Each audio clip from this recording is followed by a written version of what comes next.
This is chapter 1, part 1, idyll. I don't know how to pronounce that word. It's written in I format, so it's Nalini talking.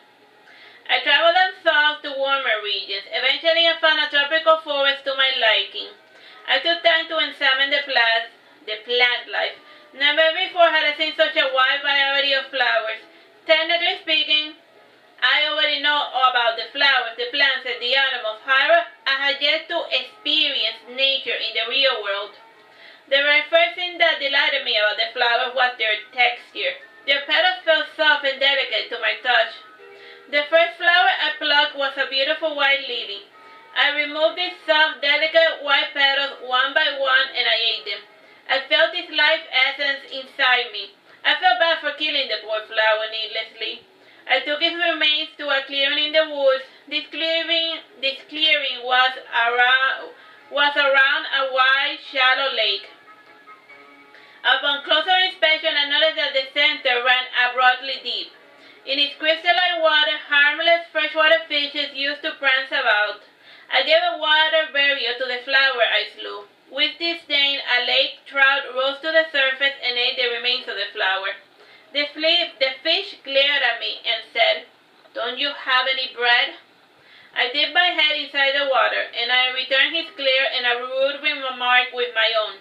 "I wasn't trying to feed you, stupid fish. I simply wanted to give a water burial to the flower I killed." The fish eyes seemed to sneer when he responded, "What a silly little girl you are." The fish departed afterwards. I took my head out of the water and took his words to heart. Indeed, I was acting rather stupid, getting worked up by the death of a flower. Even so, I was never able to pick a flower ever again.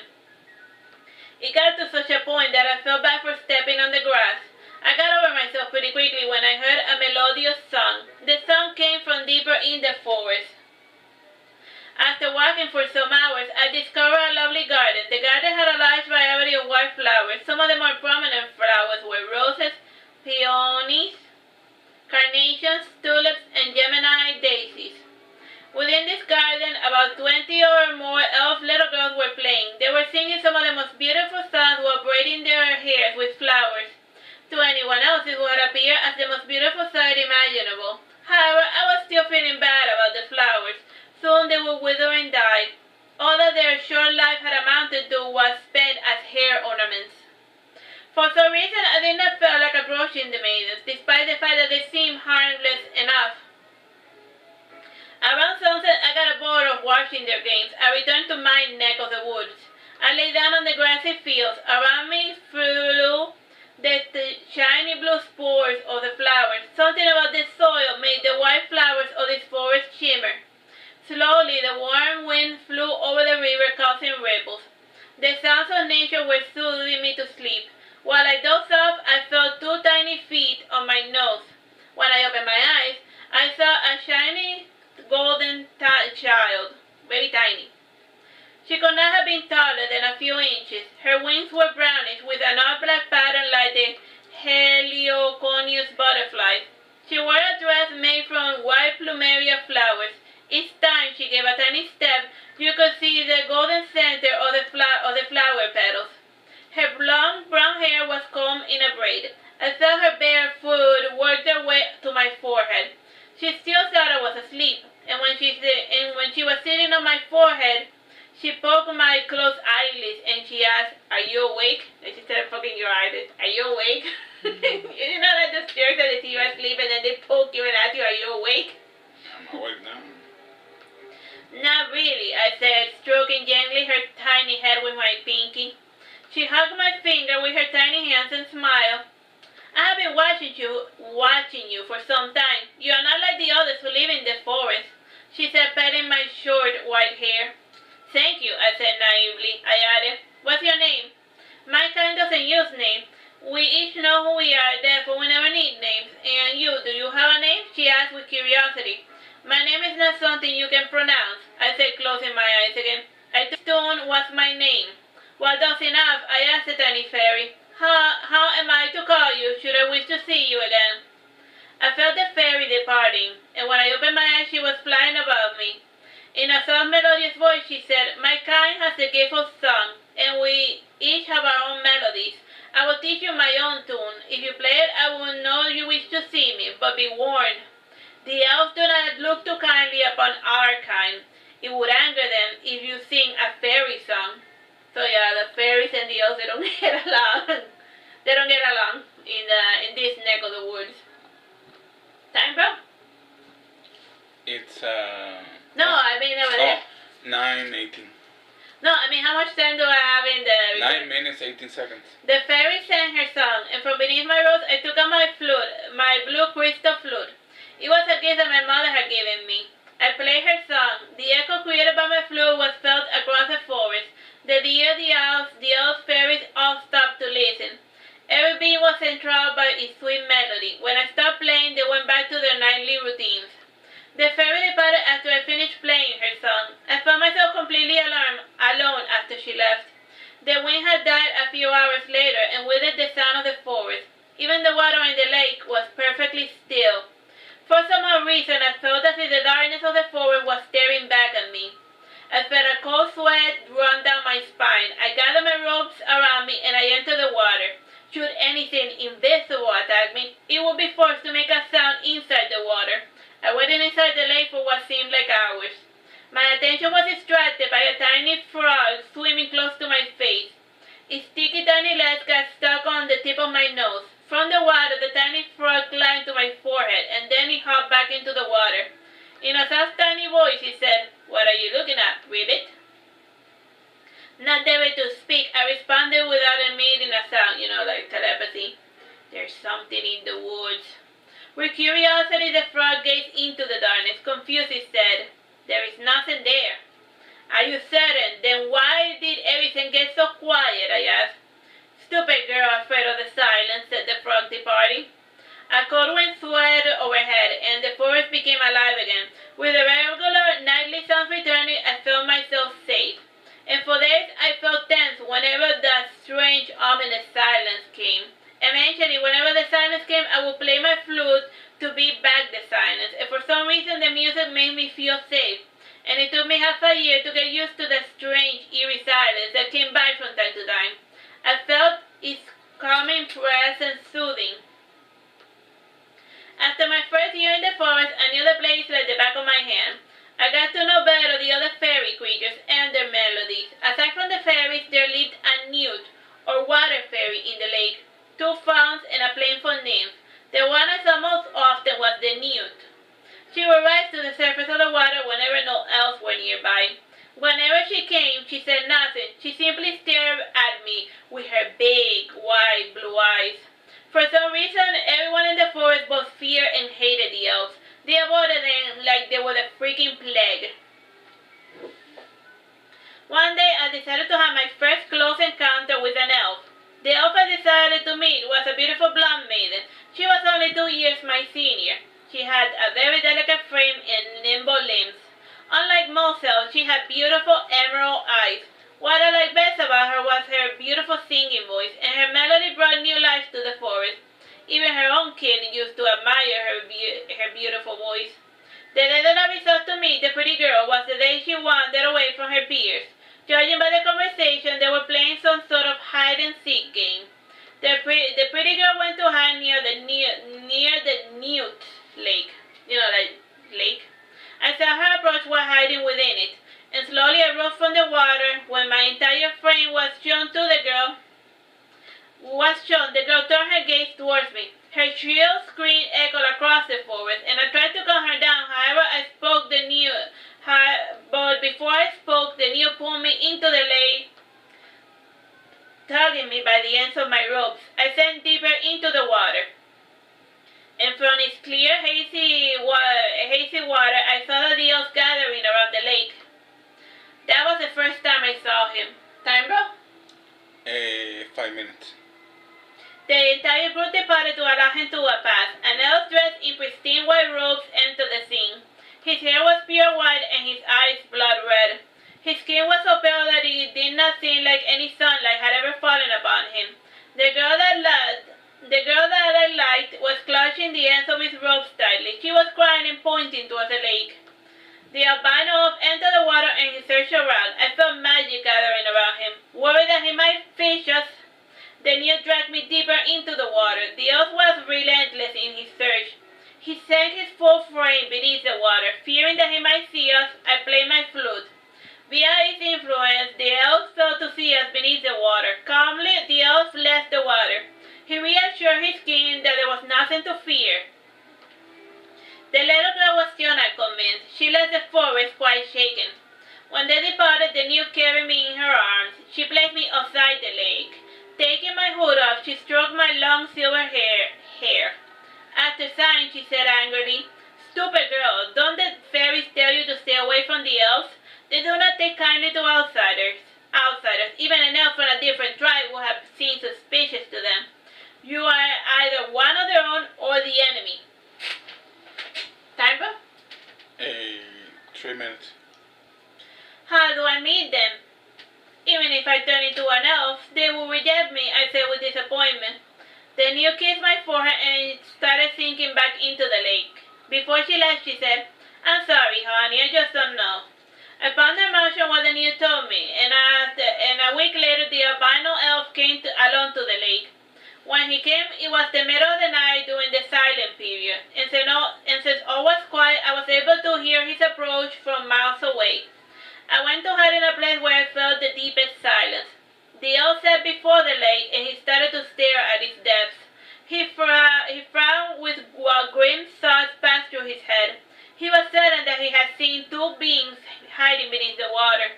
The more he pondered on it, the more he thought he was seeing things, and suddenly he started looking around, and like me, he became aware of the eerie silence. He rose from the ground with a start. His red eyes widened as he had seen a ghost, and what most frightened me was that he was gazing in the direction where I was hiding. You're like, oh, what is he wearing? Was he scared of? Is he scared of me? Is there something behind me? Time, bro? 2 minutes, 30 seconds. With rapid pace, he walked towards where I was hiding, and I simply lay there hiding within the bushes. Twice he passed by my hiding spot, and eventually the elf convinced himself that his mind was playing tricks on him again. Frankly, it did not humor me one bit that a native found this eerie silence unnatural, and when the sounds of the forest returned, we both relaxed our guard. For a couple of days, the albino elf would return to this spot during the quiet time, and his beautiful face was always furrowed with worries whenever he came. In time, he grew accustomed to the lack of sound during that period of the day. So, that silence is not normal. So, even for, elves who have been living there for, forever, the silence is a new thing. That it just goes very quiet. On the last day he visited, I played my flute to him, and via this effect, he started hearing the sounds of the forest during the quiet time. And I took a step further and bathed the forest with my hypnotic melody. And thanks to it, no else ever noticed the lack of noise just before and a bit after midnight. And realizing that this was the time that I would see him, I said to him, "Elf, can you hear my voice?" Time, bro? 1 minute. The elf was not distraught. Apparently he was used to listening to voices at random times. Unperturbed, he said, "Yes, I can hear you." "I wish to live among you," I whispered back. Alright, well, let's just leave it over here, bro. Stop the recording. Bye-bye, God bless. Hello, my name is Teresita Blanco, the Artsy Sister, and today we're reading Saturnastra Nalini. This is Chapter 1, Part 2. Alright. Glancing sadly at his surroundings, he said, "Only children of the light may dwell upon us.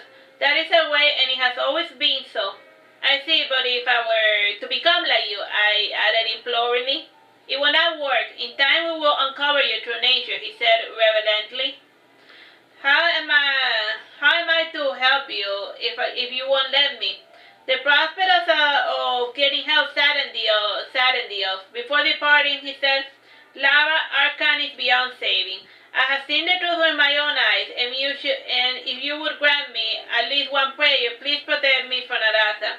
I always do my servant," I responded. It was amusing to impersonate his goddess. even though that wasn't my original intention. So like Dios had a voice and he thought it was like his God is talking to him, but it was just like it was just Nalini. Since she can do telepathy, she can like send her thoughts. So then you hear the voice in your head, and then I feel like a religious shop. You think it's like your God talking to you. Whatever. Unless if you hear the voice on a regular basis. Whatever. Moving on. The elf departed, his heart confident, and my first conversation with an elf proved successful. Yet it did not help me enter the society. Certainly, it seemed useful by my pretending to be his beloved goddess. And this small piece of information gave me a lot to think about. And for what I gathered, the elves were afraid of their death god. This fear of death is not uncommon. It makes sense that beings with longevity would be far too attached to life. When the silence ended, I left to sleep in my usual spot by the river, and the next day I was awakened by a strange sensation. It felt as if two hands were pulling my legs, and I got up with a start and saw the nude before me. She urged me to be silent, and once again the elves were investigating the lake. These were warrior elves, wearing glistening armors made of silver, and for weapons some had bows and the leader had a spear. Seeing their glow beneath the sun, I was able to see them coming from a mile away, and I went to hide inside the lake with my newt friend. Newt, not mute, Newt. The one with the spear thought to himself, I am still not convinced. Instead, he said to the others, my son wanted me to double check the lake. He's just a small boy, but still, just so that he has his peace of mind. We understand, said the other elves. They too were not too convinced. The short period that they had spent outside the forest had made them quite skeptic. And unlike the others, these soldiers did not blindly believe the words of the high elves, and most because they knew the truth about him, whatever that truth may have been. Regardless, they still had to maintain appearance. The spearman entered the water, and like last time he spoke words of magic, and when I saw his face beneath the water, his eyes had a strange mutant green glow. And when he saw me, he reached down towards me, and I decided to see what would happen if they caught me. He grabbed me by my robes and dragged me out of the water with little effort. He was about to spearhead the problem, literally speaking, but one of the younger soldiers detained him. The spearman yelled, you fool! Pleading, the young man said, let's just see what it is. There's no need to pointlessly shed blood. The others rebuked him by saying, our kind only survives to ripe old age by being overcautious. Let's kill it first, and then we will see what it is. So like, if you want to the forest, they'll kill you first, and let's see what you were doing there. No, this goes against our teachings, not the young man placing himself between me and my aggressor. For those teachings only apply to our kind. If she's not an elf, snapped the spearman. The young elf bit his tongue to hold back his frustration. Deep inside he thought, I sometimes wonder. He moved out of the way and he allowed the leader to approach me. With his stand, I removed my hood and allowed them to look about my awesomeness. The leader studied my face and then lowered his weapon. Another aberration, perhaps, commented the young soldier. I still have my doubts, said their leader. His frown burrowed deeply, and he was wondering whether he should kill me or not. The young elf interjected. His holiness did not forgive the life of that other aberrant. The elf departed still not convinced, and later that night, during quiet time, the young elf came along, and he was wearing immaculate white robes, and he carried with him a bag made of yarn. As usual, I went to hide in my place where the silence was thickest. From the bag, he got out an apple. In a soft voice, he said, come here, little girl. He went to feed the little girl. From my hidden spot, I said to him, Dad? In tears, he came towards me, and he hugged me close to his chest. Still not able to speak, he thought, lies, I can never forgive him. He pushed me back to get a better look at me, and he lowered my hood and he said, His body felt limp over mine, and his blood bathed me completely. And I saw that from his back was impaled by arrows. Soon his white robes and my own were tainted with red blood. Someone dressed in black flipped the cords off me. All I could discern in the darkness was his black cape and his pale blue eyes. He gazed at my face and he commented, doesn't even look remotely like her. He added, learn your place, girl, or else suffer the same fate. I rose from the ground, narrowing my eyes. The man in the darkness ignored me, and he started digging a hole beside me. In no way did he feel threatened by my presence. Time, bro? Amen. The grave for his spear was shallow, yet he did not care. After he was done, he grabbed some fallen leaves to masquerade the grave, and he said a quiet prayer for the victim, and he started departing. I was deeply offended by the man's disdain, and when he departed, the night came alive anew, and I breathed in the night air and tasted the purity of the water. I sat before the lake while trying hard not to think about the assassin and his victim. I almost succeeded until I saw my reflection in the lake. My pale face, my silver hair, and my robes were tainted in red blood. I went to the lake to clean myself, yet I hesitated before my bloody hand touched the water. I took out my flute and I played my song, and the surging tempest multiplied its echo. It was complemented by the falling rain and the roaring thunder. And I communicated to my forest friends my command, bring me the assassin alive. I waited for them to do my bidding while I cleaned myself as best I could, and my fairies and my animal friends were assembling around me. Even the newt came to my summons. The newt smiled most sinisterly, and like the others, they were aglow with expectation. Stoically, we ignored the tempest, and from time to time the lightning would ignite the darkness, and suddenly the storm quieted down, and even the silence was tense with expectation. It was unlike the silence that appeared twice in the day. The 2,000 knees were dragging the body of the assassin closer toward me, and the assassin was stabbed unceremoniously before my presence.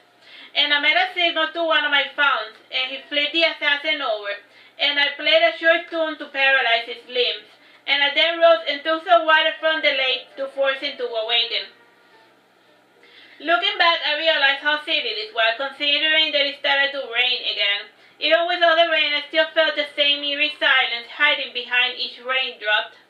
Unlike before, the silence had not retreated when the noise returned, and when the elf awoke, his blue eyes were flashing red with anger, and he had the gaze of someone who had just awoken from a nightmare, and his fragmented gaze went from looking at me to looking at my forest friends. Eventually, his will to live overcame his fury.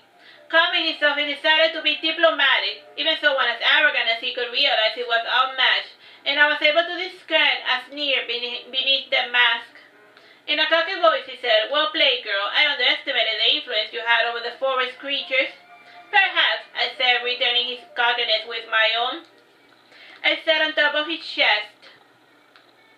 Somehow my pathetic show of strength made the elves laughing laugh. His laughter was echoed by the silence, and I felt his stone heart soften a little. Smiling benevolently, he asked, Child, what are you, really? I'm a little human girl, I answered. This seemed to confuse the elf even more. He kept thinking to himself that he had been out of touch with the world for far too long. He never imagined that humans had gained such mastery over nature. Time, bro? 5 minutes. It had been many centuries since he felt curious about the world beyond the woods.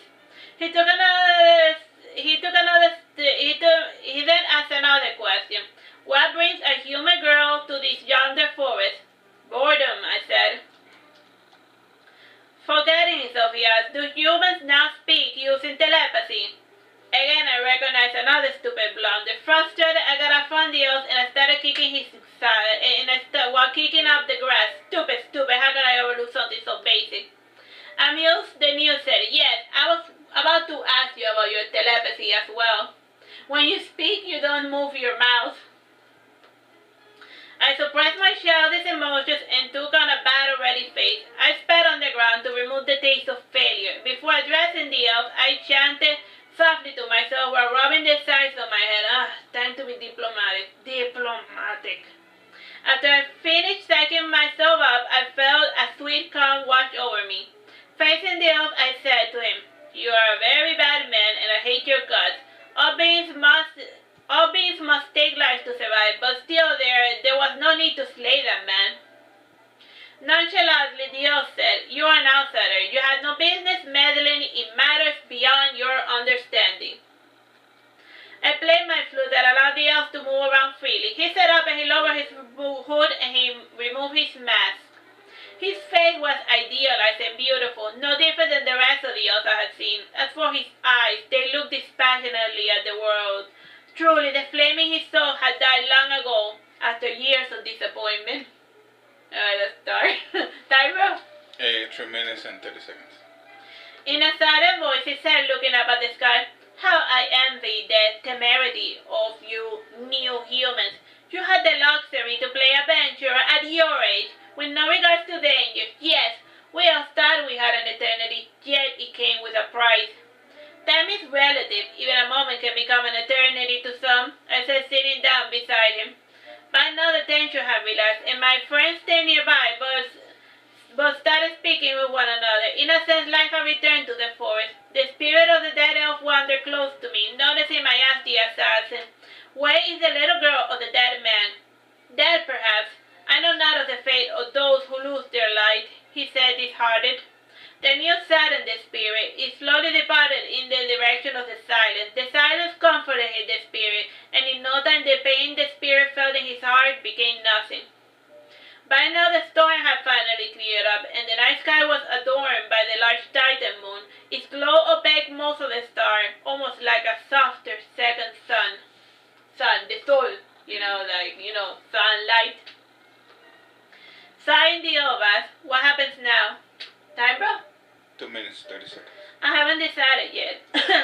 I added, "Why do elves kill with arrows?" "Because we're good archers," he said, musing a little. He later corrected himself by saying, "Elves are supposed to be good archers. You are considered a defective or a sinner if you can't master the bow and arrow." I lay down on the grass and made a sign to my forest friends to go about their business. Most left, aside from the newt. And, musing a little, I added, "I think it has to do with your fear of death. Most of your kind handles problems at a distance or by isolating yourself." The elf's eyes flashed in anger as he said, "Elves are no cowards." Smirking, I added, "So says the assassin who shot someone in the back who lives in total isolation." "Ouch, your words wound me," he said, putting his hand to his heart. He smiled at realizing that I could not tell the difference between thoughts and spoken words. Again he said, "What happens now?" "Whether you live or die, it all depends on you," I added ominously. I rose and pointed towards the silence. Still a bit confused, the elf started to leave. The silence escorted him out of my territory, and when he departed, the newt asked, "Was it wise to let him go unpunished?" Smiling benevolently, I said, "We're all victims of circumstances." I kept wondering how my big brother would handle the situation, and when I finally fell asleep, I dreamt of my brother. He was dancing in the hollow mirrors decorated by dragon columns, and his dance partner was a beautiful maiden, a few years his elder. Since she was petite, they were both relatively the same size, and the maiden wore an immaculate white dress decorated with lilies. When I saw him having such a fun, easy time, it made me feel rather stupid. Alright, that's the end of that chapter. Bye-bye and God bless. Hello, my name is Teresita Blanco, the Artsy Sister, and today we're reading Saturnastra Nalini. This is Chapter 2, Part 1, Nalini. The next day I was awakened by the nymph. The nymph had a slender frame like the rest of the elves, in addition to pointy ears and blonde hair. What made her apart from the rest of the elf kind were her eyes. They changed color depending on her mood. Whenever her eyes were black or red, that meant she wanted to kill you. That oddity made it impossible for their kind to mask their emotions. Like the fairy, she had chosen to remain nameless, yet methinks she simply did not feel like telling me her name. That Pona said she had come to tell me something, but had resolved to let me sleep a little longer. Her attentions were for naught. I awoke the minute I became aware of her presence. She had come to inform me of some interesting developments. Apparently the leader of the elves wanted to take a wife. The person who was going to become the elf's wife was an issue still on debate. All the highborn families wanted their daughters to marry into the ruling faction. From all the proposed candidates, the one with the best chances was Nalini. Nalini was the only elf girl that had green eyes. She was naturally graceful and quite charming. She got along well with the others and was always eager to please. It was everyone's opinion that she would make the perfect wife for their beloved ruler. This piece of news greatly intrigued me. Finally, some interesting developments were taking place among the elves. With post haste, I removed my robes.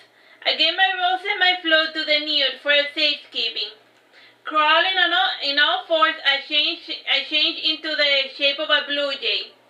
Those blue jays were the most common birds in the forest. The nymph imitated my transformation, and together we flew towards the audience hall. The nymph flew ahead of me. Up until that day, I had never ventured far into the open city. Aside from the forest, the city was surrounded by a garden of flowers. It didn't have walls per se. The trees themselves served as a natural barrier. The houses themselves were quite ventilated. They also willingly allowed for nature to enter their private sphere. These houses were coupled together in formal communities. From the sky, I was able to see how each community arranged their homes. Some had square patterns, others had their houses fused into huge apartments. At the center of each community was a mansion. There lived the patriarch and the family, along with other key members of their community. The center house was always the largest, representing the original founding family of the community. The roads had a spider web format, with 4 main roads marking the cardinal points. The closer you were to the center, the more important you were considered. At the center of the city, there was the palace of the king. Since this was a religious center community, the palace served a dual function of temple and government body. The main building was wide and had many intricate patterned gardens. Unlike the other building, its windows were made of glass. Time, bro? 11 minutes. This glass was a special sort that came with odd room decoration that glistened golden when the sun fell upon them. The overall design was arabesque, with patterns that mimicked the intricacies of nature. Needless to say, there was not a single statue of a person to be found throughout the city. The elves revealed nature in its most sublime form. Everything about the exterior of the palace reminded you of eternal spring. Most of the large garden grounds had flowering trees. The greenhouse before the spiral tower had nothing but flowers. Normally I would have stopped to smell the roses, but however, I was in a reconnaissance mission. My first visit was to Nalini's house. I should say mansion, because she lived in quite a pretty place. Like the main palace, her home had the same mysterious glass windows. Curiosity spurred me to crash into one of them. Forgetting that I was in the form of a fragile little bird, I flew up really high. Mimicking the attached pattern of an eagle, I used gravity to propel me against the glass. Much to my chagrin, the glass did not even budge. My odd behavior did draw some attention, and from the glassy ground, I was able to hear Nalini scream. After calming herself, Nalini cautiously opened the window and started looking outside for me. Seeing that she was truly concerned for my safety spurred me to play the bird with a broken wing gig. I started chirping most bitterly. The little Nalini was deeply moved by my supposed pitiful condition. Softly, Nalini got out the window and she picked me up with her fragile, tiny hands. And when she picked me up, I was able to appraise her lovely white robes. Though it looked like the robes of all of the other elves, hers had more elaborate golden borders modeled after roses. The fabric, instead of linen, was cashmere. Anyhow, after picking me up, we went inside her home. As I was going within, I noticed my niece's disdainful glare. I did not even need to read her mind to know what she was thinking. Needless to say, she believed that I was being a stupid girl. As for the interior, everything looked pristine and golden, and most of the furniture looked soft to the touch. When Nalini walked, a handmaiden with humbler robes followed behind. The most common element in the mansion was light. The interior had many glass windows that allowed the natural light to enter, and like the main palace, it was iconoclastic, with emphasis on trees and flowers. For some odd reason, the torches were lit, even though it was noon, and there was not a single cloud in the sky. My observations were cut short when we reached a wooden door. The door was humongous. Its smooth surface had some interesting runes. Nalini's maid went before her and she knocked on the door. A harsh voice said within, "Who is it?" "It is La Donna. My mistress wishes to have an audience with your eminence." The maid spoke with great bravery and admiration. In her mind, she was speaking with a being that was superior to her in many ways. The voice said, "Proceed." The maid opened the door for Nalini, and once she was inside, the maid closed the door behind the girl. The room appeared to be a study. On the wall there were niches filled with scrolls, and the walls had golden plated reliefs featuring different animals of the forest. For furniture there was a sturdy marble desk on the center. Like the rest, it had many strange arabesque patterns in gold. The desk came with a throne-like chair with a comfortable white cushions. There was a wide sofa on the left side of the room, and beside the writing desk there was a large glass window. And since the room was rather high-roofed, it had a tiered chandelier hanging over it. The candles it had were lighted up needlessly. So the candles were lit even though it's like morning. I was able to see this much of the room because the man was ignoring Nalini's presence. She stood still while she patiently waited for her father to finish his reading. Apparently this sort of waiting was not unusual. Had I been a regular bird, I would have croaked right about now due to lack of medical attention. Clearly his work came before his family. In this respect he was very similar to my own father. The only difference that my father never ignored my cries for attention. By now I was bored beyond my senses, and I could feel Nalini fidgeting a little based on her furtive caress on my bird head. To get his attention, I started chirping. I felt Nalini's hair stand up. She placed her finger to her mouth while she silently begged me to keep quiet. Had I been someone else, I would have taken her request into consideration. I was unruly by nature. Like it was to be expected, my chirping was annoying Nalini's father, and I could feel his fury mounting, and without his mind he smacked the table. This made Nalini flinch. Glancing up, he roared, "Girl, stop that stupid whistling." I was surprised at his violent reaction. Truly, that man had a very short fuse, and to appease him, I stopped chirping. Glancing back, I noticed that tears were rising up to Nalini's face. It took all of her strength to maintain her composure. I should have been more sensitive to Nalini's situation. This little episode helped me gauge Nalini's relationship with her father. Time, bro? 6 minutes. After an hour of silence, Nalini's father returned the scroll to his case. Glancing up at Nalini, he then asked, "What's with the bird?" Timidly, Nalini walked towards her father's desk, placing me gently on top of it, she said. He was the one who was chirping. Annoyed, her father urged her on and said, "And?" "The bird, it crashed against my window, and I think he broke his wing or something because he did not fly away, and I was thinking." She said these words in fragments, all the while she kept staring at her little white shoes. "Oh, you were thinking," said her father sarcastically. "What do you want me to do with this injured bird?" Nalini bit her lip and she said, "I was thinking you could use your magic to heal the pretty bird." Pointing towards the door, he snapped, "Our healing powers are not to be wasted on inferior beings. Put the bird back where you found it." With her head hanging low, Nalini let herself out. When she arrived to her room, she opened the window for me. With both her hands, she urged me to go. "Go on, fly away, birdie." To make Nalini feel better, I flew out the window and I started chirping.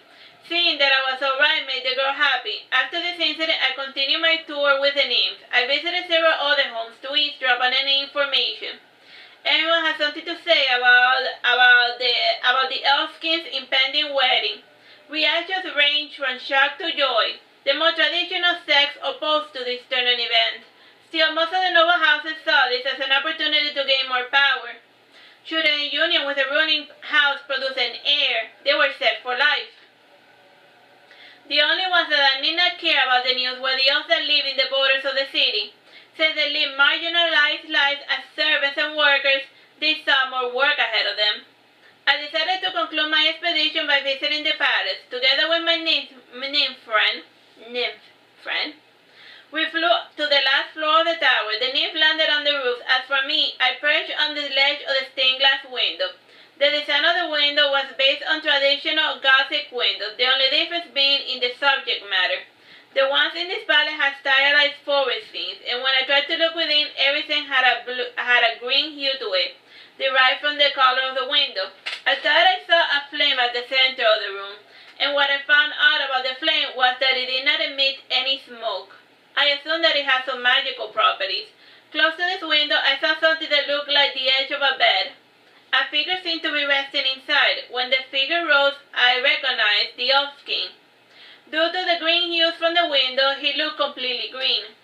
I saw his motion to the window, and seeing that he wanted to open it, I was forced to take flight. When the window was completely open ajar, I resumed my post by its ledge. The time, bro? 3 minutes, 2 minutes. The elf king did not seem to notice me. Giving a sign, he rested his head on his hand. His ruby eyes were gazing down upon his city. There was a faint smile painted on his beautiful pale lips. His eyes were focused on Nalini's house, and from this high up, his eyes could not discern any details. Regardless, his mind wandered among the strange dreams of love and happiness. He imagined that he was just a regular elf boy with a young bride. Together they played the same games he used to back when he was small, and at other times he had the cliche fantasy of running away and leaving this horrible kingdom behind. A soft wind ruffled my feathers, and one of the tiniest feathers flew within his line of sight. The awareness of my presence interrupted his reverie. His eyebrows furrowed while he bit his lower lip. Remembering that I had to play the part of a bird, I started chirping. The elf pretended that I was a normal bird, and in turn I pretended that he had not noticed that I was not a normal bird. With disdain, the elf thought, "What a foolish intruder. I noticed you the minute that you entered my city. Now what to do? You seem harmless enough." Yawning, he added, "You certainly break the monotony. Do you know any other songs?" Time, bro? 1 minute, 30 seconds. In response, I started chirping, "Lullaby and good night. Go to sleep, little elf king." While the elf king heard my song, his eyes started feeling drowsy. Eventually, he lay down on the bed, and when his breathing became regulated, I felt brave enough to venture into his room. From above, I was able to see the elf's feathery bed. It was circular and had many pillows all around. It seemed that his highness was a restless sleeper, and the bed was high enough to allow the elf to look outside his window while sitting down. From within, the stained glass windows casted bright patterns on the floor, and they were further enhanced by the glass dome roof. And over it I saw a stylized star with 3 chains that connected to the borders of the room. Aside from the star, the dome had pressed stylized golden stars that matched the constellation. Even in this world, the constellation was still the same. Time, bro? Less than a minute. Alright, let's just leave it here. Bye-bye and God bless. Hello, my name is Teresita Blanco, the Artsy Sister, and today we're reading Saturnastra Nalini. This is Chapter 2, Part 2. From the roof, my eyes shifted to another thing that caught my attention. It seemed to me that the place was cylindrical-like, with a cone for the roof. It had also 4 main windows bordered by 2 minor windows. Beneath the southern window, there was a wooden door that led to the lower floors of the tower. The main door had a bolts and locks, and when I flew closer, I felt many locking enhancements. Towards the western window, I saw something that looked like his study, and it had a simple marble desk with a cushioned chair. And pressed against the walls, there was a wooden closet where he kept his attires. Behind it, there were niches filled with a bunch of scrolls. And knowing that he was magical, I was surprised to see that he had no spell components. Beneath the eastern window, I saw a tinier bed, and unlike the rest of the oven beds I had seen, this one's beds were charming pink. It had an interesting embroidery floral pattern. Its shape was also rectangular. At the foot of the bed, I found a toy box of sorts, and within there were a lot of cute porcelain dolls with their respective dresses, and there was also a lot of charming little figurines in the shape of forest animals. And pressed against the wall, there was a closet filled with little girl attires. Unlike the regular elfin wear, the closet was filled with dresses of all designs and patterns, and so had fashion that the Moorish ladies would wear. Others had more of a Victorian feel about it, and others were frilly, like the Greekish fashion that the niece maidens adore. And despite the unique shape, these dresses had one thing in common. They were all made from the same silky fabrics created by the elves, and beside the bed there was a vanity desk with a mirror. and the main drawer was full of jewelry made of gold and other precious stones. Truly, the top of the tower was a beautiful gilded cage. My attention was distracted by a soft knock on the door, and the knock was repeated again, not once but twice. The unwelcome visitor thought to himself, "Good, he's asleep." His partner nodded in response, and I followed these visitors outside the tower, and when they entered the city, I suddenly lost them from my sight. It seemed to me that everyone was planning something or other that day. It was hard to tell apart the elves that I was training, and my niece friend too started following after me, and when she got close enough, she told me, "We should return. The elves are restless today, become restless when darkness falls." "You go on ahead," I said to my companion. She lingered a little, and then she said, "It's your funeral." I flew over the city in a hurry. Everyone looked suspicious in the darkness, and from time to time I was able to discern some dark shadows stalking the elves in the city. And when the sun finally left, everyone was in their homes. I searched the vacant street, and from time to time I felt some odd presence in the darkness. However, they scurried away in a hurry before I could get a good look at them. Eventually, I felt two presents similar to the visitors of the high tower. Both were dressed in black robes stained with blood, and when I flew closer, I recognized one of them was the assassin that I had spared. These men were speaking in harsh, low tones, and my assassin said to his companion, "How could you lose one stupid girl? You were there too. This is much your fault as it is mine," snapped his companion. "I sent the Dark Ones to finish the job. With any luck, they will find her before the others do," said the assassin. "That is assuming that they choose to obey you," snorted the other. "Yes, with their kind you never know." My assassin's sentence was cut short. His attention was distracted by an odd noise he thought he heard, and after glancing about, all he heard was the beating of his own heart. The silence was deafening, and eventually both men's courage faded, and they decided to go their separate ways. They secretly hoped that their victim had bled to death. I flew in the direction that the elves had come from, and when I entered the forest, I took the form of a snow wolf. In my hurry, I had forgotten that this forest had no wolves. Regardless, I still needed a form that could help me track down the victim. Sniffing the air, I picked up a familiar scent. It was the scent of the cute maiden Nalini. I followed the scent that led me to a pool of blood, and there was signs of a futile struggle, and the branches, grass, and flowers were tainted with her blood. It was hard to imagine that so much blood could fit in such a tiny body. Close to the bushes, I sniffed the trail of blood, and as I went on, I found that it led to the river. Before its banks, I saw the blood trail end, and I assumed that the girl had gone into the water. Sick with worry, I ran down the side of the river, following its current, and in the darkness I could not see beneath its icy depths, and eventually the clouds parted to reveal the golden Titan moon. And that night the moon was full, and its radiant golden light was like a second sun to me in the darkness. I was able to see across the river a piece of white cloth among some branches, and I jumped into the water and sweat and doggy paddled across. And when I reached the fabric, a cold wind swept before me, and Nalini's head was within it. And I forced my way through the branches that scarred my wolf's limbs, and in a clearing I saw some roads stained with blood. When I got closer, I saw that it was Nalini. Her breathing was labored and irregular, and she was clutching her belly with her left hand, and her right limb lifelessly beside her, all bruised. And her pretty legs had many scratches and bruises, and she had literally ran for her life. And what most moved me were her sobbing eyes, and I lay beside her and felt her small frame shiver. Indeed, she thought I was the embodiment of death that had come for her, and to comfort her, I started licking her wounds. And Nalini seemed very agitated with my presence, and I felt that her consciousness was starting to fade. She took a deep breath and said in a quivering voice, "Father, help me, please."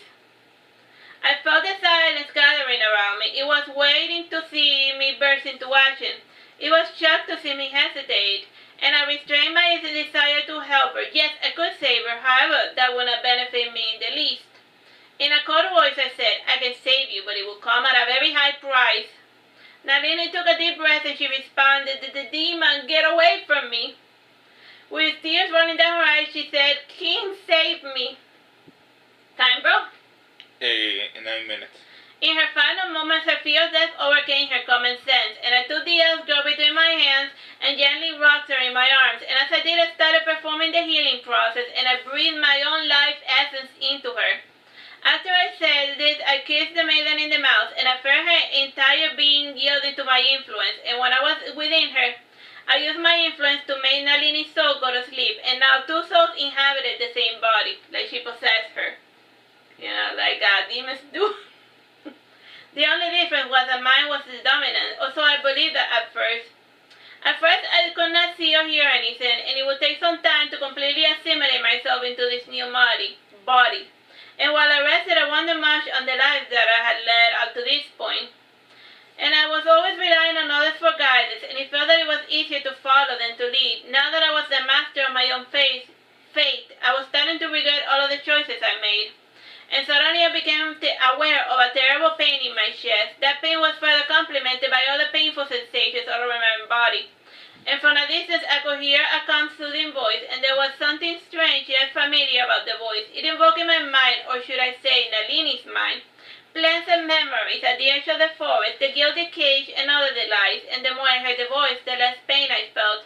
And amidst the darkness, I started to discern a light in the distance, and the light became brighter as time passed, and slowly I began to make out the shape and colors. And when my eyes focused, I was able to see the weary face of the Elf King. He was rocking me gently in his arm, and there was a hint of sadness mixed with amazement in his voice. And based on his memory, he had followed the blood trail to this very spot, and instead of finding Nalini dead, he was surprised to see her in one piece. Eventually, he attributed her miraculous survival to the interventions of the goddess. Based on Nalini's memories, the Elf King went by the name Al-Fasir, which was another way of saying Elf King, or High King. Time, bro? 6 minutes.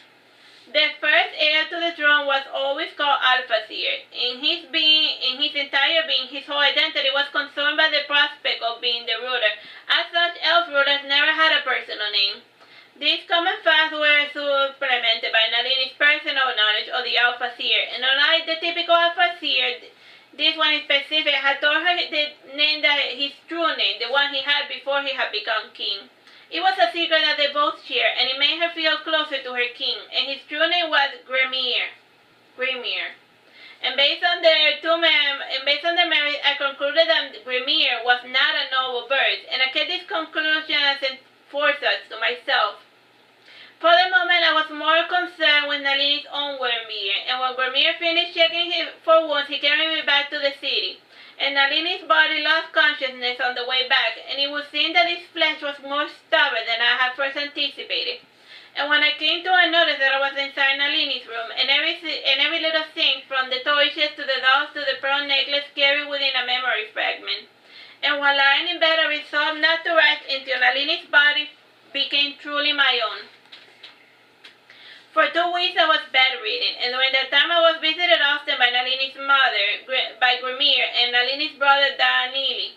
The only person who never bothered to check to see if I was breathing was Nalini's father, and when my family did visit me, I always remained silent. Naturally, they assumed that I had gone mute because of the shock. Time, bro? 4 minutes. Frankly, I did not want to speak to anyone until I became a master of my own voice, or should I say Nalini's voice. When I felt that the house was deserted, I would intone a song, and most of the time I would sing an aria, and I wanted to test the range of my influence over people's minds in my new body. And my first guinea pig was Danili, and when I said that we were home together, I would start singing, and his echo would be carried by the empty hallways, and in no time he was completely enthralled. After my first success, I hunted for bigger game, and across the hallway lay my father's study, and when I found myself alone with a man inside the house, I tried singing. At first I felt he was being enthralled, however, in no time he grew paranoid, and my link with him was severed. Apparently mages were harder to control, and I tried the same trick with my mother, that is to say, Nalini's mother, and she too wasn't enthralled.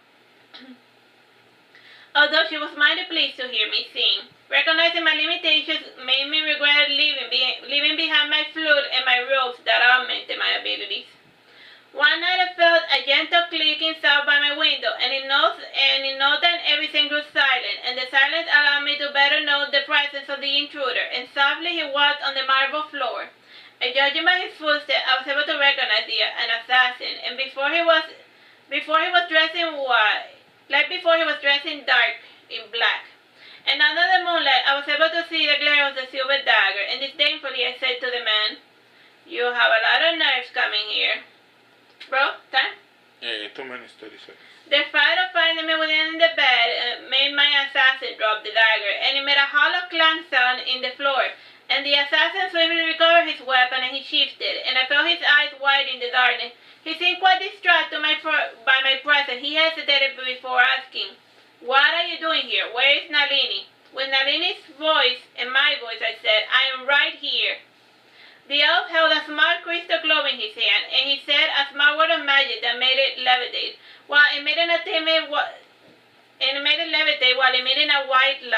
white timid light. Indeed, he was able to see that there was no one else in the room, and he studied my face for a while. Eventually, he concluded that I had indeed taken over Nalini's body, or that I had stolen her appearance, since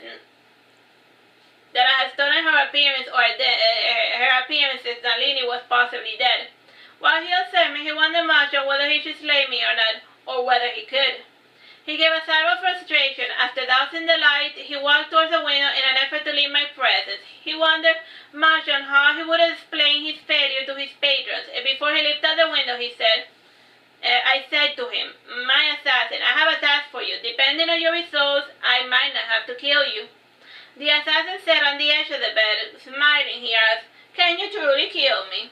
My master will still be able to revive me if you slay me." "I have my doubts. You may have powerful healing magic, but you also are neither immortal nor necromancers," I responded. The term necromancer gave the elf a lot to think about, and he said much on the nature of necromancy, and for some reason he imagined that the elf-seer might be a necromancer. Then again, for ages, the elves had only known one type of magic. It is natural for them to assume that everything they do is pure and pristine and white magic. However, what if he dismissed the rest of the thought altogether? It was pointless for him to allow such a train of thought, and the mere fact that he was questioning the teachings of the Alpha-Seer was anathema. The assassin was the first one of us to break the silence. Time, bro? Less than a minute. Alright, we'll continue this adventure later. Bye-bye and God bless. Hello, my name is Teresita Blanco, the Artsy Sister, and this is Saturnastra Nalini, Chapter 2, Part 3. He asked, "What will you have me do? Go see the Lady of the Lake and ask her to give you my flute and robes." He departed after hearing my command, and when he left, I stayed the rest of the night awake, and around dawn, I rose from my bed, and I tried to fiddle with my new body a little more. I tried stretching and running and lifting a few household items. It would still be a while before the rest of the family would wake up. And remembering my role to play, I went back to pretending to be asleep, and the original Nalini always had problems waking up. Oh my god, like, the chapter was almost over. Maybe I'll read a little bit of chapter 3 and then just call it chapter 2 still. After much practice, I was able to act like the real Nalini, and her expression and her emotions, thoughts, dreams, and mannerisms were my own. And my acting was so believable that no one was none the wiser, and the only one that was in on the joke was my assassin. And after several weeks, he returned with the promised goods. And like I had expected, the elf had the items appraised, and he told me this himself when he returned. By now, he had figured out that I could read minds. Coincidentally, he assumed that I was able to manipulate the thoughts of others. He figured that it was futile to lie to me, or even to resist me. I decided not to be too hard on him, considering that he was going to die soon. This assertion left him uneasy. From what I had overheard, my assassin was either going to lose his life or disappear. Neither option humored the killer one bit. And for now, his best option for survival was to go to the outside world. The problem was that he had never gone outside the urban forest. He did not know the ways of his people. It is ironic, after taking so many lives, and now I am begging a stranger for salvation, said my assassin. We all do what we must to survive, and for now we wait. Worried, the assassin started to depart, and I detained him before he leaped out the window, and I could see his sad eyes shimmering in the darkness. And despite all he had done, I could not help but feel pity for him. "I promise I will get you out of this mess, old geezer. He gave me a sad smile, and then he departed. And I could have discerned his figure being swallowed by the darkness, and everything was silent when he left. And I wondered for how long I could delay rejoining the old society, and for a month I faked a trauma to keep myself from performing my daily duties, and my mother spoiled me all the while. As for my father, he was completely indifferent to the entire events. In the darkness, I bathed away the silence by playing my flute, and Nalini never learned how to play an instrument or to dance, and she lacked the proper focus and coordination to master even the most rudimentary instrument. And aside from her singing, Nalini had no talent whatsoever, and she was terrible at sewing, magic, lore, firewear, raising heck, everything that was necessary to be a proper elf lady. All those things would have been forgiven if only she had good memory, and everything an elf does had a religious connotation, and flaws and individuality were sinful. And the only reason that Nalini had kept her life was because Grimir fancied her. Her special treatment had made all of the other elves jealous, and it was a miracle she had managed to survive to her 30th birthday without an assassination attempt. While I played my flute, I thought much of Nalini's light, and her memories didn't shed any light to what the elves meant by light, and I resolved to ask my assassin about what was the elf's light. And the next day I had an unpleasant dinner with my elf father. And I was awakened early by my maid Ladonna, and she dressed me in a white dress, and I was to wear to return to formal society. And before then, I used to stroll about in a cute pink dress with many ribbons, and it was an export that Grimir had somehow acquired. Heck, most of the things I own belong to the outside world. And my room was an exact replica of the female wing in Grimir's tower. The only difference was the second wardrobe filled with white elf robes. And when Ladonna finished dressing me, she escorted me to the dining hall, and the dining hall was located in the open square garden in the middle of the mansion. And at the center of the garden there was a marble table raised a few steps, and the cushioned chairs were occupied. And despite being morning, the table had nearby 4 golden platters filled with burning oil, and the light emitted from those platters symbolized the light of the family, and it was customary that those flames should always be fed and never go out. Should the flame die, it would signify that the light of the entire family was gone. Alright, well, that's the end of chapter 2 by Gavin. Hello, my name is Teresita Blanco, the Artsy Sister, and today we're reading Saturnastra Nalini. This is chapter 3, part 1, Assimilation. My father sat at the head of the table with my mother sitting by his left. On his right hand sat my younger brother. He sat in the middle devouring a fruit cake. My seat was at the far end of the table. I was separated from my family by 6 empty seats. As it happened, the elf said in order of importance. I was supposed to sit at the far end of the table despite the existence of other empty chairs. Based on Nalini's memories, those seats belonged to my elder siblings. The first 2 served as soldiers of the palace. The third had lost his life, but he still kept his seat in remembrance of him. The other 2 seats belonged to my twin sisters who had married out. The last chair before mine belonged to my father's younger sister who had refused to get married. Nalini's memories did not shed any light to what became of her. I sat in my respective chair following the traditional elf custom, and I clapped my hands twice and made a circle in the air with both my hands and closed them over my heart. While having my hands closed as such, I bowed first to my father, then my brother, and all of the absent male family members. I then bowed to my mother and my older twin sisters. I omitted the sign of respect to my aunt in accordance to my father's wishes. My father was surprised by how elegantly I had performed my preliminary ritual. Nalini's former absent-mindedness had made the girl forget to bow to a person or had skipped the clapping part. Those assembled at the table watched in suspense to see if I could finally perform the entire ritual. The formality that followed involved gathering my robes around me and waiting for my maid to pull up the chair. When I was seated, I made a light nod to my foot while I lightly connected my fingers. I then took a small portion of the food and I offered it to Lara, the goddess of light. I took a symbolic bite from my food and offered what remained to the goddess by feeding it to one to the flames. The chant of the ritual went as thus: "In your name, lava, I give back the fruit you've given me, and to the flame it must be returned. May its nutrients fuel the flame. May your life forever burn within me." Sure, the chant does not sound very impressive. However, in the elven tongue, it rhymed most beautifully. At least it would have had their language not been outlawed. When I finished the ritual, I was able to relax, and while being mindful of how I ate my dinner. Frankly, I do not want to go into details about this elf food custom. Needless to say, they have more food rules than could fit in an entire book. Let's go back to the story. Like I had already said, my family was amazed that I had finally learned how to eat like a proper elven lady.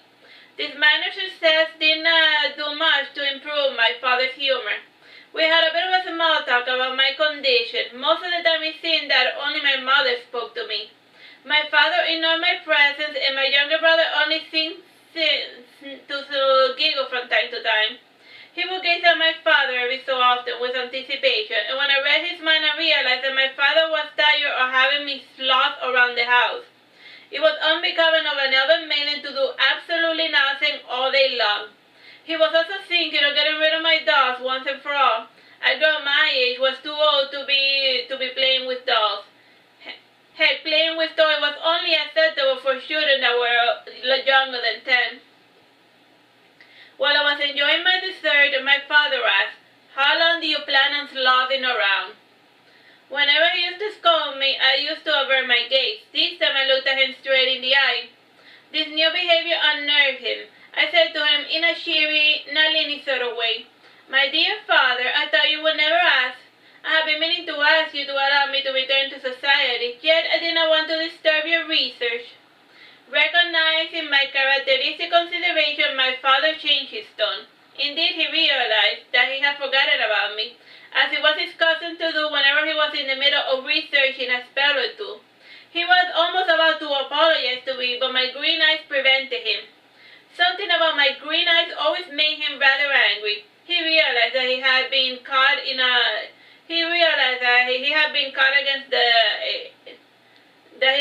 a trap. Refusing to admit his culpability, instead he said, "After breakfast, you are to resume your normal functions." "Yes, father." When I finished my breakfast, I went to study with the matriarch of the clan. As it happened, the matriarchs were in charge of educating the next generation of girls. The boys were taught by their patriarchs. The classes took place close to nature in the border gardens of the city, and when I joined the class, I was struck by the lack of concern for my well-being. There was an air of alienation around me, and in the past Nalini had been too dense to notice that she had no true friends. All the conversation I had with my classmates to me felt empty and hollow. Like everyone else, they wore a facade of purity. However, secretly, all the girls in my class wished that I was either dead or without my light. Despite this alienation, I did my best to perform my duties. The matter was the first to notice a change in my behavior. She complimented my stage work. Time, bro? 8 minutes. Oh my god. It's fine. It's been fine without it. Yeah, it's been fine without it. She complimented my stage work. She was amazed at the elaborate golden pattern I had devised. As it happened, the elves were only allowed to be creative in matters of depicting nature. The rest was spoiled by the emphasis on dogma. This was a bad Vine record. Anyhow, the other girls too envied my stage work. I depicted a scene that showed a pair of animals hanging out in the forest. I took care to make certain that the animals were part of the forest fauna. The arrangement and the emphasis of two trees was reminiscent of the Garden of Eden. To the elves, I simply had stitched a pretty picture. The next class focused on flower arrangement, and my surprising improvement brought about similar reactions. Though the flowers were well arranged, Nalini's memories failed to help me in conveying the appropriate religious message for the flowers. Basically, my bouquet said to the elves, "The sun rises in the west where the humans come to play with the children of the night." And for some reason, its implied meaning greatly displeased my teacher. She said nothing since my failure was typical of Nalini. The same thing occurred with my other classes. I only excelled a second time when it came to dance class, and the elf dance was a bit odd around the edges. It was a mixture of waltzing, belly dancing, and Hindu Odissi dance, and the maidens wore anklets and bracelets adorned with golden bells. The sound of the bell was complemented by drums and flutes, and the dances also included scarves in the routine. The season dictated the modes that we should perform, and in the spring the movement had to be rapid and lively. In the summer they had to be warm and passionate, and by the fall the movements had to mimic the falling of the leaves, and by winter the dances became stiff and somber. Nalini knew the steps, but lacked finesse, and most of the time she performed with a stiffness akin to robots. In my home, dance was very important, and we knew how to dance before we knew how to walk, and dancing was primordial because it supposedly helped you fight better. And in my short life, I had never had the opportunity to participate in an army campaign, therefore I had no idea how dancing made you a better fighter. Anyhow, I did not have a hard time mastering the elf dance, and the teacher was moderately pleased with my 2 minor successes of the day. After class, I had some small talk with the other maidens, and we also engaged in recreational singing. And the songs we sang were either about the forest or about the beloved goddess. We also did a bit of musical improvisation. The songs they improvised felt hollow. And I said to one of them, "Karini, let me play that flute for our singing." Karini said, "Since when do you play the flute?" "Do you want me to play or not?" I snapped back at her. Nalini seemed to be taken aback by my un-Nalini behavior. Alini said nervously, stroking her blonde hair, "I guess without music this exercise does seem kinda pointless." Karini started a tune and I followed along with my flute. In no time I had other girls enthralled. I made the girls imitate the tune being played by my flute, and like the Pied Piper, my tune spread across the garden. Its echo was carried by the summer wind, and all who heard it were enthralled. They too began to sing, and via this medium of sound I was able to synchronize with the people it enthralled. And the bond with them grew stronger the more I played my music, and like a melody the strange mass hysteria kept spreading. The only ones that were not affected were the priests. They came out of their homes in confusion. The more the priests heard the song, the stronger they felt its hypnotic influence. And it took the other will to keep themselves from joining in the hypnotic singing, and at first they tried to use their healing magic on the first afflicted they ran into. However, the magic had no effect, and since they could not unbind the afflicted, the priest decided to track down the source of the music.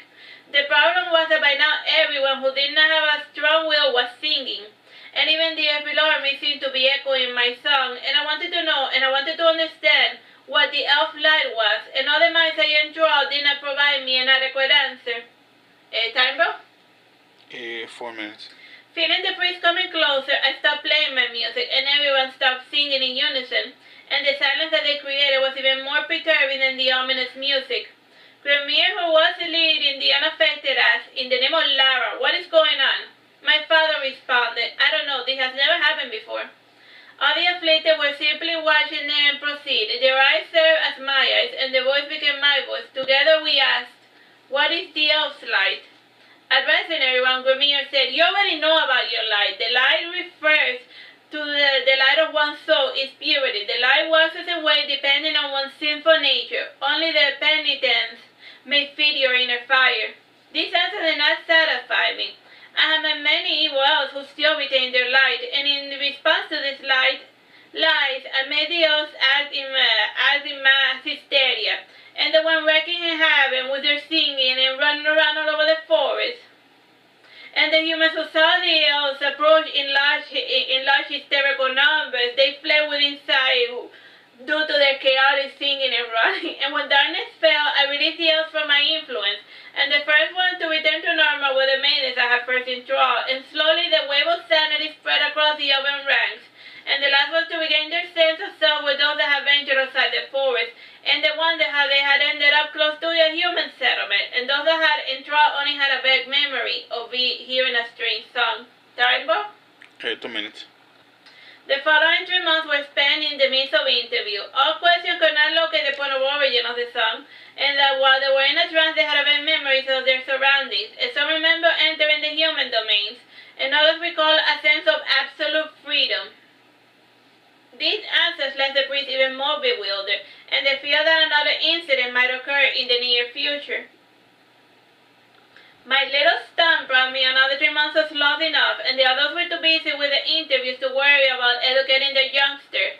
And many insisted on having us stay indoors at all times, and over time a sense of normalcy returned. Still, there was an odd sense of doom and gloom hanging over their heads, and whenever there was an eerie silence, the priest became tense.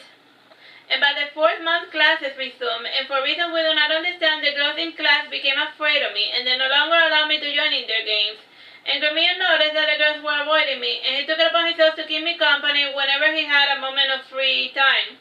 And whenever we were together, we used to go to walks in the forest, and from time to time I would sense that an assassin was training us, though I pretended not to notice his presence. Time, bro?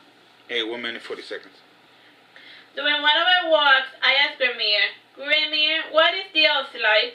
Smiling, Gremir added, my dear, you already know what is the elf life. Yes, but the voices do not believe you. What I said left Gremir quite thoughtful, and we stopped before the nude lake, and he urged me to sit down beside him beneath the shade of the tree. It seemed to me that he was gathering his thought. He was weighing his options, and he pondered on how much he should tell me, and he was also thinking of taking my father's life. I do not know what is the elf's life. I also do not know its origin or how it dies. I only know a ritual to delay the inevitable. When it dies, we light elves die along with it. This partial truth satisfied my curiosity for the time being. Alright, time? Less than a minute. To keep me from pressing the matter, Gremir asked, how do you like your classes? They bore me, I responded, yawning. But you do so well, and you never told me that the classes bore you. Alright, so we're done with that one. Hello, my name is Teresita Blanco, the Artsy Sister, and today we're reading Saturnastra Nalini. This is Chapter 3, Part 2. I stopped caring about my education since my near-death experience. It made me think about how fragile life truly is. 1 second you're here, and the next you are not. Had you not found me, I would have rotted away in the ground. This statement left me rather thoughtful. You're starting to sound a little too human, he said half-jokingly. He added, don't worry, sweetie, I will always protect you. I lay down on the grass and mused a little, and he stroked my hair gently, and he smiled. He seemed to want to kiss me, but he held back. He thought to himself, just 3 more years, just 3 more years. He was counting until I was old enough to date. Until my 18th birthday. This was the minimum marriage age for elves. However, it was customary for elf girls to marry when they reach 100 years of age. It was rare for girls to be wed so young. Even those that married could still live with their family until the age of 60. Mating-wise, the legal mating age was 300, and couples were expected to get to know each other for 200 more years. That may sound like a ridiculously long waiting period to finally consummate a marriage. However, we're talking elf lifespan, and 200 years is nothing to them. As for mating, the elves only mated for reproduction purposes. Some elves like mating a little bit too much, far more so than humans. However, that only applied to what they call aberrations, that had faint traces of human blood running through their veins. My muses created an eerie silence between us, and to break the chilly mood, Gremir started playing his flute. The tunes he played were often melancholy, and the hollow of his flute made even happy music sound depressing. Then again, the sad tones had more to do with Gremir's mood. He wore a melancholy like a cloak, like a batch of water, and he took it with him wherever he went. The tune he played obviously made me feel sad, and to lighten his mood, I joined with my own music. And the music I played filled his mind with images of open plain flowers and beautiful birds. And my music succeeded in changing his mood. When we stopped playing, Gremir became aware of the eerie silence in the forest, and he started to grow paranoid. He started to rise, but I detained him. My words now made him relax. He was still a bit paranoid about the silence, but then the sun was beginning to set. Gremir guided me back to my mansion, and when we arrived at the entrance, I had the eerie feeling that my father was glaring at us from his high window. Romeo too seemed to feel that he was unwelcome. He said nothing, but simply departed to his castle. I went reluctantly back to my home. La Donna was waiting for me when I arrived, and she led me back to my room. And once inside, she bathed and clothed me, and she left me alone when she was done. And like before, I stayed up all night playing my flute, and I thought I was in a new body, and it was slowly becoming more like my old form. And the first signs of change was my insomnia. And around midnight, I was visited by that assassin I knew. It had been several months since last we spoke, and I stopped playing my flute when he entered my room, and he sat at the edge of my bed, and he seemed to be measuring his words. He said, "Did you cause this madness?" I said, "In answer to your question, yes, I was the one who caused the madness, and I think you were also afflicted. How did it feel to go insane?" He cheerfully jumped to his feet, and hugging his shoulder, he said, "It felt amazing. It was as if I was a child or a baby again, and there was nothing keeping me from doing whatever the hell I felt like." That was just a small taste of what it feels to be this awesome, I repeated while jumping on top of my bed. "Shh, you'll wake up the others," he rebuked. Wake up, I continued while jumping. He got closer to me, and he made a gesture to stop me from jumping. However, he thought that it was not wise to interfere, yet let alone lay a finger on me, because he was afraid of me. And from the other room, I had a banging sound, and my father snapped, "Shut up, Nalini! Don't make me use a sleep spell on you again." Hearing his rebukes made me quiet down, and I felt inside me Nalini's fear. She truly was afraid of the tyrant of her father that would hex her whenever he found her remotely annoying. As for me, I was half tempted of pushing my luck a little further. However, my assassin's splitting glasses made me shut up. An hour's silence soon followed, and we were both waiting for my father to fall asleep before continuing our conversation. And while I waited, I fiddled with my flute, but without blowing into it. And my assassin sat by the window, resting his face on his hand, and his face was focused on the Titan moon. And he was not looking at the moon per se, rather he was using the moon to space out. Time, bro? 9 minutes. His thoughts were interrupted by a hooting. The owl's presence was distracting because there were no owls in the forest, and the curious bird caught his attention as a joker whispered to him, "That is not an owl." He held a finger to his mouth, and he urged me to be silent. I walked over to the window to observe the owl. Upon closer inspection, I concluded that it really wasn't an owl. Well, the owl really had the appearance of an owl. However, none of its characteristics were remotely similar to the owls native to this world. The owl in question had a black suit head with a pair of large brown eyes. Her feathers were dark brown with white spots on top, and on her belly the owl had a white grayish feather. Unlike most owls, this one had its legs exposed, and much to Isaac's chagrin, the owl started screeching, and the horrible sound it made echoed throughout the owl city, and in no time everyone from the nearby vicinity started waking up. In vain we tried shooing the owl away. I threw a teacup and 2 dolls at the owl, and the owl dodged them after circling over the tree while screeching. And my assassin even went as far as to try shooting darts at it, and he nodded his bow and he shot right at the mark, and the arrow bent around an invisible force field around the owl. Frowning, the assassin said, "Nalini, when you're right, that is not an owl." So he shot an arrow at it, and the arrow just bent around a barrier. I made a gesture to him to sheath his bow, and I made a perfect imitation of the owl screeching. And the noise lured the owl to my window, and I opened my window, and it gracefully landed on my teacup, and from up close the tiny owl looked even punier. And I played my flute, and it made the owl quiet down, and I felt that my father was walking across the hallway, and I gave the teacup with the magical owl to the assassin, and I urged him to hide inside the closet. And my assassin felt a bit silly, but he did not argue. He only worried that the owl might start screeching while he was inside the closet, and it would be almost impossible to explain what the hell he was doing inside a girl's closet while holding an owl. Like, how would you explain that you open the closet and it's like a dude holding an owl? When my father arrived, he was furious. He grabbed me by the arm and he yelled, "Have you gone insane? Haven't you changed your family enough with your failures?"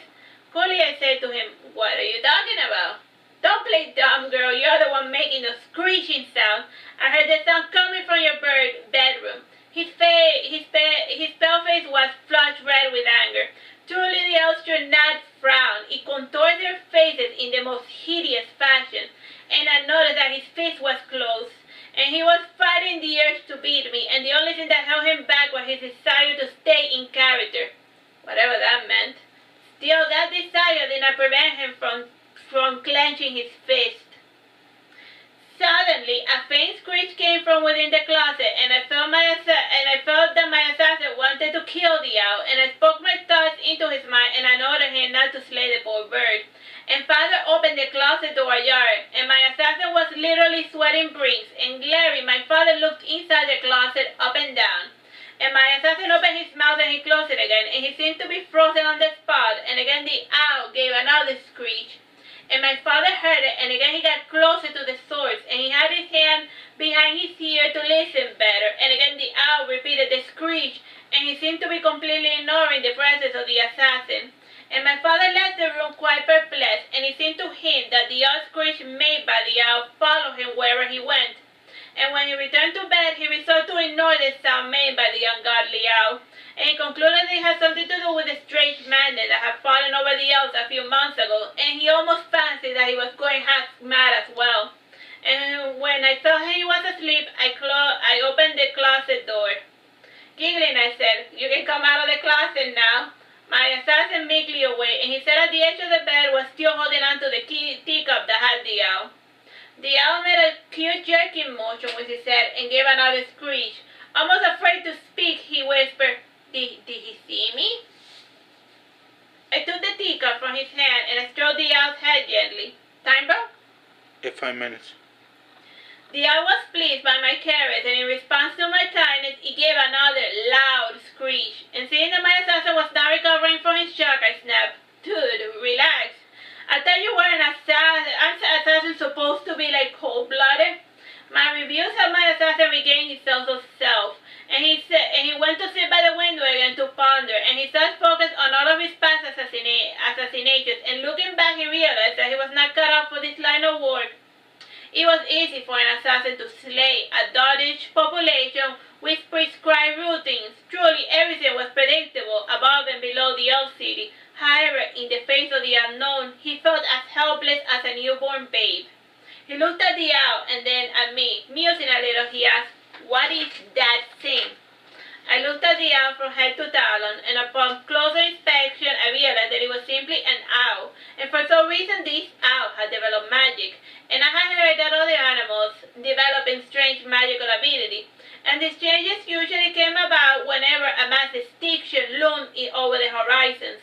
And I took the teacup to the window, and the owl seemed a bit reluctant to leave. And he said, "Mea nut ku." My assassin looked at the owl and said, "So it talks." The owl glanced at the elf with his large brown eyes and said, "Hello." My assassin gently patted the owl's head, and in response, the owl nibbled playfully at his fingers. And by now, the elf had decided to play it by ear, and he resolved to stop getting surprised by anything remotely out of the ordinary, because he realized that out of the ordinary was going to become ordinary real soon. The tiny owl noticed that the elf was still afraid. "Ikumi pisu." This made me laugh heartily. It seemed that this was a regular migratory bird from space, and unlike other birds, all migratory birds have developed the ability to travel across time and space, and whenever a person spots a bird that is extinct on a part of birds from that region, that bird is most likely not of this world. And the number of the strange birds never dwindles, and they neither age nor eat, and because of their travels, they pick up strange abilities, and their behavior is dictated by millenniums of instinct. As such, this owl's presence was part of a large migration of magical birds, and I explained this and many things to the elves, and from time to time the tiny owl will comment or screech at something or other. Time, bro? 2 minutes, 30 seconds. Close to twilight, the owl began to glow, and it flew swiftly into the heavens, and when it left the planet, it made a streak in the sky that resembled a shooting star. This was complemented by hundreds of others, and it was a beautiful sight to behold, which only lasted 10 minutes, and only we were the silent witness to this magical wonder, and the rest of the oven city was still asleep. My assassin yawned and he stretched a little. Before leaving, he said, "Got to get going before the sun rises. Good night, Nalini." Waving at him, I said, "Goodbye, Mr. Killer." Alright, that's the end of chapter 3. Bye-bye and God bless. Hello, my name is Teresita Blanco, the Artsy Sister, and today we're reading Saturnastra Nalini. This is chapter 4, part 1, the first sacrifice. Since our escalating. When my assassin left, I began to ponder on my greatest blunder, and I have been too focused on my success to notice a change in my father's behavior. He naturally had green thoughts towards Nalini. However, his desire to kill me had only grown since the madness incident, and it had reached a new height last night, and in his fury I was able to see his true intentions. Thoughts and intentions are two different things. What thoughts are loose, intentions are hard to read, and amazing intentions are almost impossible to understand. Yes, I have made a blunder, and it would have been foolish to underestimate him. And as the days passed, I was able to read his mind less and less, and it seemed to me that he was learning how to block my telepathy. And I decided to confront him before he learned how to completely block me out. If worse came to worse, I would have to confront him in the flesh. And a week after the walk-out incident, I visited my father's study, and that day most of the family had gone out. As usual, he was poring over a few texts on magic, and I kicked the door open and I sat unceremoniously before him. And his new behavior made him smile, and he observed me coolly from behind the desk, and I could feel him juggling an idea in the back of his mind. He tried to disarm me by saying, "I know everything." "I know everything as well, Father dearest," I said, mimicking Nalini's sweet tone. "Stop it with a father nonsense. Neither you nor Nalini are my daughter," he snapped. He checked his temper by focusing his gaze on a magical tome he was reading. "Pity that you would think so, considering that Nalini is your true daughter." My statement made my father laugh. He had no doubt in his mind that he spoke the truth. As a matter of fact, he almost seemed relieved. His attitude changed completely after I cleared up this fact, and he almost seemed cordial. When he was done laughing, I added, "So, my assassin spilled the beans?" "More or less. I only had to question him once before he told me all of your secrets. I must add that he's not your most loyal ally." He said this in a soft, soothing voice, the kind of tone he assumed when he spoke to my baby brother. I said, "I am surprised you have not tried to kill me yet." "There will be no point," he added. "More importantly, what do you want?" "There is something happening here, something that you are doing to the world or anything. I don't know. Don't you feel that there's something off about this place?" My father carefully measured his words before saying, "Yes, I have noticed that there's something off about this place. These anomalies occur whenever Bersame goes to war. Things usually go back to normal whenever his bloodlust is finally satiated." "Are you happy with just sitting still and doing nothing?" I asked. "It's hopeless. We have seen what occurs to anyone who opposes King Bersame." My father said this with an air of resignation. "I propose a truce," I said, standing before him. I handed him my right hand of peace.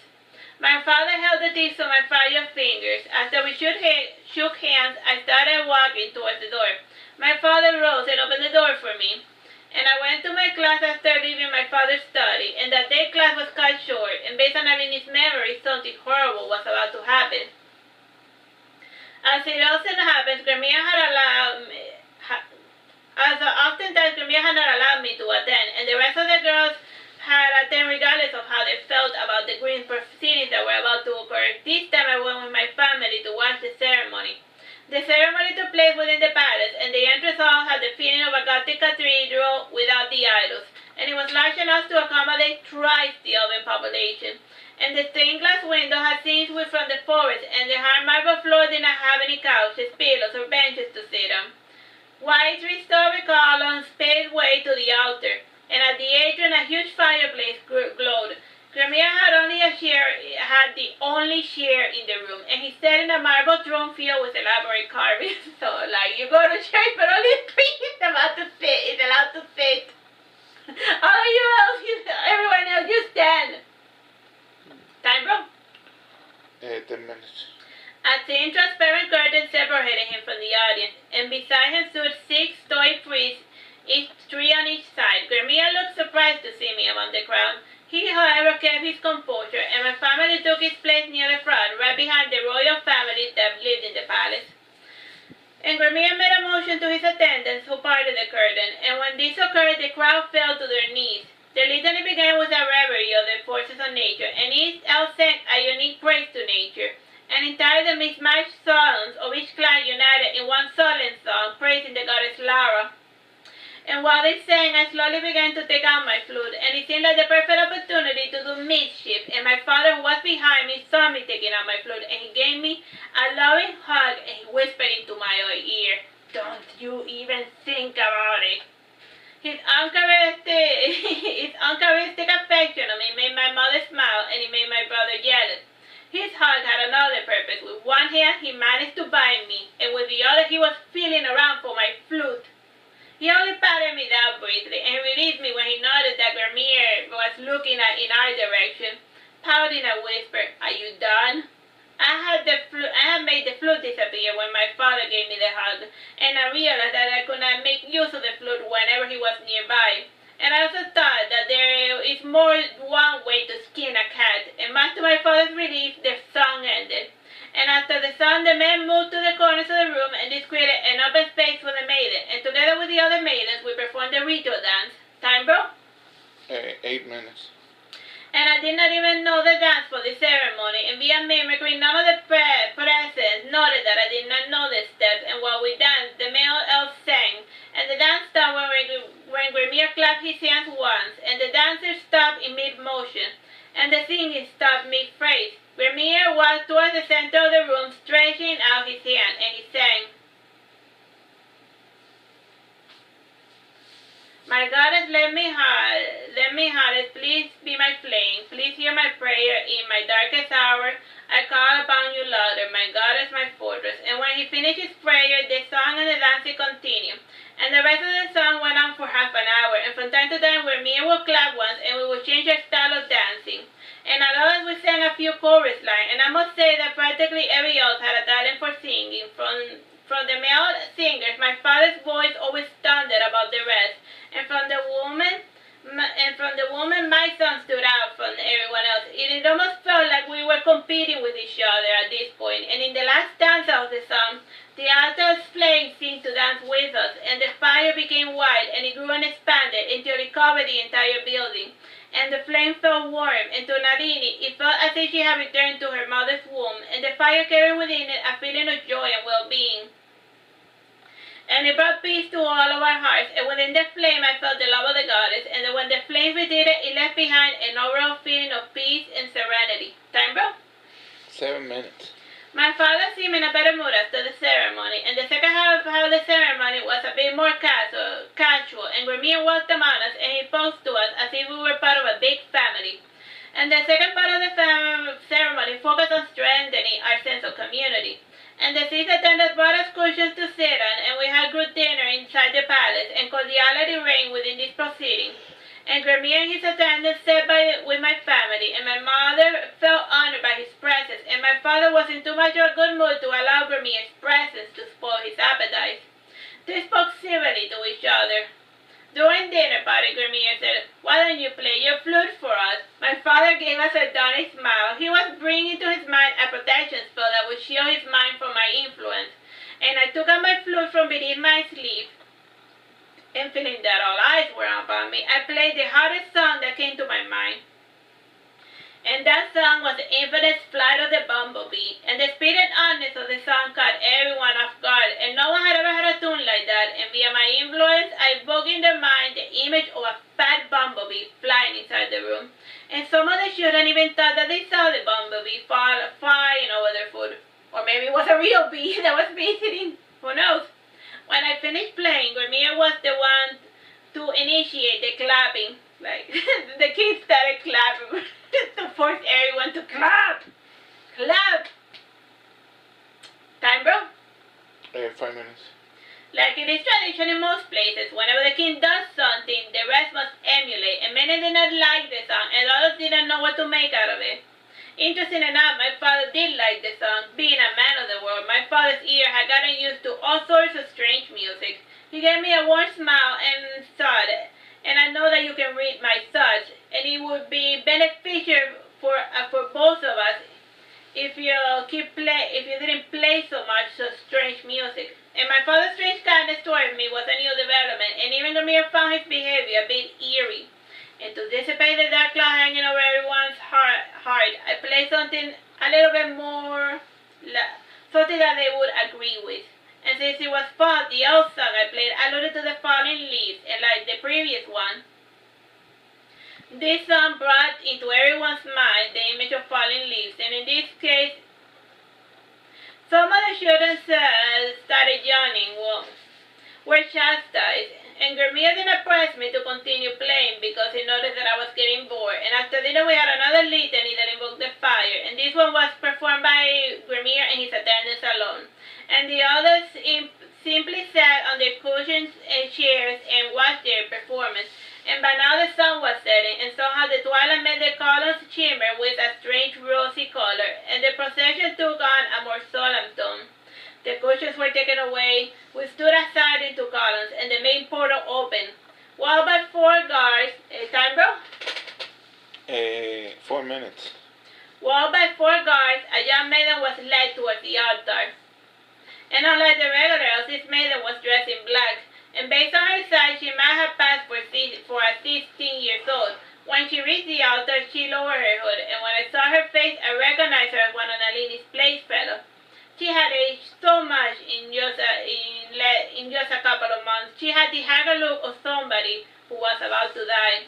The sacrificial lamb was stripped of all of her worldly belongings, and one by one, all of her childhood things were thrown into the fire.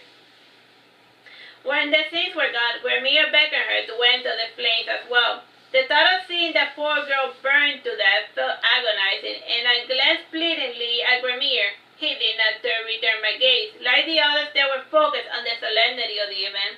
The girl took a step forward and another, and the flames licked their tongues in expectation of the coming meal. My father saw me reaching for my flute, and he placed his hand on my shoulder, and he shook his head. In his thoughts, he said sadly, "Some things cannot be helped." The girl entered the flames and ... Everyone felt relieved to be out of the palace, and most of the ceremonies were cheerful, except when somebody had to lose their life. Ideally, only criminals were fed to the flames. Overtime crime had been abolished. No one dared to steal or murder anyone, unless the king commanded it. Each elf yielded to the whims of their leader, and in order to supply the fire, new scenes had to be invented, and at other times the victim was chosen due to the purity or lack thereof.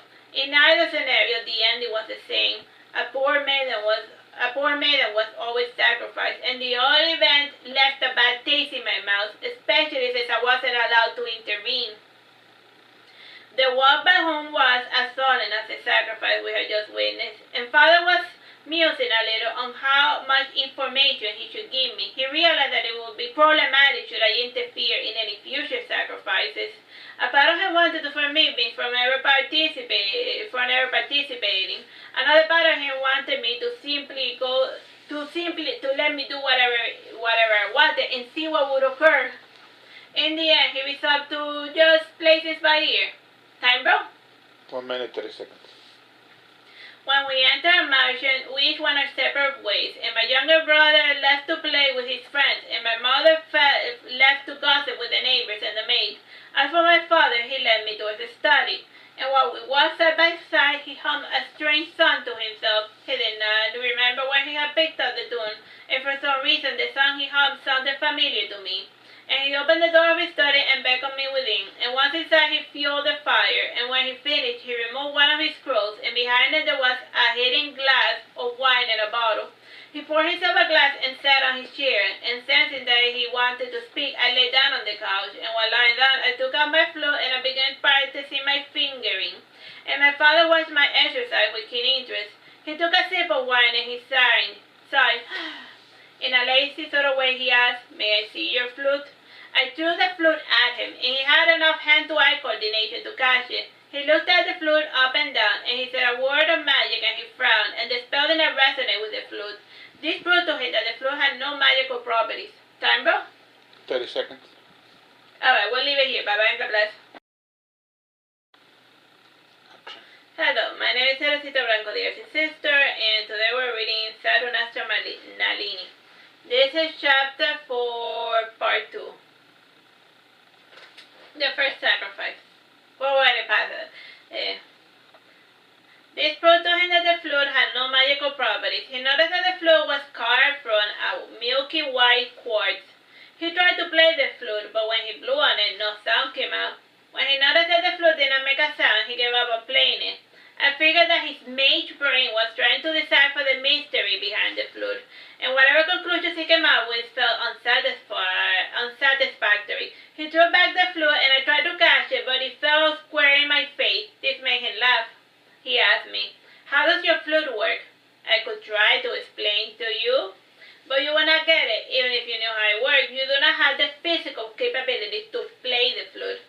What I said made my father frown. He thought I was making myself difficult on purpose. In the end, he decided that it was pointless to press the issue. I asked him, "So what do you want to talk about, Father dearest?" My father's frown deepened into a grimace. In a harsh voice, he said, "When we are alone, I want you to call me by my name. I do not consider whatever you are my flesh and blood. So yourself, I could become your flesh and blood if you felt like it," I said, sitting up. "Really?" he asked with disdain. "It still does nothing about your soul. A demon soul is a demon soul, and a human soul. Perhaps the lines between a human soul and a demon soul or an elf soul are often blurred. Nothing is ever that convenient."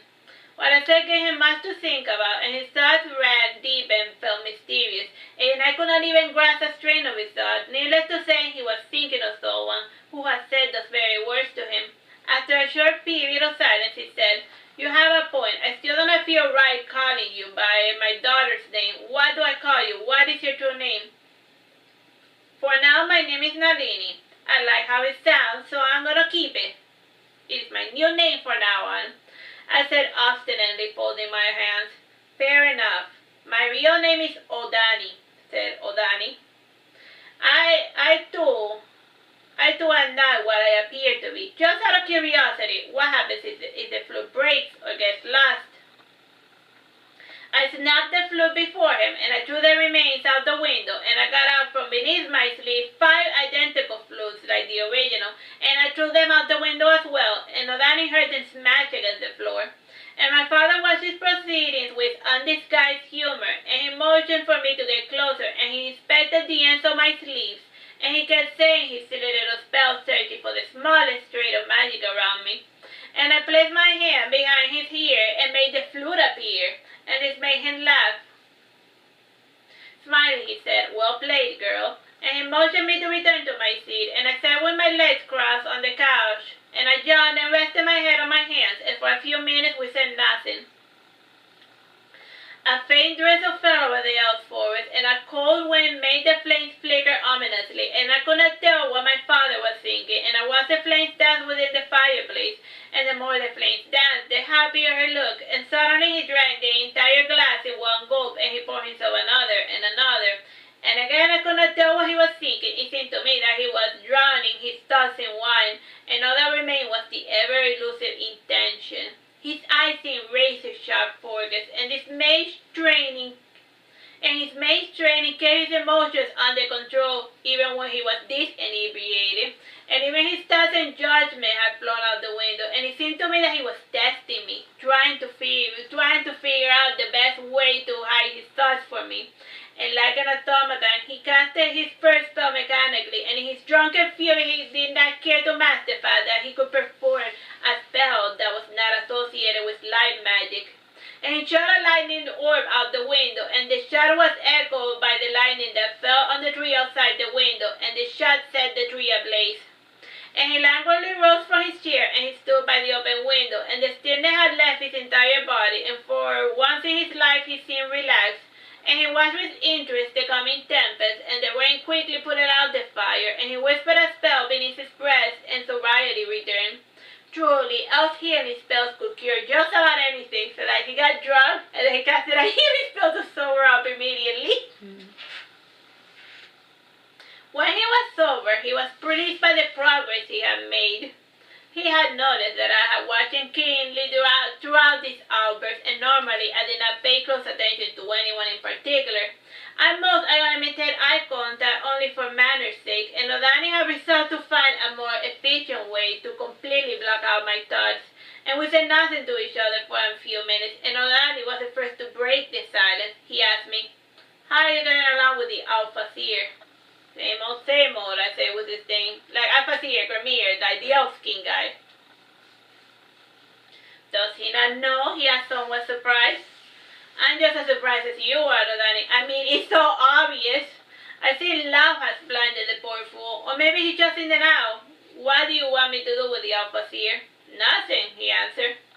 We said nothing to each other for quite a while, and by now the storm had passed and the sky was still cloudy, and from time to time a faint glimmer from the Titan moon or the sky dove was visible, and my father left the window and he sat back down on his desk, and he gave a soft yawn, and while he yawned I noticed his large canine teeth. He licked them and thought that it was just about that time. Time for what? I did not know.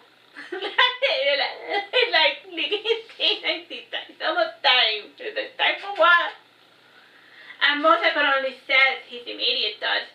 He closed his eyes for a bit and he asked, "How can you go on without sleeping? Despite all our magic, we had yet to conquer sleep."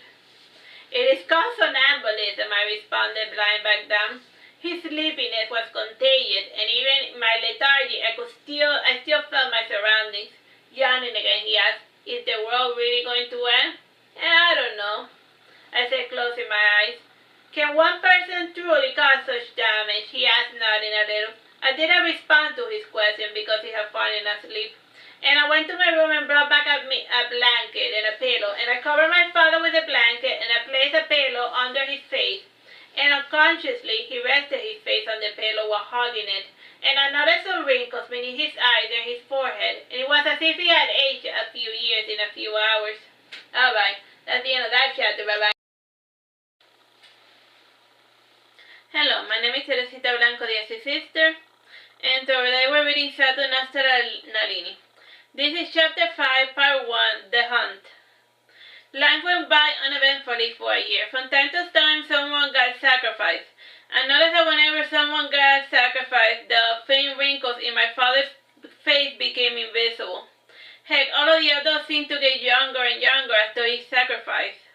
I also noticed that my aging progress slowed down whenever I attended a sacrifice. After my first visit, I did not attend any future ceremonies, and my father was much relieved by such turn of events. Our relationship softened throughout the year, and from time to time he would have me enter his study to test out a new mind reading, a new mind block spell. These spells did work whenever he was focused on blocking my thoughts, however.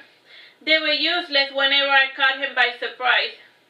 He had his senses test how far I could perceive their presence, and after much trial and error they gave up on trying to figure me out. Indeed, my senses were sharper than most of my kind, and they only grew the more I used them. And by now I was keenly aware of what was happening in half the world. The only problem that these senses were limited because I was inhabiting a body that was not my own. Despite these limitations, I became aware of some life forms that live below the open city. At first, these light signals felt faint, almost imperceptible. The more I focused on them, the more I became aware of their presence, and to better focus on them, I would lay flat on the ground, and I would close my eyes and focus all of my senses on what lay below. One day my father caught me through lying flat on the ground. The way I crawled around my room forced him to ask, "What the hell are you doing?" Looking up from my work, I said, "Nothing." "Okay, carry on," he said, closing the door. Later that day, I decided to look for a better vantage point. At random points in town, I used to crawl on the ground, and I tried to avoid prying eyes, and from time to time, a girl, a lady, or a soldier would ask me, "What are you doing?" I stoically ignored their prying questions, and every so often I played the flute on the ground in the garden's palace, and I felt that something was close to the surface, and I played my flute and waited for the response. And the figure seemed to have stopped walking, and the connection felt faint, but at least I was making some progress, and my concentration concentration broke when I felt a hostile presence invading my personal space. As it always happens, my focus shifted towards the hostile element, and I felt myself watched by someone hiding among the trees, and the person, seeing that it had failed to surprise me, departed.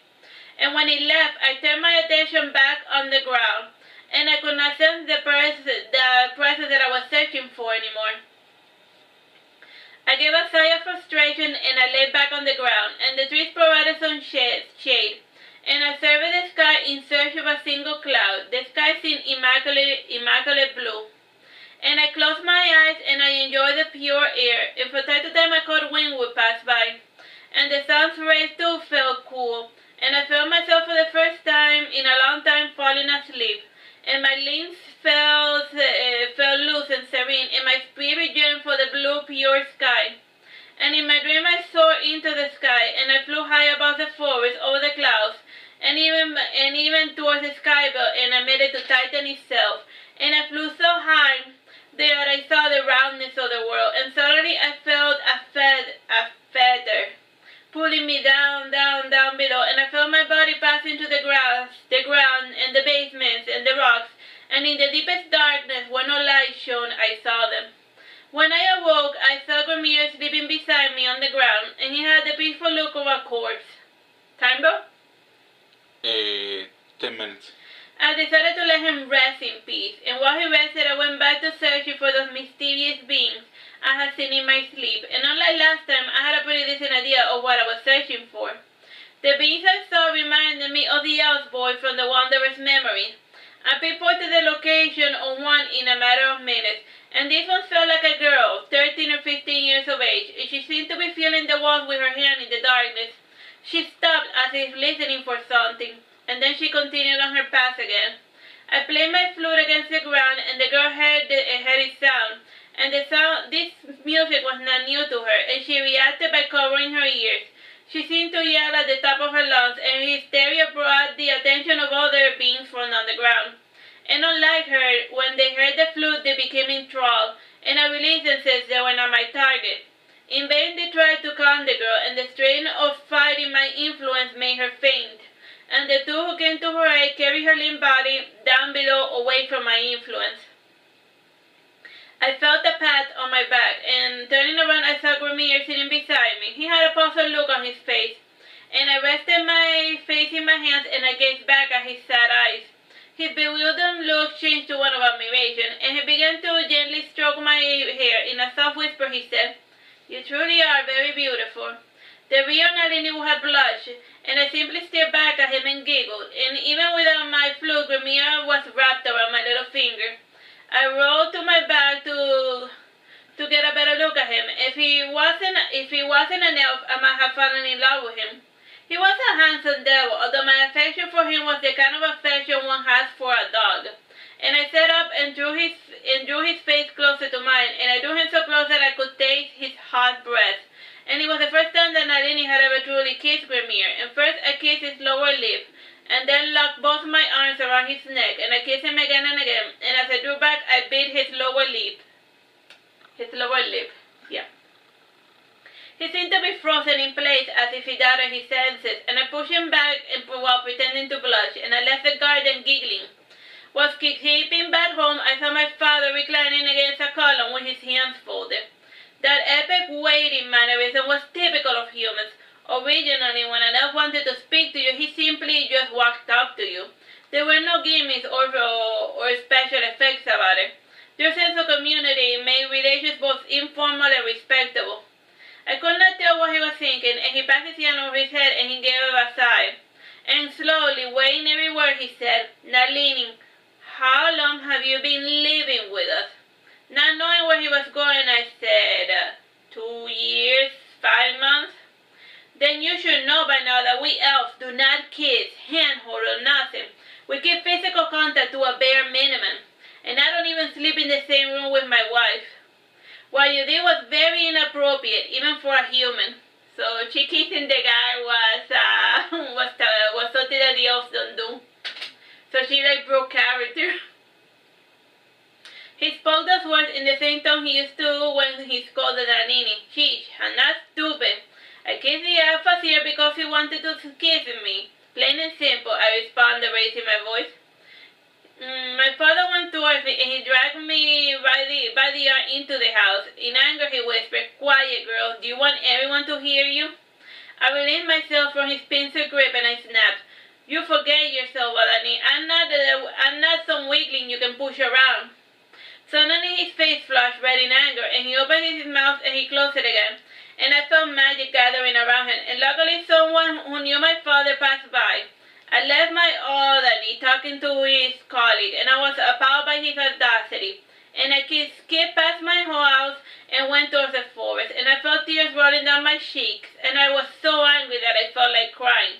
And I made my way back to the lake, and I went through and the nymph rose to the surface of the water. In a soft voice she asked, "Do you have a stupid fight with your father?" Sitting down on the lake, I say, "Oh, stupid, he's such a jerk, telling me what to do. How dare he outshow him." Time, bro?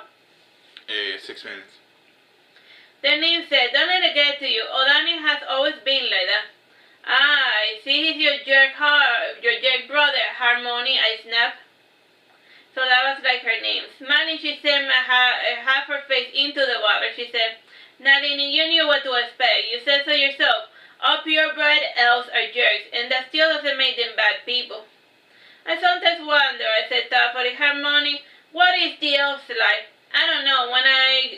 When I came to, I was bound to this lake, and I sometimes worry about what occurs if this lake dries up."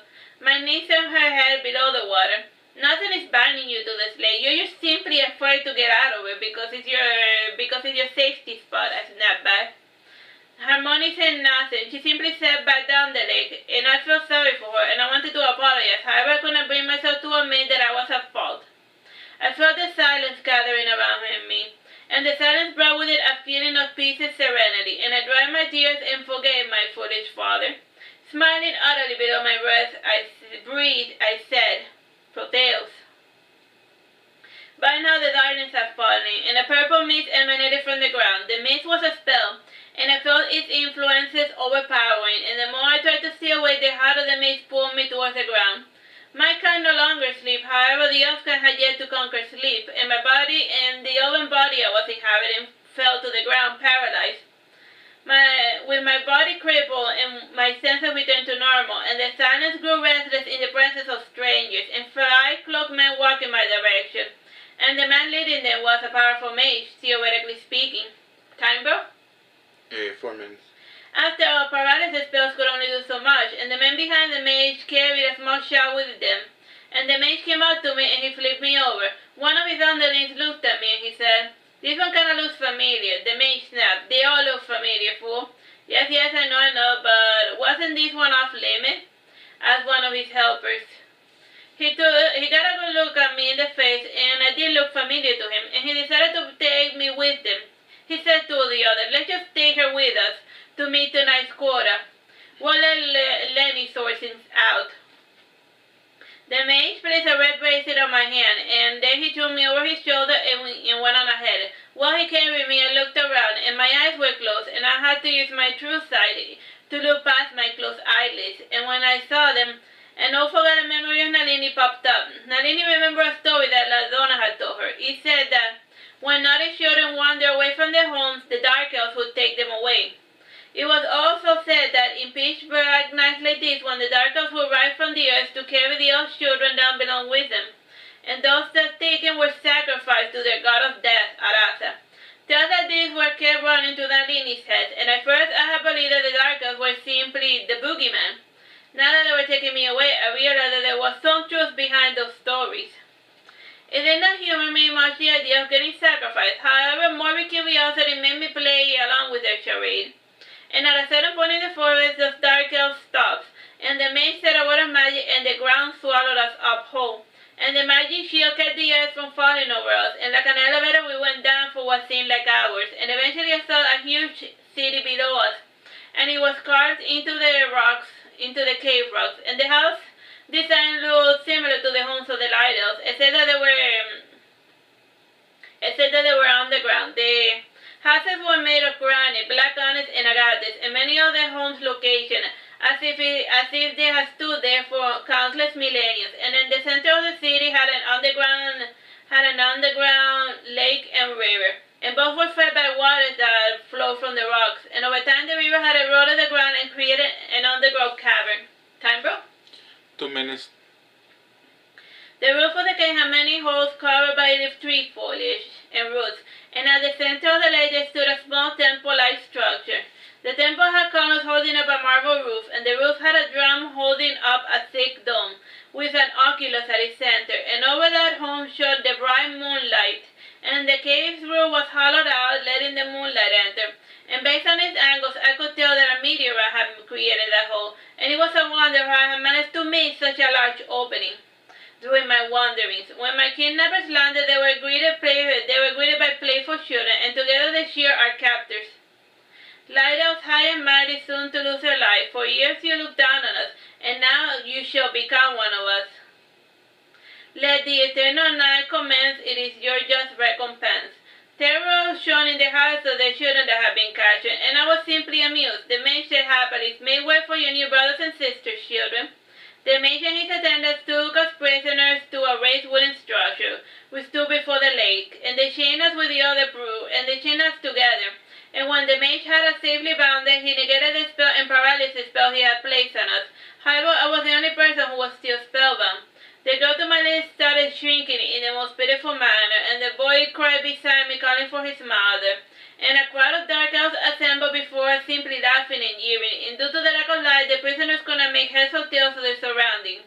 And their frightened imagination created fantastic visions of the dark elves and their city, and each one more horrifying than the last. And I was the only prisoner who was calm, composed, and a little bored. Time, bro? Less than a minute. The crowd suddenly fell silent, and like 25 seconds. And they made a pass for 5 mages, and the mage leading them had a score in his hand, and he mounted the stage and inspected the inventory. He noticed my red colored bracelet, and he asked me, "Name?" "Nalini," I responded. Bye-bye, God bless. Hello, my name is Teresita Blanco, the Artsy Sister, and today we're reading Saturnastra Nalini. This is Chapter 5, Part 2. The mage frowned when he heard my name. Apparently I was not in the inventory list. He whispered to his assistant, "Why do you bring this girl? Her name is not on the list." My kidnapper said, "Her name is on the other list." My kidnapper appeared to the other list, and the mage read, "Nalini, 5,000 gold contract, patron Odani. Note, proceed with extreme caution, kill her if she summons a flute." Apparently Odani planned to get rid of me by taking my light, or by having me killed. He hoped that by making me an outcast, I would not interfere with his work, but I was not going to make things easy for him. Among the crowd, I recognized Karini. She was the girl I saw getting sacrificed in the temple. I was relieved to see that she hadn't burned to death, that she had simply just lost their light, whatever that meant. She too recognized me. As a dark elf, her appearance had not changed much. It had only altered in color. Her blonde hair had turned pitch black, and her eyes too were as dark as night, and her skin had acquired an ashen honey tint to it. And like the rest of the dark elves, she sported black robes, and when she saw me in such a pitiful condition, she was moved to tears, and I said to her with my telepathy, "Do you remember the madness, the feeling of ultimate freedom?" Below her breath she whispered, "Yes, I had not forgotten the feeling. The memory of the day is the only thing that cheers me up in my darkest hour." "Be my hands, Karini," I urged her. The bond I had forged with her was now strong. Stronger since my elf body was currently immobile. "Yes," she said. And she drew my flute from beneath the foldings of her robes, and the crystal flute seemed to shimmer in the darkness, and she placed her beautiful lips over the flute, and then she started playing my song. At first the vulturous crowd opaqued the sound, and slowly, however, the nearby dark elves started echoing my music with their voice, and since the majority of the dark elves had gathered in one spot, the song of madness spread like a disease, and in no time half the crowd had gotten infected, and the elf prisoners too recognized my song, and they felt contempt at the prospect of seeing the madness overcome those who surrounded them, and they secretly hoped that the dark elves would kill each other, or something, and like the light of mages, the dark elves were taken by surprise, and they tried to corroborate the strange singing with my presence. Though they searched me, they could not find the crystal flute. nor could they pinpoint the sound or source of where the music was coming from, since it echoed throughout all of the cave walls. And like last time, the Song of Madness overtook the entire elf population, and even the chain of prisoners were growing frenzy. And just like the Pied Piper who led rats through the tree, the dark elves moved and sang like marionettes to the Song of Madness. And suddenly I made them stop their singing, and in one unified voice they asked, "What is the elf's light?" Frightened, the leader of the five mages said to the others, "Oh, Danny warned us about this." My kidnapper snapped, "You're a fool to believe everything that man says." And he probably blamed the incident on the daughter he wants to get killed, and now we're stuck with a sticky situation. And again the marionettes repeated, "What is the elf's light?" Resolving to end this charade without incident, the leader of the mages decided to cooperate, he said. "Like a burning bush, we elves enter the world fearing darkness, and we cling to light like moths to a flame. Eventually the fire that gave us life consumed us whole, only leaving behind this charred remains. Without the flame we die, and with it we get burned until only a shade of our former self remains. Once you become a shade, in the darkness we must remain until the end of our days." Do you hear the people? Even in the darkest night, the sun will rise. There's no need to spend all of your entire life living in this darkness.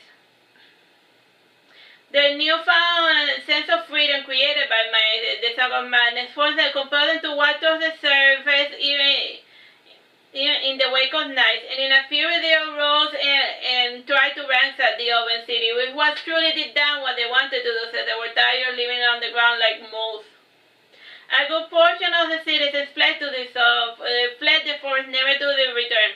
Others went to raid the nearby human villages, and when the light elves saw the maddened dark elves, a good chunk of them got infected by the frenzy, and they joined their ranks to loot and pillage the homes of the brethren that were better off, and they released all of the prisoners who were left with the dark elves in order to participate with the raids.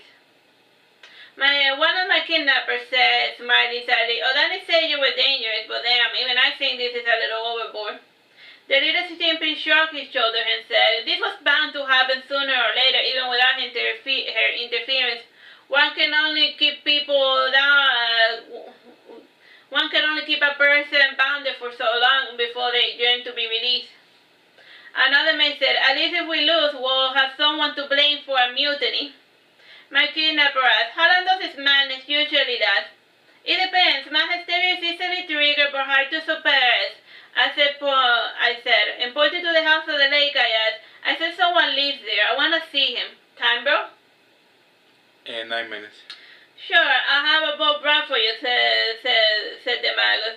He gave orders to one of his fellows, and they went to the house and carried a small wooden boat to the water, and the boat was carved out of redwood, and it had acanthus and roses patterns carved in its frame. Once it entered the water, my captor took the paddles and he beckoned me to enter within, and I walked towards the edge of the lake, and the second the mage carried me into the boat so that I would not get my dress wet. And he laid me down on a cushioned passenger chair, and the tip of my feet gently touched the icy cool water. While the mage rowed the boat, I merrily sang, "Row, row, row your boat gently down the stream." The ride felt peaceful, and when the light of the moon fell on us, I saw that the dark elf's appearance changed, and his face and hand started shriveling and disfiguring into something strange, and it looked like the distortion that wood or paper experiences when touched by flame. I noticed that the change was only superficial. He was still himself. The dark elf lowered his hood, and he put on gloves to hide his changed appearance. Smiling, I said, "You don't need to hide yourself. I find you cute regardless of your looks." The mage said nothing. However, I felt his aura mood improved. The mage stopped just before the lake shore, and he got out of the boat, and the water went as high as his knee, and he beckoned me to his arms, and he carried me across the rest of the way. And when he held me in his arms, his fragile but strong frame reminded me of my father Proteus, and I wondered how he was doing. My reminiscences were interrupted when the mage placed me on the sandy ground, and he sat on the floor and he said, "Go on ahead, I'll be here to take you back." I walked across the sandy plains, and I noticed above me light radiating over the marble building, and the building seemed to glisten as its glow made the sun stand out against the darkness within the cave. Its windows had pitch black curtains instead of glasses, and I saw a faint movement in one of the person hiding within.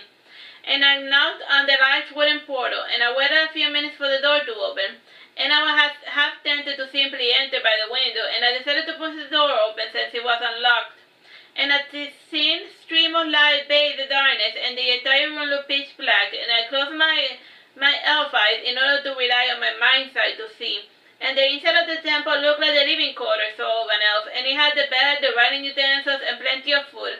And the back wall was paved with codices, books, and scrolls, and some felt like they had spells written inside of them. And in the center of the room I saw a pool of water, and I went towards the water, and the algae within it shimmered deep blue. I sat before the pool, and I warmed my feet within it, and I saw within the water the shimmering reflection of an elf, and he looked like all of the other dark elves, and the luminescence created by the water did not alter his look. Apparently the entire environment in this room was meant to maintain such a decaying, timid light. And I heard the faint creaking of two wheels, and the image of an elf grew closer and closer. A fragile, trembling hand grasped the end of my hair, and the reflection brought my hair to his lips, and he kissed it. In a quivering voice, he said, "It has been a while, little sister." I laid my head back and rested my head against my brother's lap, and I hugged his knees while I allowed myself to relax. Gently, the same fragile hand stroked my hair, and it took all of his willpower to hold back the tears. "Yes, it has been a while, big brother," I whispered, tapping into Nalini's memory. "You still recognize me in this form?" he asked. "Yes, how could I forget? Even as a dark elf, you're still your father's fleeting image," I said, kissing his fragile legs. The legs he had not used in over a decade. Time, bro? 5 minutes. Ever since Lenny had a writing accident, he had been forced to live among the dark elves. When father fell to heal his leg, Lenny suffered the same fate as all of the flawed elves. And even then, father still kept hoping, and after traveling far and wide, he was not able to cure his favorite son. And when my younger brother was born, Lenny too was replaced by a newer, cuter model, and now he lay forgotten, rotting on the ground with the rest of the fellow dark elves as his only companion. "Father told me you changed, that you were no longer yourself," he said, looking at my face. He lied. I never knew any wizard who ever spoke the truth. I am not myself, and don't ever call Danny a wizard. My furious way of speaking made him smile, and I rested my head against his lap again. "No, Danny, Onaga could never be a true wizard. Proteus is the only powerful wizard." Lenny smiled rather pleasant. He had confirmation that I was not myself. Gazing off, he asked, "Did you really come here to save this rotting world?" "Yes, in theory.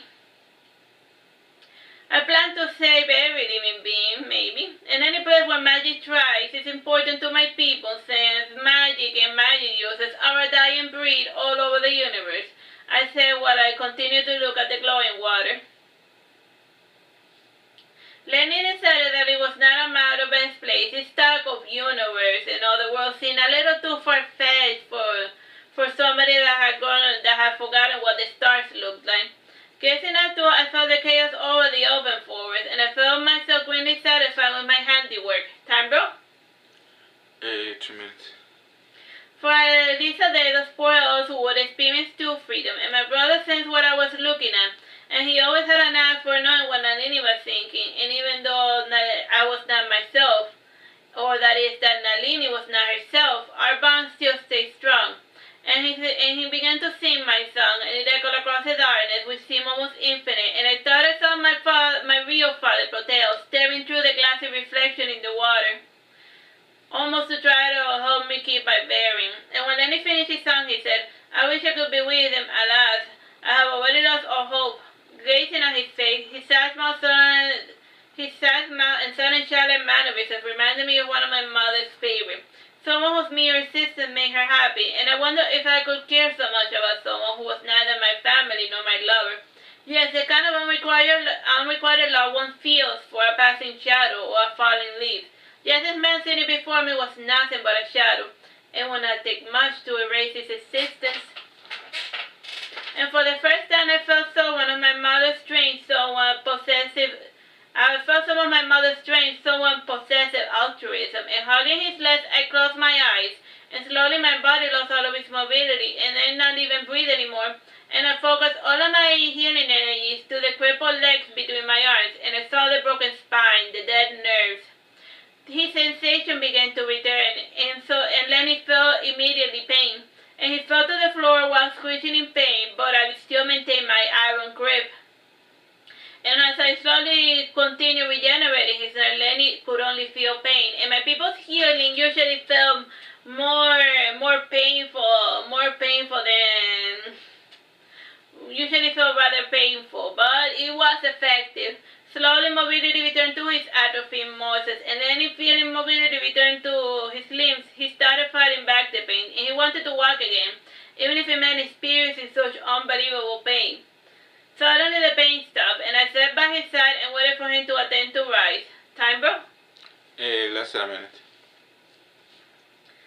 Oh, yeah. Lenny felt shaky from the experience, and he sat on the floor and tried to make use of his leg, and I made a sign to him and said, "It is too soon for that. You will require 6 months of physical therapy to make use of your legs." Alright, well, may leave this here for now. Bye-bye and God bless. That was 2, right? Yeah. Okay, so now 3. Yeah. Hello, my name is Teresita Blanco, the Artsy Sister, and today we're reading Saturnastra Nalini. This is Chapter 6, Part 1, A Different Kind of Evil. Like a baby, he crawled to his jail, and though his legs could barely support him, he seemed in a good mood. When he sat down, he gave a sigh of relief. He coughed a bit, and he said, "Would it have killed you to warn me before you started healing me?" I giggled a little and said, "I wanted to surprise you. I'm sorry you felt pain. However, this body, there's limits to my powers, and I can't heal you while also making it painless. One or the other. It's okay, it's fine. At least your healing methods are effective," he said, shuddering, remembering the pain he had felt just mere seconds ago. I got up from the floor and started walking towards the door, and before leaving the room, Lenny detained me. Smiling, I said, "I know you are lonely, and I promise to visit you whenever I can. And when I can visit you in person, I will send one of my disciples in my stead. And I program her to aid you in physical therapy, and she'll be your lifetime companion when I'm not around." When I closed the door behind me, I felt sorry for Nalini's dear brother, and I still felt chaos reigning over the forest and something else. And I glanced towards the shore and saw the mage waiting for me. And I entered the boat, and he rowed me back to shore. And on the way back, I commanded Karini to return home. And I also inscribed into her brain the proper method of taking care of Lenny. And through her eyes, I saw her set the fire to my house, and she glanced up and saw my father glaring at her from his study. And unlike last time, my father was not doing anything to pacify the town. Something about the nearby burning mansion had him hypnotized, and my focus got distracted by the thud of the boat against the new shore. And when I got out of the boat, I saw the other mages waiting for me. Smiling, the leader said, "So did you meet our dogs here?" Yes, I met Lenny. And I want to continue to visit him once a day for the next few months, though through her I plan to help him regain his ability to walk." The Magus laughed and said, "So where our goddess failed, this stranger triumphs.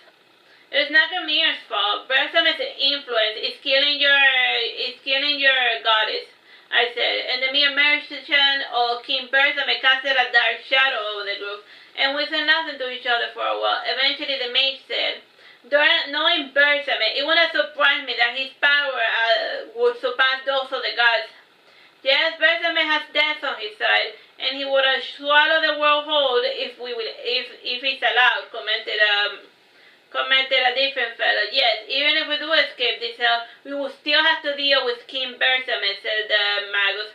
"If I had to choose, I would prefer to put out with the Overseer. The tales of Bersame's exploits still chill my blood to the core." Again, my group said nothing for a bit, and Bersame's 200-year reign of terror had taken the fight out of those unfortunate enough to live under his rule. And at times the living envied the dead, and that was one of such moments. And the men around me may have been dark elves, yet their elven blood rebelled against the idea of being lorded over by a being that they considered their inferior. Smiling, I said to them, "Normally I would tell you not to heed the rumor. However, the tales that you have heard of King Bersame are not too far from the truth. In fact, things are far worse than you may suspect." This comment casted a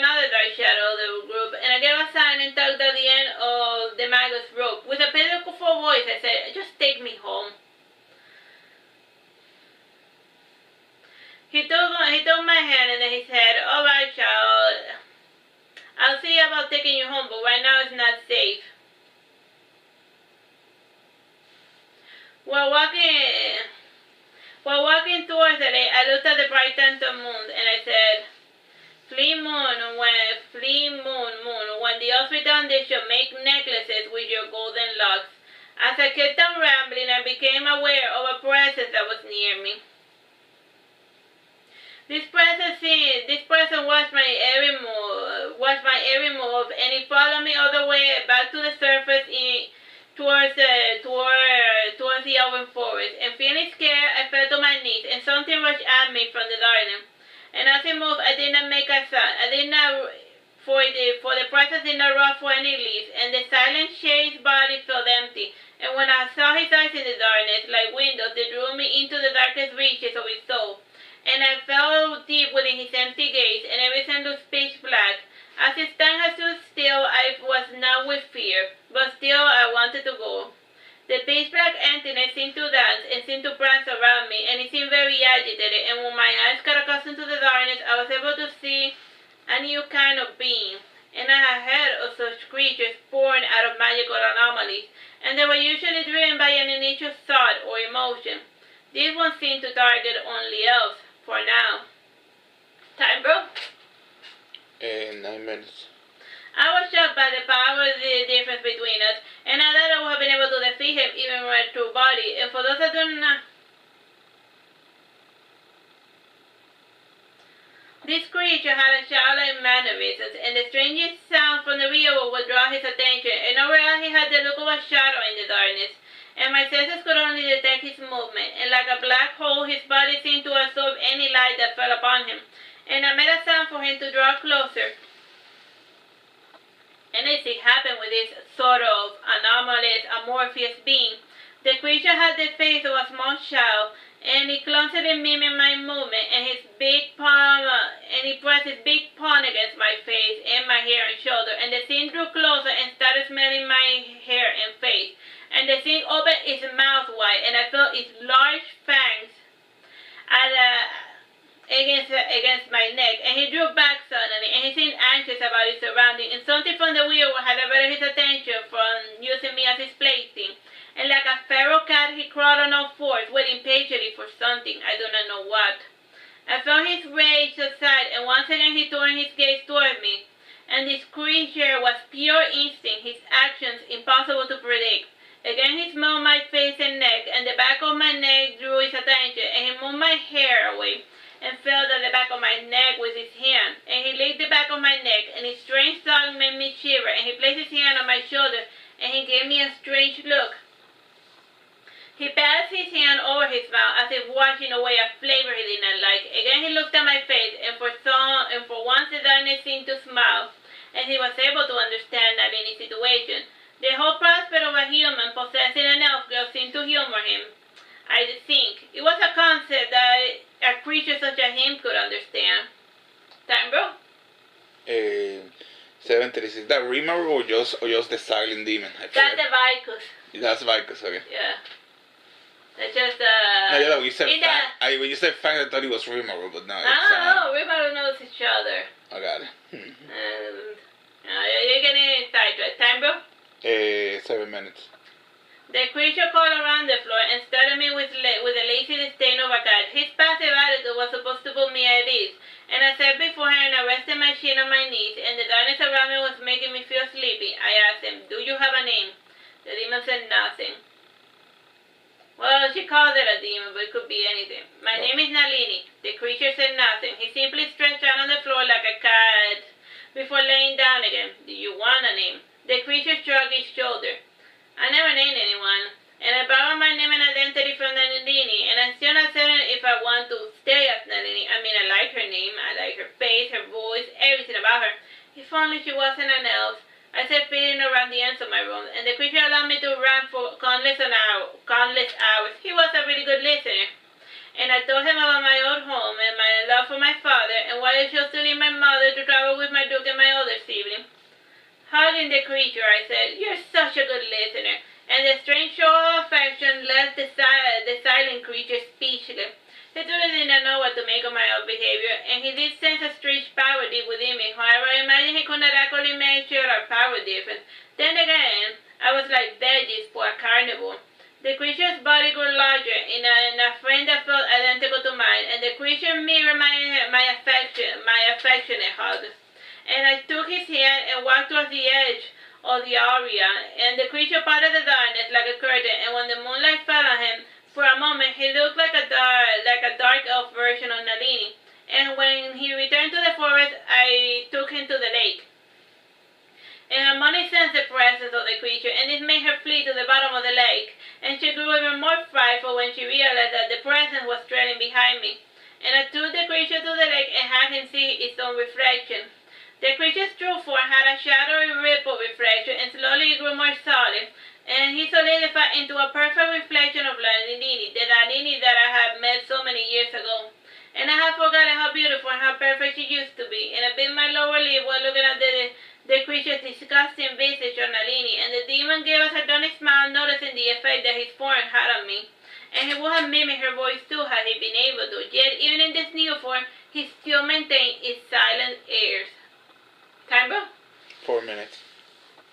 I don't like it how you keep changing forms, using my memories, trying to invoke a person closest to my heart, I said, averting my face from him. The creature seemed hurt by my heart's tone, and his annoying smile gave me an idea. I felt that the creature reacting to the idea of mine, and like before, he became a shadow that slowly took the form of someone, and he assumed the form of a frail boy just a head smaller than mine. And he wore the long sleeved black shirt and black pants with matching boots, and the darkness of his attire made the paleness of his skin stick out. And he had short jet black hair, a small well-shaped nose, and thin pale lips. His most striking feature became his stern blue eyes. They almost seemed to shine in the darkness, at least they seemed to shine to me. This time the creature gave an oddly mischievous smile before making his eyes pitch black again, and he stroked the end of one of his hair strands, and it seemed to be a habit he was planning on developing, and his new form matched his maturity level. With time he would mature into a fully fleshed something or another, or so I fancy. Well, now that you have a defined shape, I suppose you need a name, I said, looking at the creature from head to toe. And a cool breeze passed by, and the clouds parted to reveal the sky bill, and none of the moons shone their timid light upon this world. And I stayed looking at the sky, trying to think of a name for my silent companion. In the end, my mind started to wander, and through my old home started creeping into my mind, and the creature released me from my reverie by tugging at the ends of my robes. You don't want a name? I asked. The creature said nothing. Creatures need names, you know. The creature shrugged his shoulder. Named creatures have more power in this world than living. It aids in summoning an exorcism. You had an advantage over all the creatures. The fact that you cannot speak will make it almost impossible for you to be exorcised. And I said, looking straight into his eye, and I noticed that he was still not convinced about the importance of having a name that he could not pronounce. I decided looking at him and when I entered the water with his hand, the water felt chillier than usual. And I felt some water, and I got some water between my hands, and I poured it over the creature's head. And the creature did not know the significance of the ritual. He simply brushed back his wet hair with his hand. Kissing his forehead, I said, I now baptize you in the name of the third determining factor. May the resonating mind forever shine positively upon you, my son. The creature's eyes glowed with curiosity and pleasure, and he was humored by the parody of a baptism, or so I fancied. And when we got out of the water, I said to him, from this day forth you shall be known as Vicus, whose name in the Latin tongue means umbra, but in English it means shadow, or silence. So it's Vicus. Time, bro? 1 minute, 30 seconds. The creature spoke his name out loud. The silence emanated from his voice filled the forest heck, the entire world, and for a few brief seconds everything turned still in silence. And once he was fully named, the creature departed the grove to go hunt someone else. Like hunting. The silence of the night departed with it, and by now the sun was starting to rise. And most creatures like him tended to only be active at night, or so I fancy, or maybe being a night walker was just him in specific. And when the son of the forest returned, Harmony rose from the lake, and she seemed shaken by everything she had seen. In a straightforward manner, she asked, "In the name of love, what did you do? What were you doing with that demon? Why did you name him? Are you possessed? Have you any idea what you have released into this world?" I heard Lorna say cheerfully, "Relax." Hey, listen a minute. Whatever that is, it only has light up, and he was born because of the Alpha Seer's unnatural light expansion region, the Nick or whatever. He will extinguish the flames of the torches that burn too brightly, and besides, you're no longer a lighthouse, so what does it matter to you what becomes of them? I still have family, you know, she said, joking. Bye-bye. Hello, my name is Teresita Blanco, the Artsy Sister, and this is Saturnastra Nalini. This is chapter 6, right? Yeah. Part 2. I think. Indeed, now that Vargas had awakened, his influence was spreading all over the world, and he was quickly extinguishing the flame of all of the arrogant lighters who had cannibalized their brothers to shine brightly for another day. Vargas' healing magic would take some time. Still, the source of the corruption in the land was slowly fading away, and everything was slowly balancing out into place. Now that he was forcing balance back into an imbalanced region. Harmony was still not convinced, however she imagined that they would be better off if all of the lighthouse became darkers overnight, and then there would be the same type of people, and then there would be one people again with nothing to discriminate each other, with none other look to discriminate each other.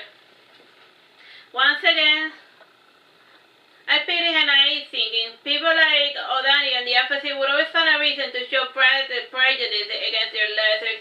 If not their looks, they would prejudice be based on their wealth, or they would invent a new something in order to put down the little person. And on my way back to the city, I played my flute, and all around me the fairies and birds joined the song of their own will.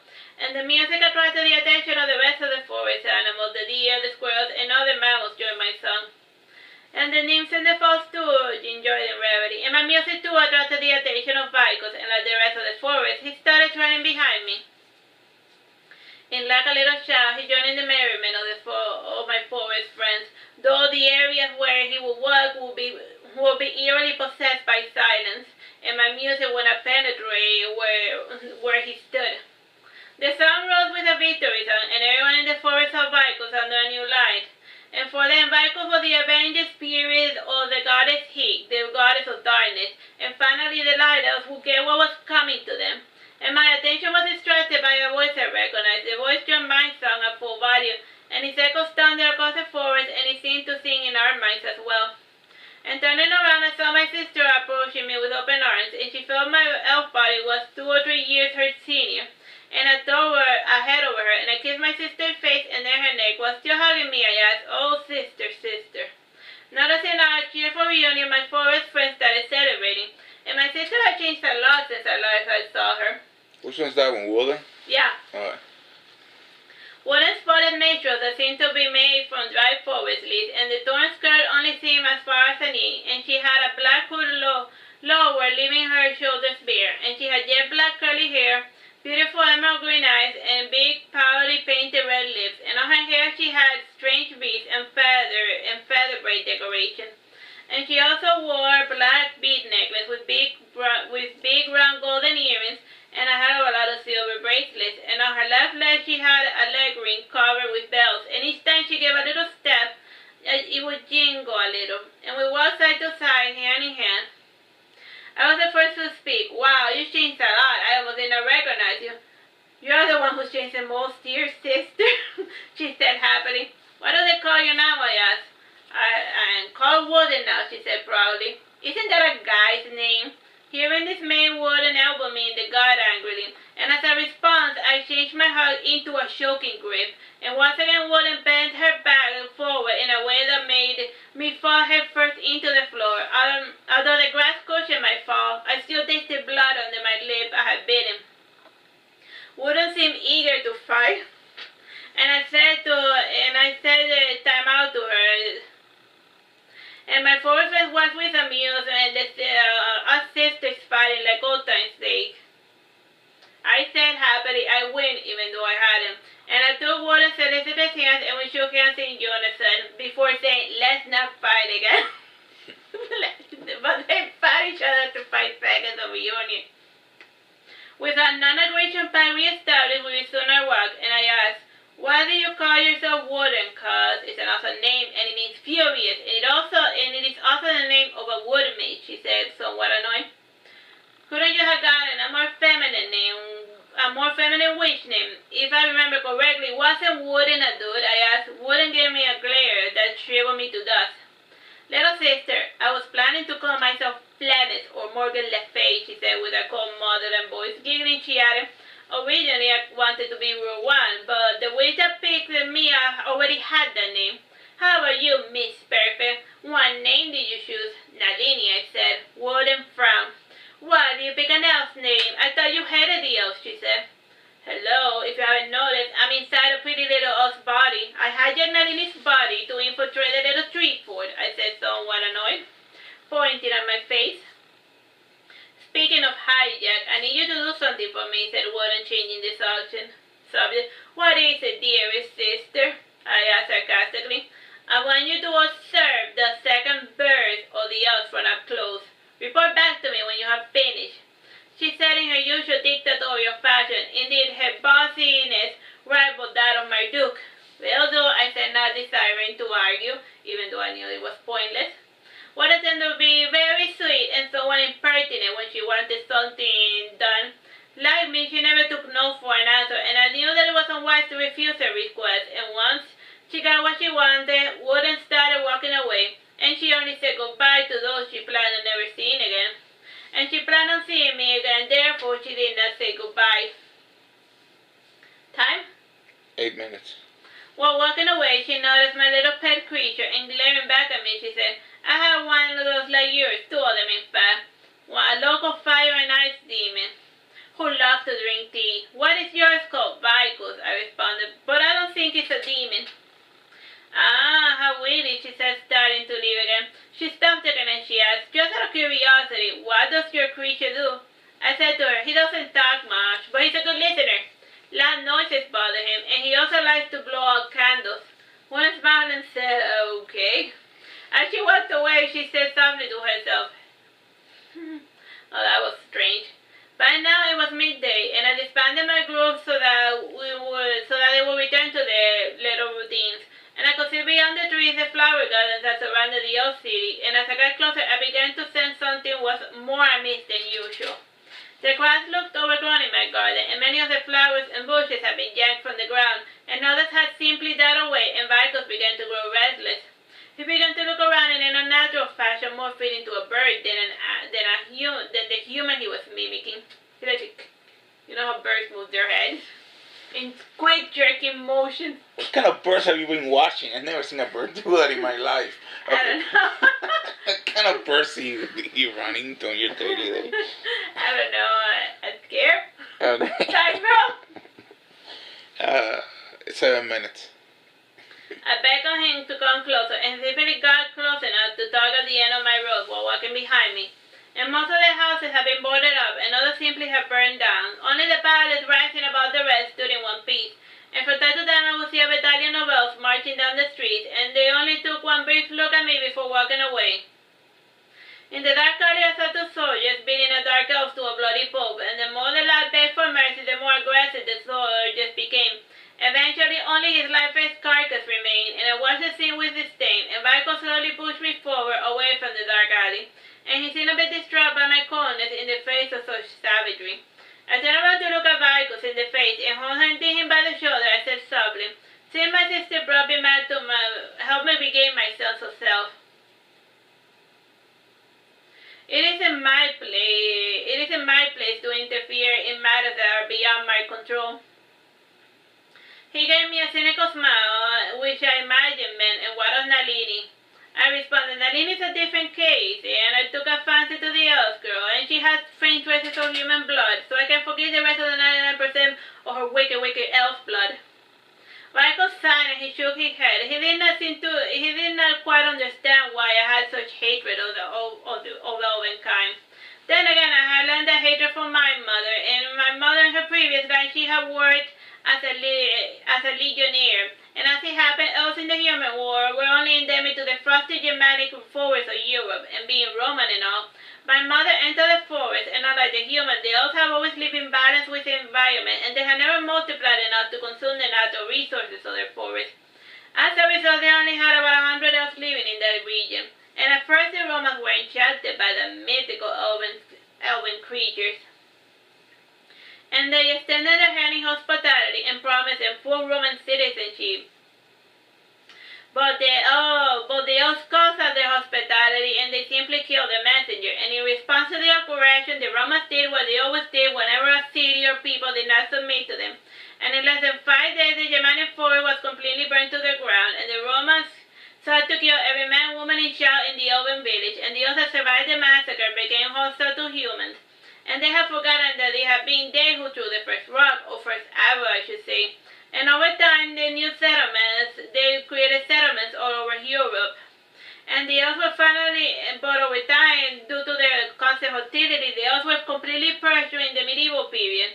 And one day they also attracted a group of pilgrims on the way to the Vatican, and the Templars who survived before the Vatican that the elves trust to remain. And disguising it as a witch hunt, the Vatican, who had archives of the Romans' first encounter with true elves, organized all the feudals, and with their aid they completely eradicated the elves from the planet Earth.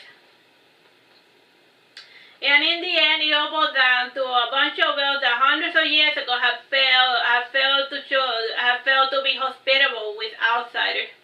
Vicus brought me back to the real world, Once again, by tugging at the ends of the rope, he drew attention to a large gathering of soldiers before the castle, and they had a bunch of dark elves inside cages, and they were being exposed to light while the light elves ridiculed their hideous transformation. Time, bro? 3 minutes. And a moment ago, I recognized Lenny and Carini, and for some reason they looked like the light elves again. And I was even more surprised by the fact that Lenny had completed his physical therapy, and I began to wonder how many months or years I had passed inside the darkness with Vicus. So like, well, she was inside with Vicus in the darkness, time passed a lot. Glancing back at him, I asked him, how long was I there? As usual, Vicus simply shrugged his shoulders. He never gave a straight answer to anything, or any answer for that matter. And although Saturnastra was teaching out orders, and while administering his punishment against the dark elves, he noticed me in the crowd. He went pale white and then green with anger. He had hoped that I would have left for good, but here I was. When he glanced in my direction, I hid behind a column, and this little charade made Adani think that maybe he had lost his mind. I said to Carini with telepathy, what the hell is going on? I live for a day and you're a light elf again. Carini looked startled, and she surveyed the crowd looking for me, and when she imagined that she saw me, her eyes rolled to the back of her head, and Lenny caught Carini's slim body as she fainted, and the strange fainting fit left Adan even more paranoid. Time, bro? 2 minutes. He began to fear that I had indeed returned, and he said to his guard, I want you to bring every light elf between the ages of 13 to 17 to the palace, and bring anyone else that happens to be with her. Yes, Alphasir. Hearing it left Vicus rather restless, and as usual the noise was making him rather fidgety, and it was only cheer for the weird that kept him from going away to find a quiet place. And he pointed to his heart, offering to hide me within his darkness, and I declined his offer, fearing that I would spend another couple of months or even a year in there. And I made my way back to my home, and when I was a block away, one of the guards spotted me, and he was a young lad, no more than 14, and his gentle frame could barely fit inside his father's golden armor.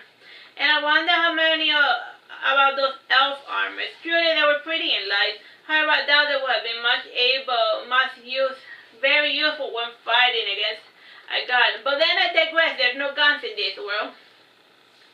The young man came running towards me, and he said, hey you there, the officer wants to see you. Go to the balance's audience hall. Time, bro? Less than a minute.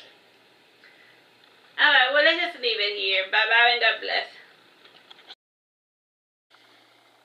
Hello, my name is Teresita Blanco, the Artsy Sister, and today we're reading Saturnastra Nalini. This is Chapter 7, Part 1. Shaking from head to toe, my brother was closer to me, and even though he was 3 years younger than Nalini, he towered ahead over her.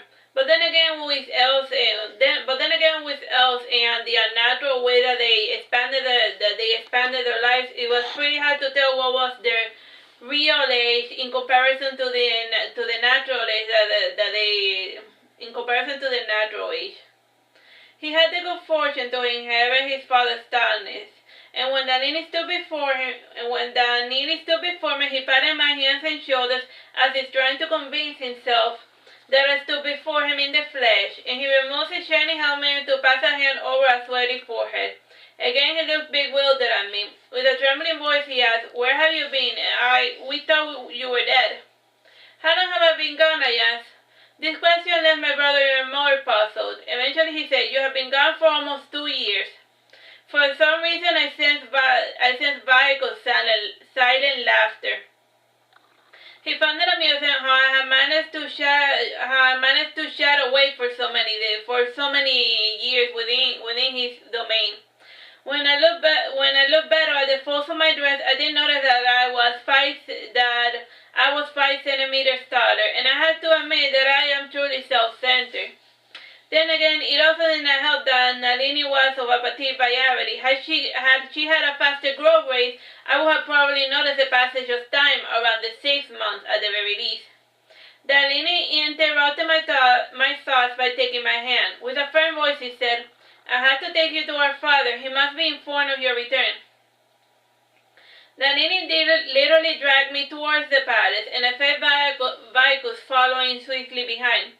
And like a shade, he flew silently over us, and Nalini was far too focused on dragging me to the palace to notice the creature stalking us.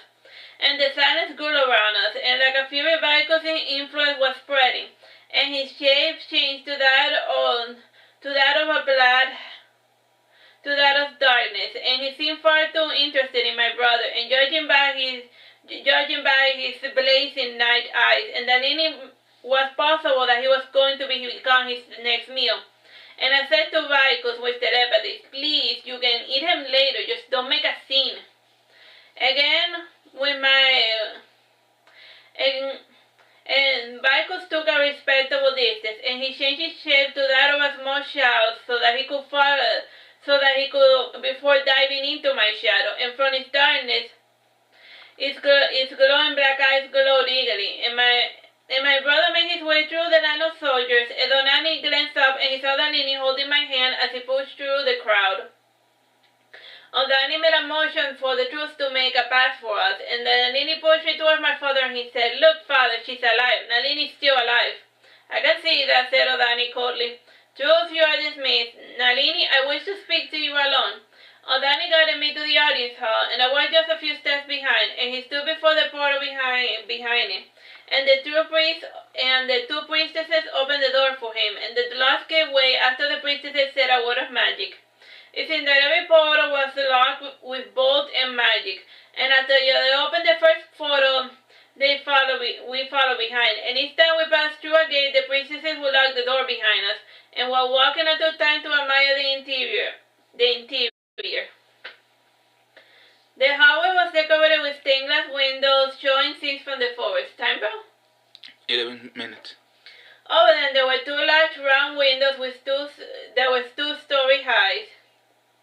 In every hallway we passed there was an unnecessary torches aglow. It seemed like the ideal home for somebody who was afraid of the dark.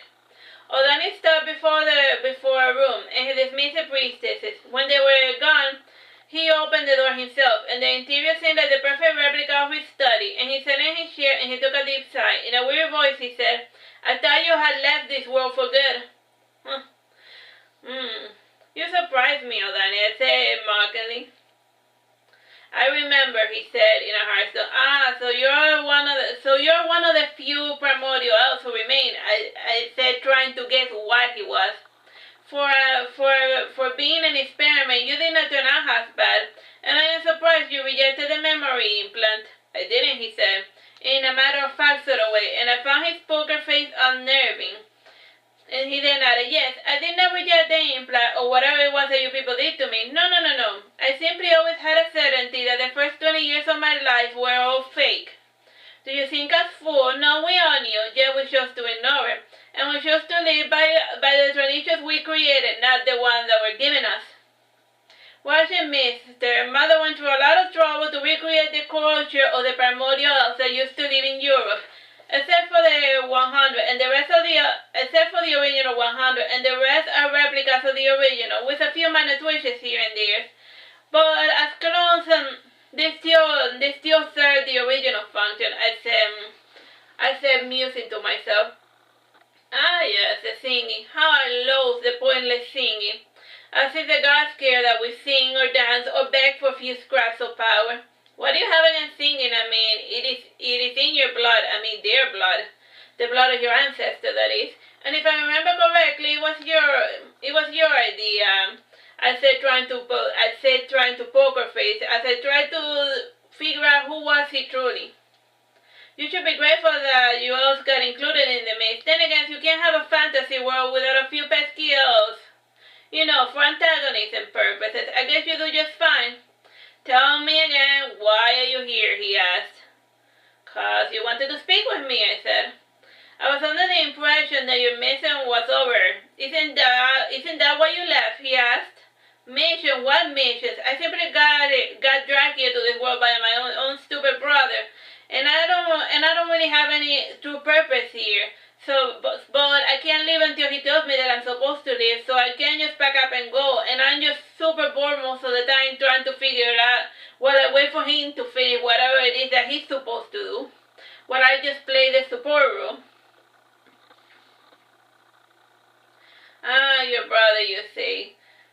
Is he, since he can't allow you to leave, what type of creature is he? He said, I don't know. It's just my brother. Seeing that I was not planning on explaining things any further, he turned his attention to the creature that was behind me. He almost didn't notice his presence. There was a quiet vibe about Vicus, and those that did not know what to look for would rarely notice his presence. And the creature too noticed Odani, and they both looked at one another with the disdain of two predators. And for Odani, Vicus was a test subject, and for Vicus, Odani was simply brunch. Vicus, however, refrained from attacking. He worried that Odani was going to be a little too tough for him to handle. He sniffed the air, and he gave Odani a sideways look, and he showed him his canine. Again, he sniffed the air, and suddenly his face became expressionless again, and his eyes lost some of their luster they had gained with the promise of a fresh kill. Something about Odani had killed Vicus' appetite. Suddenly, Vicus left our presence. What's with the demon, he asked. He's no demon, I think. I don't know. I simply personify his effects into a demon or a creature. Still, he would have become one with or without me naming him. I got bored of this inquisition. Must it always be you asking me pointless questions? I made a motion to rise, but Odani punched the table and made me stop. Had I been the true Nalini, she would have frozen on the spot. Sneering, I say, you forget that I am not myself. Or that is, that I am not the true Nalini. Well, I am in a sense. Just two souls in one body.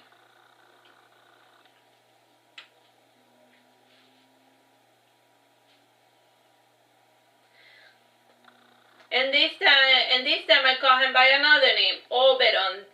This was the first time he froze on the spot, and the sound of his true name brought back all of the previous memories. The pain and humiliations of millennia of suffering came back, and all the memories came rushing back to his head, and I tried in vain to steal his secrets. And like a madman, he pulled at his hair and he clawed at his face, while he yelled, "Get out of my head, you monster!" And I heard behind me a cynical laughter, and in a coquettish pose, I saw Nalini's mother biting her finger, trying to hold back her mirth. She walked across her room, and with her hands outstretched, she took the frightened Oberon in her hand, and he was still bent over, trying to bash his head against the floor in a vain attempt to fight off my telepathy. And she took his hands from his face, and at her touch his body went limp, and I was surprised at how easily she was able to hold him and keep him from falling. In a gentle voice she said, "What's the matter, honey?" He whispered feebly, "I remember something. Someone." I will make all of the bad thoughts go away, she said, kissing his forehead, and from her lips sweat the sweet oblivion, and once again, Oberon became Odani. And in a nonchalant fashion, Nalini's mother allowed Odani's body to fall, and his head made a dull thud sound on the floor, and she sat on the table and she glanced at his slim frame, and blood was flowing from the open gash on his forehead, but she did not seem in a hurry to call for aid. When she glanced out, she became aware of my presence. Time? 4 minutes. She rested her head on her hand, and she gave a deep sigh. Again, in a soft whisper, she said, "It would be a sin to be so damn pretty." I took a step back, and my spirit called inside of me, retreating. Smiling again, Nalini's mother said, "Oh, worry not. I already had Nalini's first blood, and never before had I tasted an nectar so sweet, and you, human girl, are of no consequence to me. Must I remind you of our non-aggression pact with your kind? Begone, I grow bored of looking at you." "Before I go, I must ask a favor," I said hesitantly. Licking her lips, she said, "It's going to cost you." "On second thought, forget it. Mother warned me against speaking to true demons." "All right, take care of yourself. Bye." On that note, I closed the door behind me, and I started walking away from the study to get away from the real demon that was lurking within. And I wanted to put as much distance between myself and that demon. And I never would have imagined that Nalini had been the spawn of an elf that had been possessed by a demon. And close to the entrance of the castle, I saw Nalini and several guards on patrol, and I decided against leaving through the front gate. And I found a dark corner by the window covered by curtains, and I hid behind the curtains and sat with my back against the wall. Time, bro? 2 minutes. And by now it was midnight, and from time to time a dark cloud would cover the sky. And after an hour, a faint drizzle started falling, and a pale hand lifted the curtain. I saw Vico standing before him, and I hid my head on my knees, and I was not in the mood for putting out with demons or any other bizarre creatures. And Vico took notice that I wanted to be left alone. He let the curtain fall over me again, and departed silently out of the castle. And I began to ponder much on the events that had led me to come to this world. And I closed my eyes and I thought of home. And whenever I was sad or scared, I used to sit beside my father, clutching at his legs. And since I was a familiar presence, my father would not notice me. He simply would continue his work in utter serenity. But just being near him brought peace to my heart. And I felt safe knowing that if I called out his name, he would help me in my time of need. In the darkness I sighed, "Proteus." When I awoke, it was already noon, and I could hear the vibrating music from the private mass. And as usual, Grimir was leading the ceremony. Time, bro? 1 minute, 30 seconds. I lifted the curtain to get a better look over the event. Grimir had an empty, detached look, and he did everything mechanically. And much to my deep chagrin, he was using my special robes as a cape, and from time to time he would put his hand on my robes and think of Nalini. The sentimental fool, I thought. Smirking, I realized that no one had ever bothered to tell him of my return, and I took a sick pleasure in seeing him so miserable. And I decided to mess with him, and rubbing the side of my head, I said to him with telepathy, "Grimir, avenge me." Why is she doing that to him? There. Isn't it awesome? Nalini's like a terrible human being. Since I spoke into his mind, he could not find the source of my voice, and much to my surprise, he went through the ceremony undisturbed. This made me realize that he must hear Nalini's voice on a regular basis. His madness was truly pathetic. "Silly child, why pretend you don't care?" I placed my hand over my heart and I asked, "Nalini, is that you?" Alas, we finally have become two different beings. Possession is such a troubling thing. We said in unison. Like the soul of the chick, he was 17 seconds. Woke up. Hello, my name is Teresita Blanco, the Artsy Sister, and today we're reading Saturnastra Nalini. This is chapter 7, part 2. I saw Nalini standing before me, and her spirit body looked like her physical body, and reflected in her eyes, I saw a pale-faced girl about about 6 or 7 years of age, and she looked like the me who had taken over Nalini. And for a long time, I turned a blind eye to everything, and I thought that things would be easy. You were brave enough to do the things I wasn't able to do. Tell me, child, what are you? What are you really? She asked. I am the of Nalini. That is the name and the identity I chosen for myself, I responded. You can't be Nalini. I am Nalini, she said. You were Nalini before you gave me this body. What do you think would happen had we never crossed paths? I asked. Nalini lowered her eyes. She knew in her heart her own weakness, but she said, I don't care. I would have had Grimir. You fool, you're assuming that he would have been able to resurrect you. Weaklings like you do not have the right to desire things. Only the strong have the power to take what they want and do whatever they feel like. If you want your hobby so badly, then come and take this body away from me, I said, challenging her willpower. Nalini was distraught by the failure of her emotional sabotage, and she had grown quite crusty due to the pollutions from my soul and my memory fragments. And slowly, Nalini was becoming more like me, and I was becoming more like her. And this was something that I had not foreseen. Tapping into my memory fragments, she called for my flute, and the shell imitated my music, and she did not realize that the flute and the song all were simply gimmicks that distracted the victims from the real trick. And desiring to humor her, I left her body of my own accord, and as I departed, I said, I would leave my lovely flute as a memento, and know that I would always be watching should you need me again. Again, we were finally two different peoples, and Nalini had regained her 18-year-old body, although I wondered what was the true age of her soul. Her mature beauty looked radiant, and I wanted to be her more than anything else. As for my true self, it had not matured one bit since I had entered her body. In a nonchalant fashion, I flew outside the curtain and reclaimed my old roots. Now fully dressed, I perched on the highest stained-glass window, and my tiny shadow loomed ominously over the entire assembly. And I had flown so fast that it took a few minutes for Gamir to notice that his cape was missing. And when he did notice, he looked as if he had been struck by lightning, and his eyes widened like those of a madman as he scanned the entire audience hall looking for the robes. One of the priests asked Gamir, what's the matter? Have you seen my white cape? He asked frantically. Now that you mention it, I blinked once and then it was gone, said another priest. By now the entire assembly hall was looking high and low for Gamir's cape, and during that commotion, Nalini slipped among the crowd, and she made her way towards her artificer. And he felt a gentle tug at the end of his rope, and turning around, he saw the real Nalini. In a shy voice, she said, I have returned. Forgetting the decorum, Gamir hugged and kissed Nalini, and she too returned his loving embrace, and it was a romantic reunion with a bit of annoyance. And Gamir pushed her back to have a better look at her.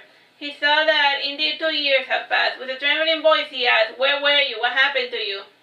I have been held captive by a manipulative little demon, and she made me do many horrible things against my will, she said in a most pitiful tones, with tears rolling down her cheek. Again, the way she twisted the facts made me angry. She didn't twist the facts at all. Yeah, but the narrator's Nalini. She said, Grammy asked, where is that demon? I know not. The cape you wore, it belonged to her, and when she left my body, I saw your cape disappear as well, she said, a bit distraught, lowering her gaze. And when she did, she noticed beside her the shadow that was casting over her. And when she looked out the stained-glass window, she saw me looking down at her, and her eyes opened wide as she pointed at me, and Gamir looked in the direction that she was pointing, and suddenly everyone in the assembly was looking at me. Someone in the audience yelled, it's the fairy witch. Another yell is that demon. Gamir yelled, call the guards, where's Odani? Find him quick. 2 of his priests ran as fast as lightning to carry his command, and an uneasy vehicles, light silence followed after them. And in the meantime, everyone in the audience was staring at me. They had the look of a deer who was about to get run over by a car, and many seemed reluctant to leave, fearing that the departure would rouse my anger. And I was really annoyed, mind you, Nalini's lack of indiscretion had triggered all of these commotions, and maybe I would have left had she not made everyone aware of my presence. Time, bro? 10 minutes. And, considering all the strange events that had occurred as of late, no one in the audience had doubted her, and the silence was broken by the entrance of one of the brinks, and he whispered to Grimir, "Something is wrong with Olani, and he refuses to wake up, though he has no physical injury."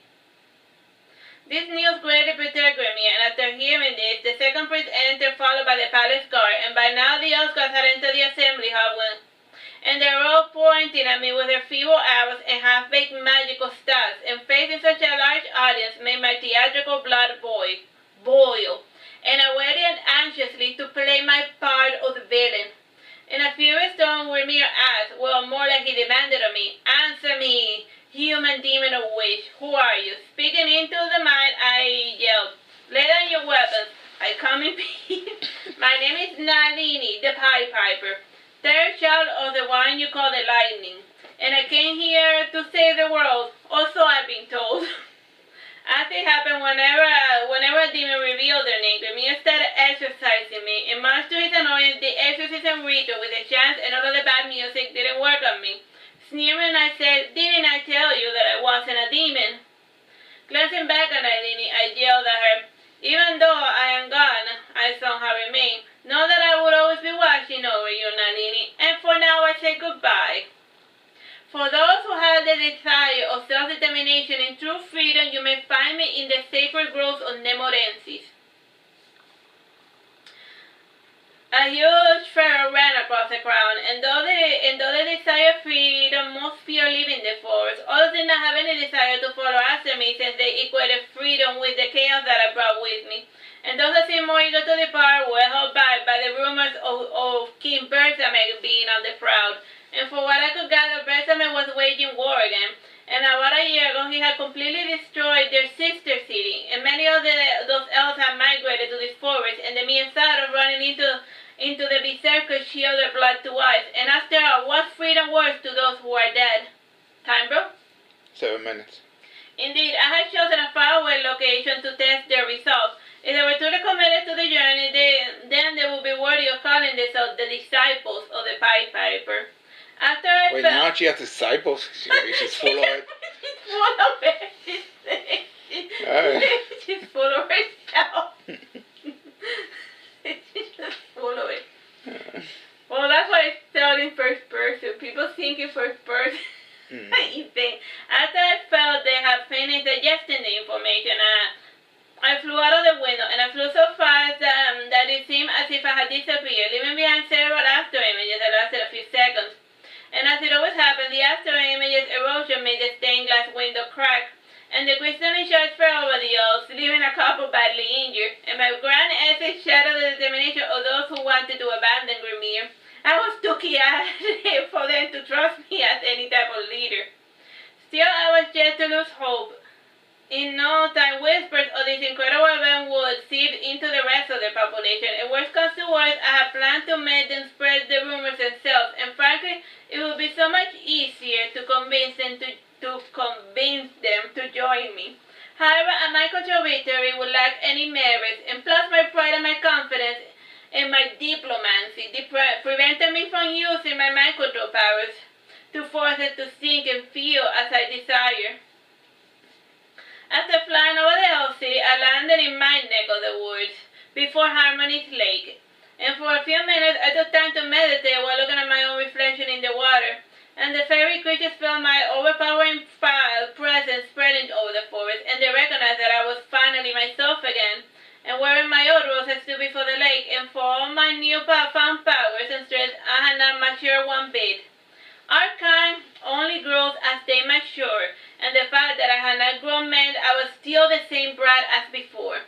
Sighing, I thought of Nalini, and at this moment Grimir was escorting her to her new room within the palace. Both said nothing to one another as they walked, and Grimir was only concerned with Nalini's well-being. He kept observing her face and mannerism, looking for any hints of possession. As for Nalini, she simply wanted to drop dead for a while, and from time to time she thought of Nemorensis, and she wondered why I had chosen such an out-of-the-way location. The only memory fragments she had to work with were those her body had experienced, and they did not include the telepathy or any sensitive information. Heck, even many of the events of the past were blurred, and she remembered vaguely talking to some demon for what seemed like years, and she remembered clearly the song of Magnus. Skill-wise, she could still materialize my flute out of thin air. And she had even learned a little bit of mind control. Just enough to get her started. Time, bro? 4 minutes, 10 seconds. If I remember correctly, Karini too had tried to use my mind control, and much to her annoyance, Karini realized that the flute of the sun had nothing to do with my telepathy. Then again, my Song of Madness simply was an inhibitor. A folk song I had learned from Pan, and it really did not take over people's minds per se. That was a simple task, with or without my flute. In my true form, not even magic users could escape my influence, or so I fancy. Back then, I was truly quite the arrogant child. Well, enough of overemphasis on my awesomeness. You must really think I'm a narcissist. Anyhow, while watching my own reflection, I spied on Nalini, and seeing as though nothing relevant would occur, I shifted my attention back to my friends who surrounded me, and they could sense my desire to embark on an epic journey, and we truly had spent far too long in the forsaken forest, and had money to have a desire to leave. Rising out of the water, she said, "Goodbye, Nalini." "What's with the goodbye? You're coming too," I snapped, pointing to a random spot in the forest. She surprised, she said, "I am?" "Yes, you are," I said, smiling. Shaking her head, she said, No. "And yes, I said in response. "But I can't leave the lake. I am bounded to it," she said. "Relax, I will take my entire dominion, trees and all, with me. You won't even feel the move." I said, making mental notes of how big chunks of the forest I could take. And just to be safe, I held my hands to the sky, and making a lot of motions and jumping acrobatics, I generated a shield around my dominion. And the contortions and the singing were more for show than anything else. she was just putting on a show for those watching. Time, bro? 2 minutes, 10 seconds. As the shield expanded, it pushed out of its border anyone who did not want to go away with me. And luckily, since Nalini had disappeared, most of the elves avoided that portion of the forest, and my shield had a transparent milky texture, kind of like how soap bubbles look, and my friends looked at the shield mesmerized, and I thought on what I wanted to take, and I said to my fairy friends, "Put within the shield everything you wish to take on your journey. Also see if you can gather all the animals inside. The elves sure as hell won't miss them, seeing as though they are inferior beings." I sat in the center of the lake and waited, and after a week's work, all of the forest animals and even the beasts and earth ones have been relocated within my shield. Why is she making an arc? She's just taking their forest. Oh, It's not making an arc, you're taking, don't take the forest and everything in it. She's making an arc. Okay, go on. The fairies have much influence over the forest, and the sun served as a lure, and the fairies wondered much on how I would relocate an entire portion of the forest. They had heard of wizards' teleportation techniques, however, they had never heard of someone teleporting a large piece of land. Time, bro? Less than a minute. Alright, we'll leave it here. Bye-bye, God bless. Hello, my name is Teresita Blanco, the Artsy Sister, and today we're reading Saturnastra Nalini. This is, chapter 7? Part 3. When everything was assembled, I said, I'm in the mood for walking, and for safety purposes, I will keep my land within the area, and for those trapped within it, time will be frozen. And for them, the relocation will feel as if it happened in the blink of an eye. So, who wants to travel the roads with me and see the wonders of the forest or the world outside? I was 7 of my fairy friends, whom I refer to them based on their butterfly genus, and Vikus volunteered for the experience, and Hermione seemed a bit curious about going out. However, her fears kept her from volunteering, and without much further ado, I had my fellow travelers around me. And then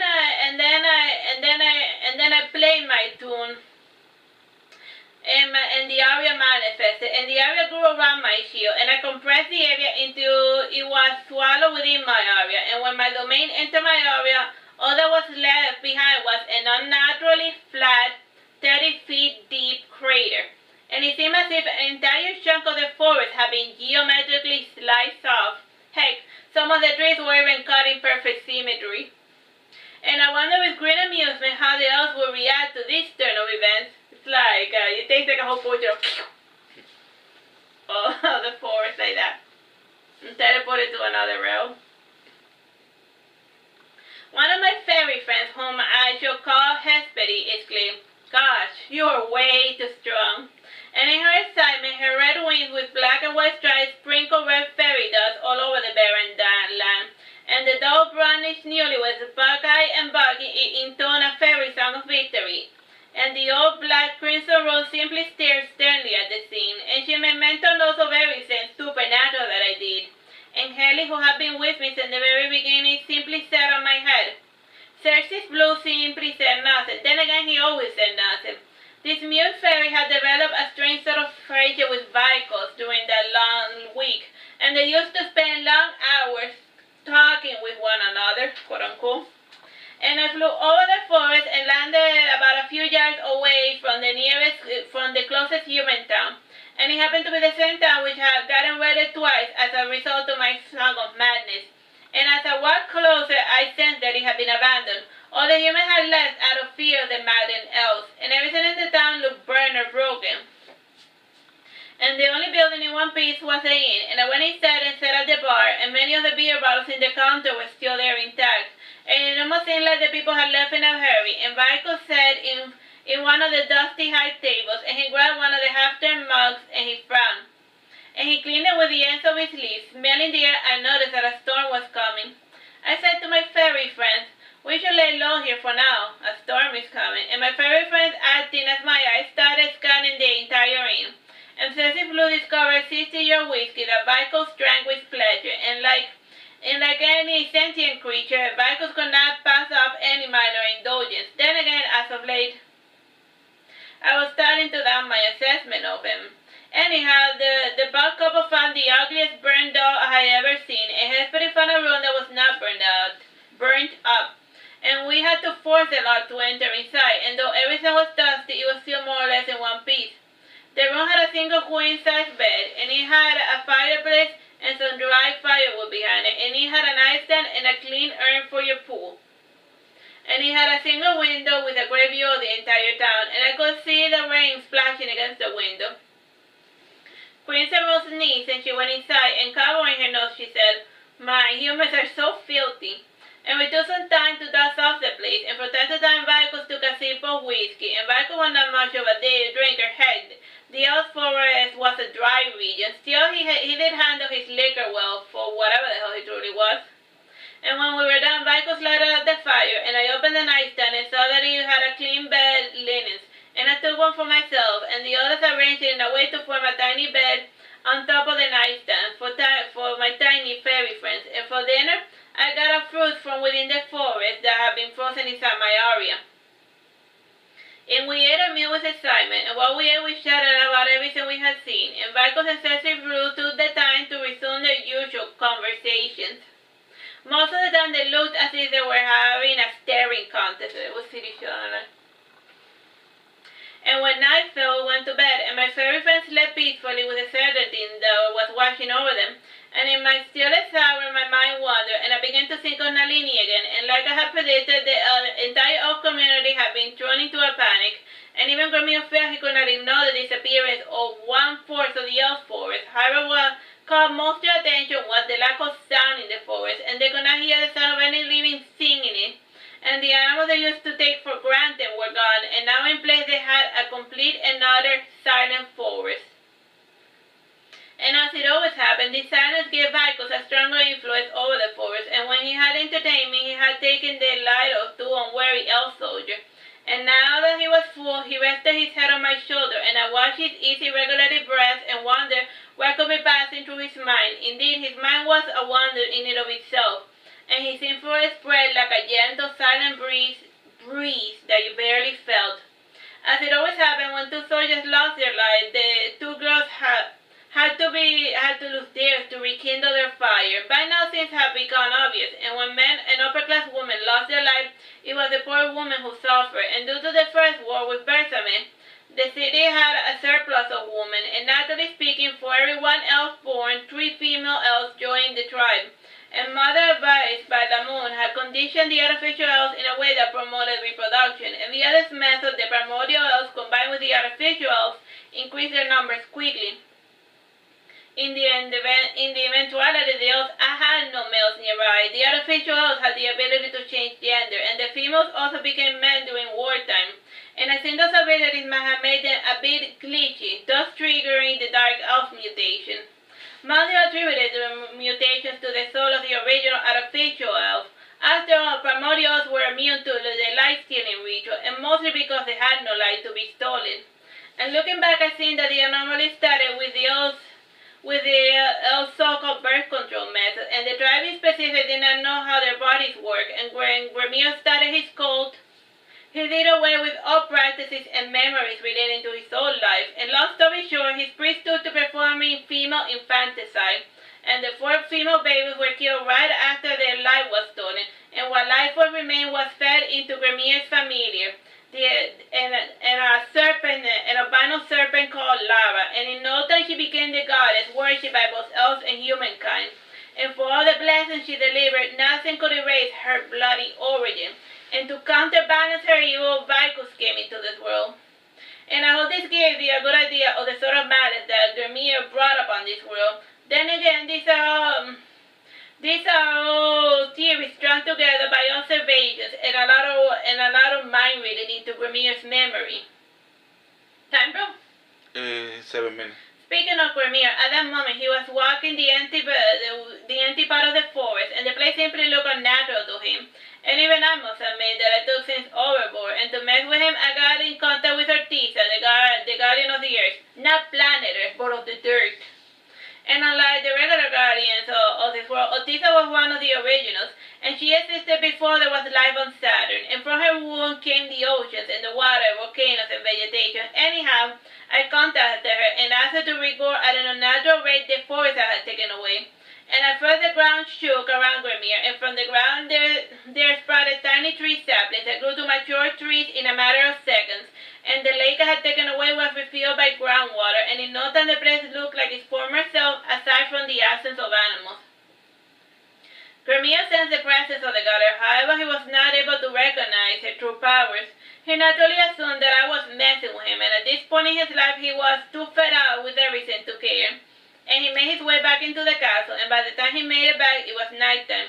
And he watched the empty hall was lighted by blue flame torches, and somehow the light they cast made the palace look even darker. And the fires had taken the strange blue tone due to the proximity of the goddess. And while walking, he heard a strange song, and it came from a voice he did not recognize. Imagining that it was me, he simply went on his merry way, and little did he know that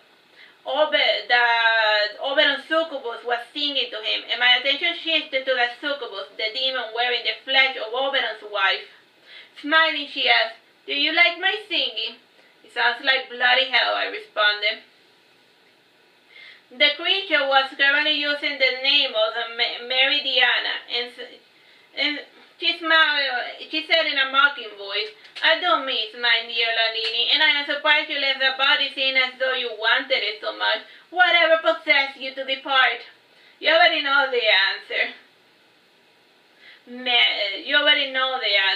Diana. Her smile widened in a natural fashion, and I could feel the demon staring inside of her, and her eyes had the look of a madman. And I shifted my attention elsewhere, seeing as though the creature was planning a most wicked deed indeed. And the last person I checked on was Nalini, and she was combing her hair in front of her mirror, and she wore an immaculate nightgown which left her shoulders exposed, and to beat away the darkness she had lighted a candle, and its dimmed light kept flickering from time to time, even though the night was still dark. Heck, ever since I had taken out the animals, Vicus had solidified his dominion over the forest, and just like Meridiana, Nalini found the silence unbearable. And she had taken to singing to fight away the silence, and as she sang, she saw a pale face reflected in the mirror, and turning around she saw Gremio looming over her. And she gave a sigh of relief when she recognized his face, and for a moment she had imagined I had returned. In a somber voice she said, "I detest this forest more than ever." He stroked her shoulder gently, and Nalini passed her cheek over his hand, and this caress made her hair stand on end, and the affection he was showing her made her really jealous, and the thought that he would devour my favorite toy annoyed me. To distract her, I said to Nalini, you know, the flute has nothing to do with my mind control. When she heard my voice, she started looking about in fright, and Gramir realized that I had made contact with Nalini. Softly he asked, what did she say? Timidly she responded, something about the flute not having anything to do with her mind control. I figured as much, remarked Gramir. Is she a goddess, perhaps? Asked Nalini. I doubt it. She's more akin to a demon, said Gramir more to himself, and Gramir made his way up to the mage tower, and unlike the rest of the palace, the flame held bright and red, and they did not look tainted by the presence of Artisa, and Gramir was still strong in his domain, and when he opened the door to his study, the silver flames covered the entire room. And these flames, however, did not burn his surroundings, and Gramir passed through the flames, and at its center stood a tiny idol of a serpent wrapped around a stylized tree. He kneeled before the idol, holding his hand in the universal prayer position. This one. In a languid voice, Lara said, we are not alone. I know, said Gramir. Even if I could have true piracy, it would not take her much effort to start siphoning my memories. Odani found a way to block her, remarked Lara in a hissing voice. So I heard, said Gramir. Alas, while he grows stronger yet, we become weaker. You knew this dream will not last forever, said Lara sadly. Aren't gods supposed to be eternal, demanded Gramir. Your human blood betrays you, Gramir. How very human of you to desire permanence, said Lara mockingly. In a dark tone, she said, indeed, my cult is dying, and without my proper worship, my powers diminish. These days, the name Bersame is in everyone's lips. Time, bro? 1 minute, 30 seconds. So it has been for the last 200 years, remarked Gramir. Gramir remembered the first time he met Bersame. About 195 years ago, a plague of war swept the land. A band of berserkers led by Bersame and his 21 generals started conquering the land. And the first region he conquered was Verageddon. It was the berserker tradition that the strongest warrior would inherit the throne. And one day, Bersame came out of nowhere, and he challenged the king to a duel. And after his victory, in 3 years, he organized the rival berserker tribes into something that resembled a federation. And under his command, he had the 21 tribal leaders, all whom he had defeated in a 21-1 match.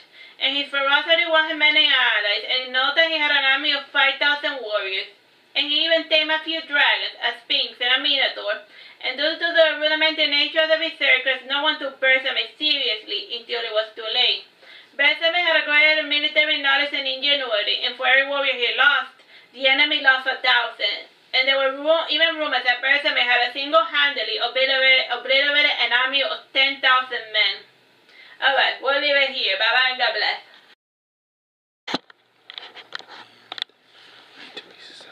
There. You're good.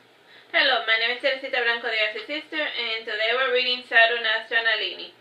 This is Chapter 8, Part 1, Metamorphosis. When Vicus awoke me, the sun was just starting to rise, and we could hardly see the sun. A thin mist was seeping from the forest. I forgot to put on that. Whatever. Don't worry about that. It slowly made its way around the town, making it impossible for one to see at arm's length. Many of my fairy friends too were wide awake, and they were crowding by the window trying to see something. Something about the mist left them quite unnerved, and I resolved to not linger any longer. And when I stepped outside the inn, I closed my eyes. I focused all of my senses on my surroundings. In no time, I sensed two very foolish elf assassins coming crawling our way. And I said to them, really, is this the best your foods can offer? The elves too felt that this was indeed an exercise in futility. Still, they needed an excuse to get out of the elf forest. In a nonchalant fashion, an elf you said, Aho Nalini, we were wondering if we could travel with you. An escort identical to the first also emerged from the mist, and this one was carrying both their luggage. And based on the story, these elf twins had left their home under the pretense of coming to kill me. Their family had told them not to bother, that fighting me would mean their death, and they had plans never to return to the elf forest for one reason or another. The main reason being that someone had tipped them out that they would be sacrificed in the next second birth ritual. And this was the lie they gave me, and I didn't feel like disposing of it. And frankly, the male twin had lied, and he loved his sister in a Greek sort of fashion. And when he heard she got engaged, he made up the whole second birth ritual story, and I thought them to be rather creepy. After hearing the lies, I said, all right, we travel by dark, the roads are treacherous, and stay alert. In a happy tone, the twins followed behind me, and since they had left in a hurry, they had only bothered to pack their bows and quivers and as many arrows as they could find. For food, they had emptied their family, so they had taken some of their family's winter reserves. The brother was called Armin, and his sister was Casimir. When I call them boy and girl, I use the terms loosely. Both were already full-grown elves. However, at the tender age of 24, they were considered children among their kin. And judging by Armin's foolishness, I must admit that they still had a childlike mentality, and I thought it was all the more awful the better, and I suspected that only the elves born after Bersamin took over would be brave enough to venture the elven forest into the great unknown. Our group walked within the mist for a few hours, and around noon the mist cleared up, and going by foot seemed like it would take a long time to travel, and I calculated that our pace would arrive at Nemorensis in about a year or two. And we sat down beside the dusty road where we ate, and while we ate, we saw a caravan of knights passing by us, and they had haggard expressions, and their polished metal armors had many cracks and notches, and the lasses hung limply against their shoulders, and many were beaten in a limp or tube, and a number of them lay lifeless inside carts. These soldiers smelled of ash, blood, and death. The twins gulped when they saw the passing army, and Amir was having second thoughts about leaving home, and he abhorred the thought of exposing his sister to needless danger because of his selfishness. And seeing them disconcerted, I said calmly, don't worry, I'll protect you. After reassuring him, we continued to watch that caravan of death, and trailing behind the knights were women and children, and they all wore ragged clothing, and the riches of the lot rode on horseback or mules. Still they all carried the same dirt and grime from the road, and it seemed as if they had been displaced, and one of the little children who passed by pointed at us and said, Mommy, look, elves! The child's mother was too concerned with feeding her baby to pay attention to the other kid, and in her usual stern voice, my friend Crimson Rose said, another town has been destroyed. Cersei's Blue said nothing. He simply exchanged glances with Vicus, and the only sound we heard was made by the tired walking of a wounded army escorting a bunch of refugees. And when they passed by, we continued to walk in the direction that they had come from.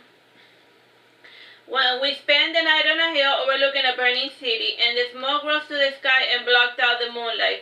Indeed, it was a pitch black night, and the only source of light came from the burning city. And since we were sleeping outside, I stayed awake to keep watch.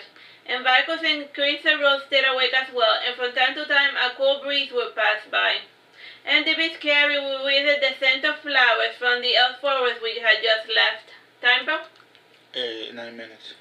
Vicus' presence started resonating with the town, and the silence of death was giving him new vitality, and slowly his silence crept to the borders of the town, and little by little the fire and other noises started to die, and everything was peaceful as a grave. And when the smoke parted, I was able to see the raiders still inside the town, and they were packing up the loot to return to their homes, and the sudden darkness, coupled by the eerie silence, had unnerved even the bravest among them. Their leader then told his troops, worry not, man or demon, we will fell whatever assails us. In a high-pitched voice that hid his nervousness, he yelled, show yourself, nameless spawn. Your true nature you cannot hide from us. Vicus said nothing in response, and one of his men said below his breath, a time like this I wish we had a pet wizard. Again the man called out at the darkness, and being silent, Vicus chose to remain silent, and the leader recognized recognized that there was a presence in the silence, but he could not do anything about it. So the soldiers decided to ignore the odd silence, and they carried with them whatever wasn't nailed to the floor. And they left in the direction of Verageddon, home of the Berserkers. For the following weeks we kept running into destroyed towns, and it seemed as if Berserman had gone on another killing frenzy, or maybe a lot of fools had worked out the courage to try to overthrow him. After a month's journey, we found the first city in one piece. Based on an intel, the city belonged to the Countess Madeline the Affluent, and apparently she was a relative of Berserman. How she was related to Berserman was a subject of much debate. Still, the city was not surrounded by walls, and it only had 4 dragon towers at each of the borders of the city. And the dragon towers faced each of the cardinal points, and it had a center tower in the middle, designed after a chimera.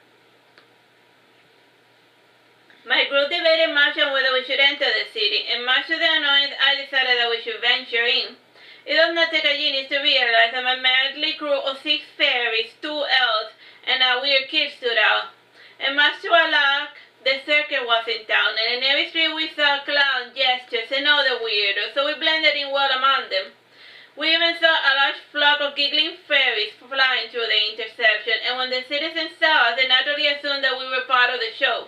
And at the center of the town, below the shadow of the Chimera Tower, a stage was being chiefly constructed, and everything was merriment and celebration, and the twins were enchanted by the sights and sounds that they had never seen, and they never imagined that a human town would be so lively and loud. One of the circus freaks, a puma-looking guy dressed in a white clown period suit, with a red ball nose, who was managing an ice cream stand, and Amir was looking at the tree with a longing expression, and he simply regretted not taking any money with him. And Kashmir, who was more sensible of the twins, had emptied out her family vault, and knowing that Amir was an impulsive buyer, she had resolved to hide the fact that they indeed had money. So, like, the twins did have money, but, like, the sensible twin was like, no, knew that, like, was pretending that they had no money because he knew that her brother was impulsive buying. So, oh no, we can't afford the ice cream because we had no money, which we definitely do. Summoning a coin from behind her gold pouch, she brought a cone for her brother, filled with vanilla ice cream. He took a bite out of the ice cream, and he suffered a brain freeze. Kicking her hands, she said, "You have to lick the ice cream, not bite it." I asked the Puma clown, "When is the show going to start?" In a peevish voice, he said, "Sundown." Buck inquired, "What's the show like?" Perry, the Puma clown, thought a moment and said, "The usual acrobatic song, a classic, and three new plays written by a new director. I know nothing else. Supposed to be a big surprise for everyone. And they keep the big plot a secret. Nobody always brings in a new crowd."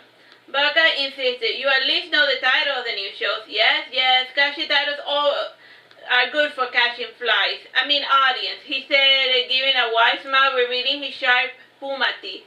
His mind was filled with thoughts of dread, and after a brief pause he said, "The shows are titled Cassandra and the Seer, The Secret Game of Clive and Elrich, and The Battle of Esada, a tragedy in 5 acts."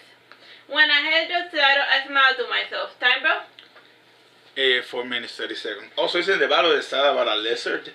Yeah. Okay. I realized that one of my sibling bones must be the new director, and those plays were stories that our mother used to tell us, and I resolved to see their rustic medieval versions, and before night fell, we got rooms at an inn near the theater, and I had to play my flute to get the master's suite, and commoners never had access to the suites since they were reserved for noblemen.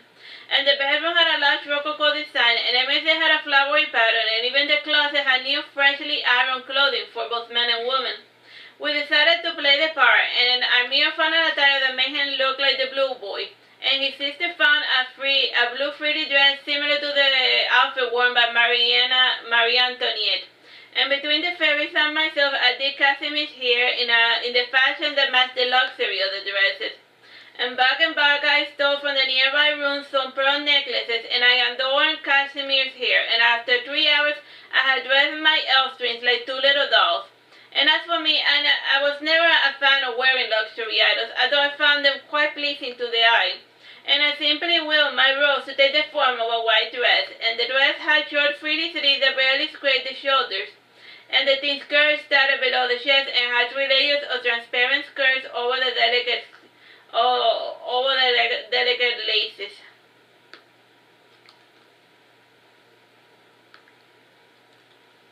And for consistency's purposes, I wore two white little girl shoes Vico had acquired from another empty suite.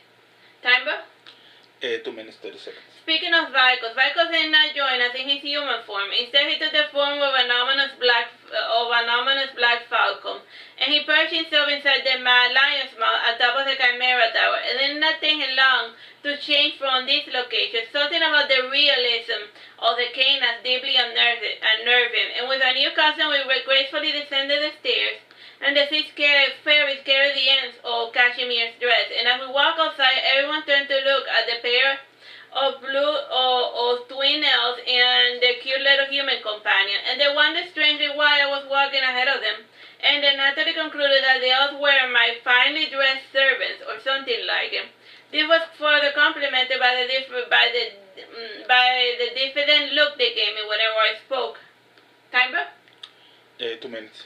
We made our way to the front of the stage, and seeing that we were high class, the theater owner, a gorilla-looking man dressed in a frock coat, beckoned us to one of the private booths. The booth had a lovely cushioned chairs and an ottoman, and since we were a party of 3 plus 6 pets, we had to share a booth with some of the other noblemen. And within we saw a cute couple dressed in fancy clothing, and I'm not going to bother to go into detail about them, since we ignore each other's presence, as it is common about noblemen who do not know each other.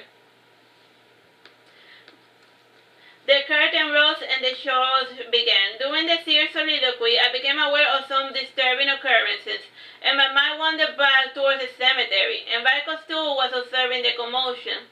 And several men dressed in black were digging up the graveyards, and they had several lookouts stationed a few blocks away from the cemetery. And these lookouts were irrelevant, since practically everyone in the town had left to see the performance. Still, they were stationed there just in case. And with much care, the screen harvesters obtained cloths, hair, and cuttings, and other things from the grateful dead. And another times, a spirit of the recently deceased left of his own accord, and after they finished the green task, these grave robbers took care to return the dirt to its rightful location. Timer? Less than a minute. And using magic, they made the grass prodigal, and no one would ever guess that the graveyards had been looted by necromancers. Alright, we'll leave this one here. Bye-bye. Hello, my name is Teresita Blanco, the Artsy Sister, and today we're reading Saturnastra Nalini. This is Chapter 8, Part 2. As it was usual with Vicos, the silence he emanated over the cemetery caught the necromancer's attention. And one of them turned to look in the direction of Vicos, and he pointed at him, and the other grave robbers looked in that direction, and seeing that Vicos was not hostile, they resumed their nightly activities. And it seemed to me that having such strange visitor was nothing new for the necromancers. After all, disturbing the ashes of the dead was always bad luck. As a matter of fact, their bad luck slithered among the graves, and Arasa had come to claim what rightfully belonged to him. And seeing that the presence of the death gods, one of the necromancers planted the contents of one of his bottles on the ground. And it was a recently harvested soul, and the serpent of death coiled around the remains, and from the ground grew a fragrant violet rose, and the serpent plucked the rose and sunk below the ground. And giving a sigh of relief, the grave robbers continued their nightly rounds, and my concentration was broken by a pull in my dress. And Crimson Rest asked me, "Did you see anything interesting?" "Plenty, but I will tell you about it later," I said, pushing my seat closer to the edge of the balcony. The first play had ended, and as was tradition, the entire cast bowed, and then the new director came out, and he was a small boy about the ages of 7, dressed in black rose, and the hood of his robe had stylized violet flowers, and he wore a leather belt with many pouches and a few jingling bells, and the child itself had olive skin, long black hair, and black eyes, and the young age of the producer caught the attention of many of the audience, and in the end most concluded that he was either a prodigy or just for show. And recognizing my brother, I waved to him, and he saw me from the corner of his eye and his mouth. And he then left to the back of the stage to prepare the second play, and this one was heavily reliant on theater magic. Theater magic was any magic or sleight of hand used for the sole purpose of entertainment. It mostly relied on illusions, mind control, apparitions, and other gimmicks, and when the stage rose, the scenery was 100% theater magic, and it showed a perfect replica of the 1910s American Dust Bowl town. There the children played in a broken-down park, and the swings had no chairs, and the slide had many broken notches, and everything creaked with a dull, hollow sound, and suddenly one of the children rose, wielding an imaginary magic wand, and from his imagination the scenery around him changed, and the children became older, stronger, and one took the form of an adult mage, and the other had a pitch-black armor. And they were about to have their final showdown against the evil dragon, and suddenly the fantasy collapsed at the sound of a lady screaming, "Enrich, time for dinner." I always found the secret game of Clive and Enrich pretty depressing, and I thought much on how terribly bored Mother might have felt when she told us that story. Indeed, boredom is the mother of all tragedies, as my mother used to say. And like those two children, she imagined for herself a much wilder, more exciting magical world. And the more she yearned, the more her heart bled. And alas, let us not speak about the past, and some things were better left forgotten. And during the second act, while Clive spoke with the artificial god Jean, my brother Shalom visited our balcony. And the couple that shared our balcony pretended not to notice his presence. And I hugged my brother and I kissed him on the cheek. And as usual, Shalom did not return my display of affection. And he whispered, and I whispered to my friend, "This is my baby real Shalom." The twins seemed much surprised at the difference between us. Remembering their manners, the twins said, "Nice to meet you." Shalom said with his telepathy, "A pleasure as always, dear sister, and nice to meet the rest of you as well." How's been life to you?" I inquired. Smiling, he said, "There's never a dull moment between grave robbing and theater management. Have you heard from Father?" "Yes, and from Mother as well," he responded. "Do you speak with Warden as well?" "I spoke with Warden recently," I said sadly. "She's bossy there, my dude, isn't she?" commented Shalom. "She also gave you homework?" "Plenty," he said, sighing, and he added, "I suppose some things cannot be helped. She does have Father's eyes, after all." We finished our little pep talk. Time, bro? 10 minutes. Shalom rose and left as silently as he arrived, and my companions could not make heads or tails of our conversation, mostly because we simply moved our mouths and did not emit sound. And attributing that to our telepathy, my companions went back to focusing on the playing, seeing as though they could not hear our private conversation. And the final play was the Ballad of a Saga, and indeed the tale drew the entire audience to tears. Young and old alike, everyone in the audience started reminiscing about their childhood pet. And never again would they look at the same way the pet of poor lonely children. And in that somber, depressed mood, a carriage drove us back to the inn, and by now it was 3 hours past midnight. And the last play had been purposely extended several times in order to cover for the grave robbers, and their looting had taken longer than usual due to Arasa's frequent appearances, and for all the effort the necromancer had had a bad haul that night. With their heads down low, the circus returned to their camp at the edge of town, and with tired feet we walked up to our huge shared bedroom, and it took an hour to undress my motley crew. And once we changed into our pajamas, the twins drifted us to sleep inside the comfortable mahogany bed. And I took some of the decorative pillows, some cushions, and a fur sweater, and made a bed for my fairy friends. All my companions drifted us to sweet, blissful sleep, and some dreamt of the secret game, and others thought of a saga. And Casimir's dreamt he was a seer, and Amir dreamt she was Cassandra. And since the town was silent, Viaco's presence lurked in every corner, and being content with his lot, the silence he emanated was peaceful silence as death.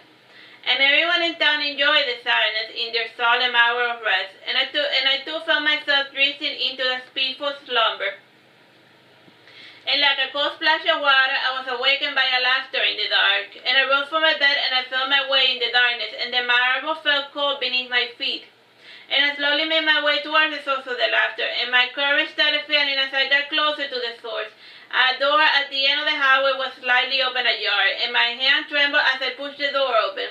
From my lips escaped a weak moan. "Daddy?" A cold hand stroked my cheek, and when I opened my eyes, I saw my trembling face reflected in Vico's deep black eyes. And giving a sigh of relief, I held Vico's head against my chest, and it had been a nightmare and nothing more. And Vico still returned my affectionate hug and drew closer to my face, and his calm eyes reminded me of the fact that my kind does not get nightmares.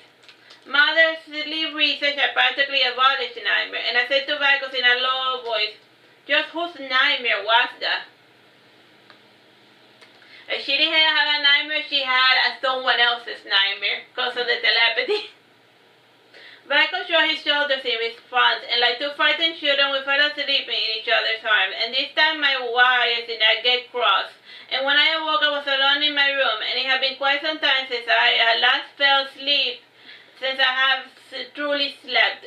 And I lazily rose from my bed and opened the curtains of my room, and I saw that it was just around noon, and I wrapped myself around my cloak and headed downstairs. And Cersei Blue was waiting for me downstairs with Vicos, and I ate some sweet pastry for breakfast, while Cersei Blue devoured a grape. As for Vicos, he licked his lower lips, and he usually did this after he had eaten a big meal, and I vaguely wondered who had been his latest victim. And after I finished my meal, the innkeeper handed me a note. Apparently the twins and the other fairies had gone to buy a carriage and supplies. And a wry smile painted itself on my lips, and 2 hours past noon, a carriage drawn by 4 horses arrived. And the horses were a crossbreed of Fresnia and Cladrumbet horses, and this made them ideal for long travel, as well as being cute to look at. Time, bro? 6 minutes. The back and the roof of the carriage were full of supplies, and a stable boy was driving the carriage, and Casimir, wearing a human traveling clothes, got out of the carriage and paid the boy for his service, and the boy quickly departed. I heard Casimir say while leaving the carriage, "Do any of you know how to drive a carriage?" Vico shrugged his shoulders in response, and Cersei Blue simply frowned. Narrowing my eyes, I said, "I always have to do everything. They brought a carriage, but none of them know how to drive a carriage, horses." But got it. I don't think this is a good idea. Harry said, looking at the elves twins. Lazy elves. Crimson Rose added, "This would only attract robbers, you know, and who knows what else." Coolly, I said, I know, but what can we do? Well, what can they do? They shouldn't want a carriage, so they'll get the stupid carriage. Volga responded, "Still, it will help us reach our destination much faster." About the supplies, I started saying, when Haley interrupted me. In a cheerful voice, she said, "Don't worry. Princess Rose used to travel a lot with humans, and she helped us buy everything we needed for the journey." "I see," I said, rubbing my chin. In a nonchalant fashion, we prepared ourselves for our journey, and the lazy twins rode inside the carriage with Bug and Bug-Eye, and Vicos and I took the reins, and something about his presence helped keep the horses calm. And in less than an hour, we rode outside the city, and while driving the horses, I debated much with the fairies on what to call the horses. Eventually, I settled on calling the first two Pepoli and Favori, and the last two I called them Barzoi and Rudolfo. I chose those names because they were the names of famous black horses, and being used to the carrying passengers, the horses responded to whatever name we told them in a meek fashion. Time, bro? 4 minutes. Once outside, it did not take long for us to run into problems, and I began to feel around us or along the road bandits stalking us, and based on my readings, they planned to attack at night, and I stopped the horses close to us, and Amir peered out outside and asked, "What's the problem?" I said to him, "Nothing, Vicos is simply going to ride with you guys." Recognizing my plan, Vicos went inside the carriage, and I asked the horses to continue the march, and once inside, Vicos lowered the blinds, and much to the twins' chagrin, he said nothing to their questions, and the twins decided not to press the issue, and with the blinds lowered, the bandits would not notice Vicos' metamorphosis, and from within the carriage, Vicos became the silence, and he blended to the surroundings, causing everything to be still, and the twins and the fairies were caught in the reverie of the silence, and by nightfall the silence was growing around us. And I stopped the horses near the river, and I released their restraints and told them to drink water and eat grass. And I could feel the robbers gathering around us, and one of them felt a bit distraught when he noticed that I was watching in their direction. And he figured that it was impossible for me to see him in that darkness.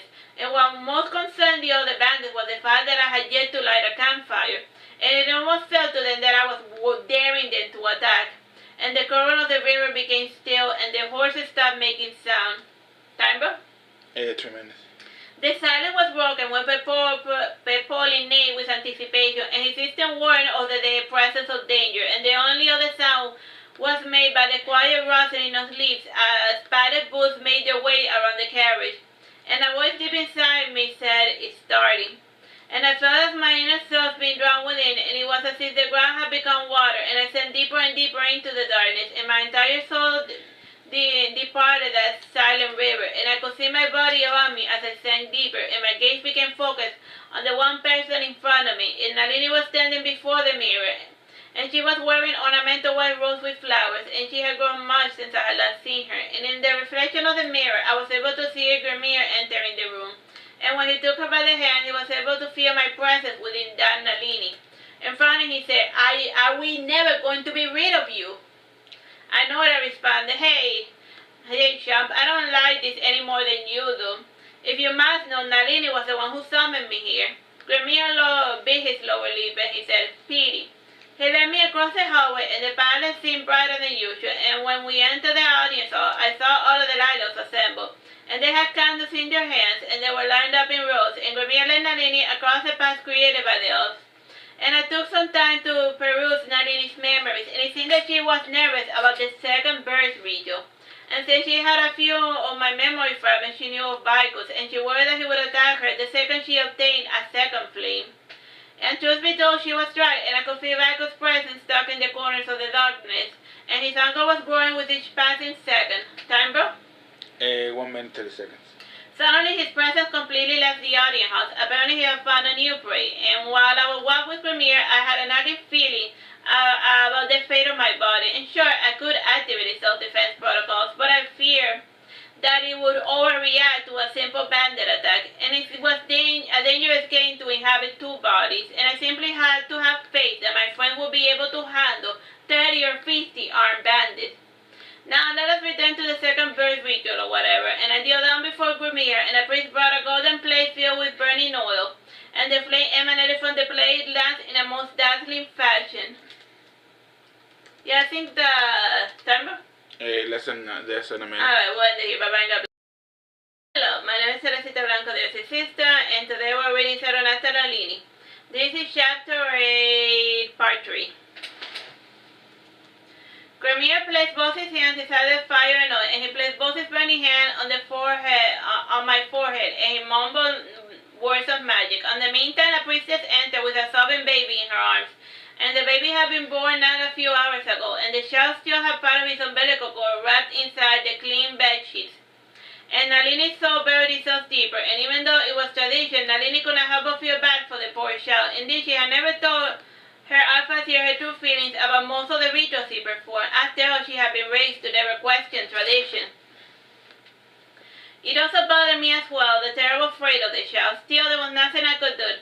I had to witness the original second birth ritual, the one where somebody actually had to die. And as it happened with most sacrifices, the child was placed within the magic circle, and the priest fed the child from a bowl filled with a milky white substance, and based on my intel, it was some sort of narcotic to numb the pain and put the sacrifice to sleep. And when the child slept, the priest took out a dagger and stabbed the child in the heart. And when she removed the dagger, the magic circle began to glow, and the body was calcinated, and the flames danced in a mad frenzy, and the flames of the torches and the candles echoed its dance of death, and all of the flames suddenly died. And Grimir raised his hands to the sky, and in a high-pitched voice he yelled, "Lara, in our darkest hour, deliver us from this darkness." And when the flames turned back on, they had a chalky white color.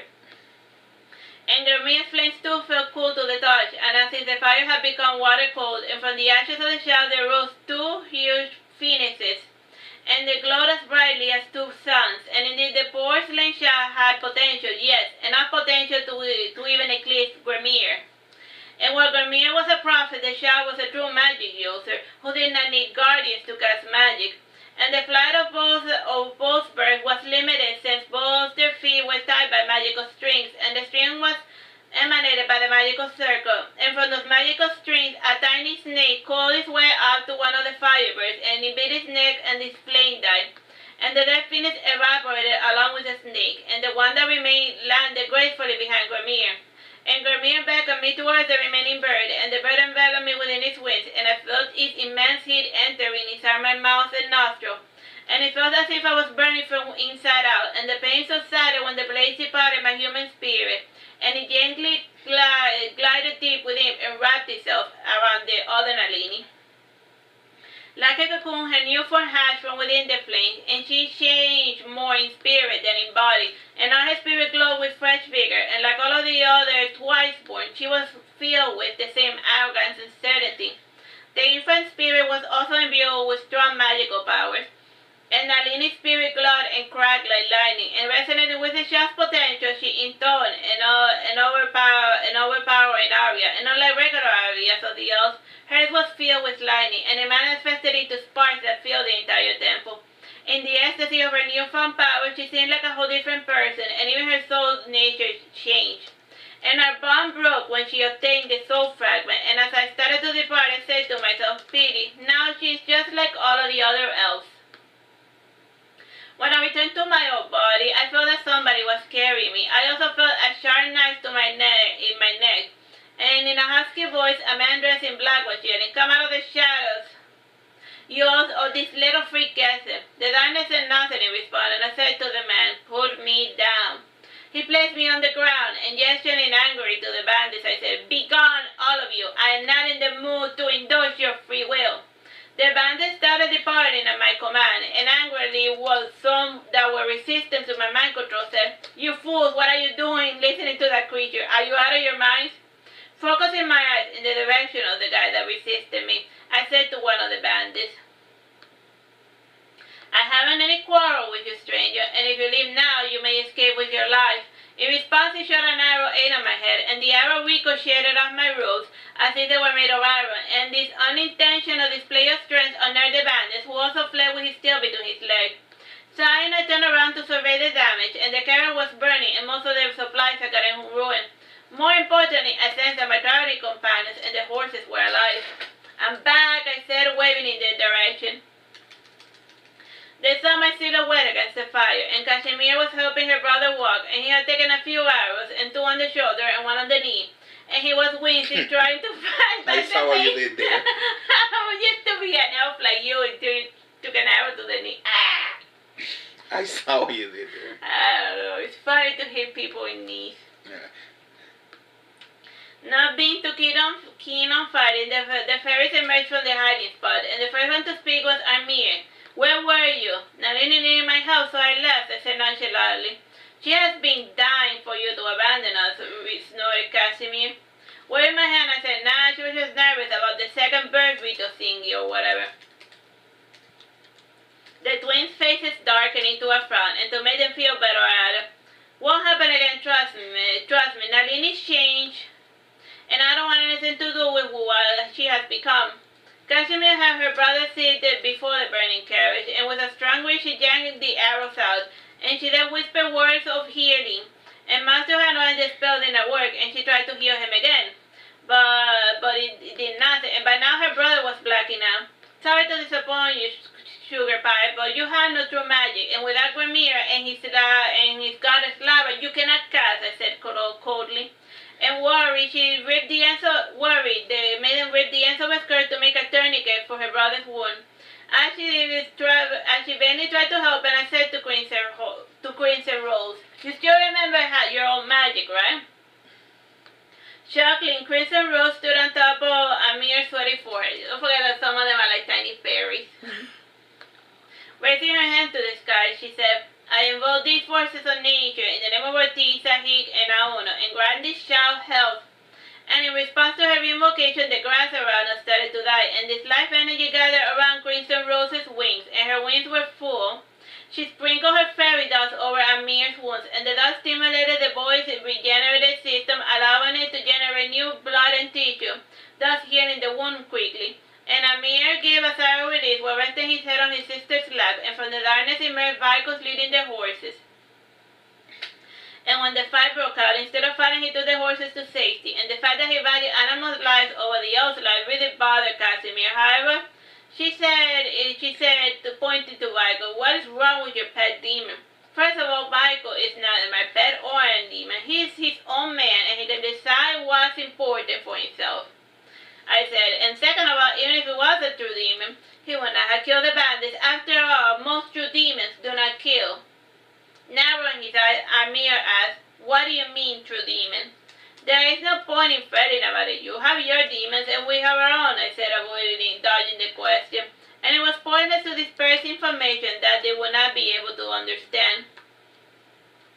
Seeing that I was not going to explain things, we salvaged what we could of the wreckage, and Vikos during the fray had managed to save the food supply and some of our luggage, and Amir regretted losing his fancy new suits. However, what he regretted most was that his boat had been burned to a cinder. As for Casimir, she was happy that she had kept the money and the coffer with the jewelry in her person, and the ferries were indifferent to material possessions, so they did not mind losing the cargo. And we rode the rest of the night in silence until we arrived at a new town. This town was small and militarized, and it mainly served as a rest stop for the Berserker army. And when we arrived at the gates, the guard asked, "State your purpose." "We seek rest from our weary travelers," I said to the guard. "Did you bring money?" he asked. "Yes, plenty," I said. "Lower the gates." We entered the town cautiously, and a motley crew drew stairs wherever we went. And twice the twins hinted of the desire of the party, and determined to teach them a lesson, I ignored their pleas. And we rode towards the only inn, and a bright tomboy, the age of 12, took the reins of our horses, and after we paid the innkeeper, he let us to the only room remaining, and we ate a cold meal in our rooms, mostly because the twins were afraid of going to dine at the bar. And by nightfall, I heard a soft knock at the door, and opening, I saw a lovely nymph, and her hair was long and red, and when she smiled, little flowers would sprout all over her hair. And she wore a loose pink dress, and it revealed her bare foot and long, delicate arms. Based on my brother's intel, the nymph was named Undine, and she was one of the 12 generals of Bersamin, and she was a poisoner of sorts, leader of the named Berserker tribe, and she had a marriage alliance with a dwarf named Mafuke, and together they were in charge of shaping young children into proper warriors. Mafuke trained their bodies and she trained their minds. In a soothing voice, aimed at being inviting and harmless, she said, "May I come in?" "I don't see why not," I said, beckoning her within. I said to my companions, with telepathy, "Speak not." Time, bro? 5 minutes. Undine gratefully walked towards the window and she looked at the night sky. Sighing, she said, "Lavia looks beautiful tonight." Laida was the name that the locals had given to the Titan moon, and frowning I said, "Spare me these formalities, what do you want?" As it was customary with the nymph, her eyes turned pitch black, and this signified that she wanted to rip me limb from limb, and she held back her reach, and her eyes turned to a placid blue, and in a soft, modulated voice she said, "Who are you?" "I know not who I am. At first I thought I was Nalini. Now I'm not so certain. The Nalini I have been so fascinated with has become nothing but a memory." I said this to her, telling her the truth, since I knew that she was akin to the Berserker. I told her a truth that she would not be able to understand, and saying such complex truth was one proven method in order to confound them. Unfortunately for the citizens of this world, the Berserker have become quite educated over the past 200 years, and this was due to Undine's tutelage, and as it stands, it was almost impossible to find a truth that a Berserker could not understand. A bit perplexed, she asked, "Okay, why do you travel with elves, fairies, and whatever the hell that is?" Pointing to Vicus. "Traveling alone makes for a dull journey," I responded. Then it rested her head on her hand and thought a moment. Her thoughts ran as dust. Well, they are certainly strange lots, and their intentions seem clear as water. Still, there is something unnerving about the weird girl and her pets, and she is either a fool or extremely powerful. Plus, what is that thing anyway? It is not a demon, nor a god, nor a messenger, nor a creature. He is something else. And the way that the girl talks and acts, still, I hold this truth to be self-evident. She is the same as Marduk. And while gazing at the moon, Undine debated whether to kill us or not, and she also started regretting coming in here in the first place when Michael started staring at her with his unflinching gaze. Time, bro? 2 minutes, 30 seconds. Eventually, she concluded, with a little help on my end, that it would be best to leave us in peace, and before slamming the door behind her, she said, "I know that my last thought was not really my own." So like Nalini Nalini can use like mind control on them because they know that those thoughts are not their own. So like the berserkers be resistant to that, to mind control, because they have been cursed with truth. I find it curious the effect of the berserker powers inside of it, and the mastery of truth and the source of all their anger and frustration work in mysterious ways. And I realized that when it came to berserkers, they would be a tough nut to crack. And feeling a bit deflated, I prepared to go to sleep with the others. And I stayed up all night, taking turns with one of the fairies. And around 3, my mind wandered, and I focused my thoughts on Wooden. And Wooden was looking in a pool of water, and her 2 demons watching over her were smirking, and they seemed deeply amused by something or someone, and I yelled at her, Wooden. Wooden said nothing in response, and she simply sighed, and giggling, her fire demon said, Wooden has the hotties for a night, and the ice demon retorted, Wooden and foreigner sitting in a tree. I opened a memory fragment on my area on top. I opened a fragment of my area on top of Wooden's head, and the fragment allowed for cold water from the lake to fall on her head. And Wooden angrily yelled to her demon, What the hell is your problem? Can't a girl stalk her lover in peace? I said to her, Wooden, we need to talk. Hearing my thoughts, she yelled, Nalini, you are lucky you are miles away, or else I will be choking the life out of you. Shut up and listen, I snapped. Fine, talk, make it quick. I have a wedding to sabotage, she said, returning her gaze to the pool. I saw the second birth ritual, and the original uses sacrifice, and has the power of fed to the devotees, and the other half was sent to Lara. I said, giving Warden the memory fragment that she desired, and Warden watched the scene in silence. While gazing at the priestess with a child, she said, I see. Frankly, I did not see what she saw, and at times like this I wish I had inherited my father's future side. And Warden was always 2 steps ahead of me because of her ocular abilities. And gazing back at me, I said, if you ever go back, stay wary of that demon chick. She said, alluding to Nalini, to the other Nalini. I know, sis, I know. And I wanted to ask her how Nalini looked to her in her eyes. However, deep down I knew that Nalini's second birth marked the start of her true suffering. Alright, that's the end of that chapter. Bye-bye and God bless. Hello, my name is Teresita Blanco, the Artsy Sister, and today we're reading Saturnastra Nalini, Chapter 9, Part 1, The Rosy Days of Nemorensis. The next day I went out to buy supplies with vehicles, and the berserker was still suspicious of us, but they tolerated our presence, and whenever I spoke with one, he asked me another question pertaining to our nature or destination. And when it came time for us to leave on horseback, the guard seemed a bit hesitant to let us depart. And before leaving, the nymphs asked me one final question, what are you reading?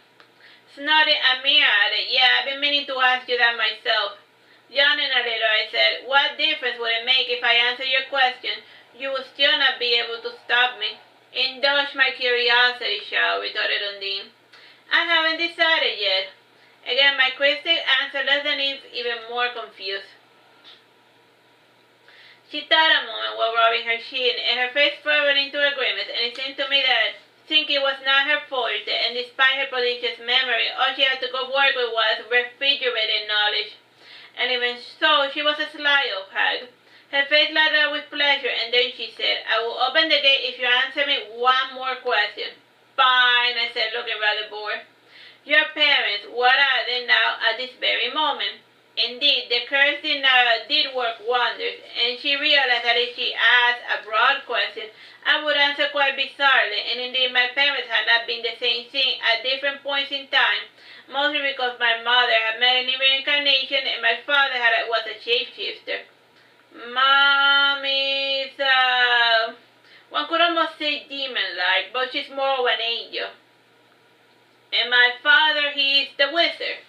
This answer satisfied everyone's curiosity, and even those of my followers, and the moment I coupled the words wizard and demon, everything fell into place in their mind, and indeed, I had said the most mundane facts pertaining to the true nature, and after all, the berserker titles equated to states of beings, and they imagined that I was some sort of magical construct, which was not too far from the truth.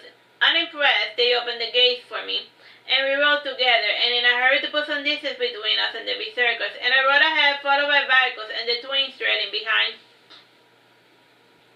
And the fairy flew over us, enjoying the warm autumn sun, and if we maintained our our pace we would be in Nemorensis in a month. And none would stop to eat, and I suddenly lost my appetite, and nor would I regain it ever again. And indeed I had matured much since I had gotten over my obsession with Nalini. And during dinner, Amir remarked, "Is it just me, or did you get a little bigger?"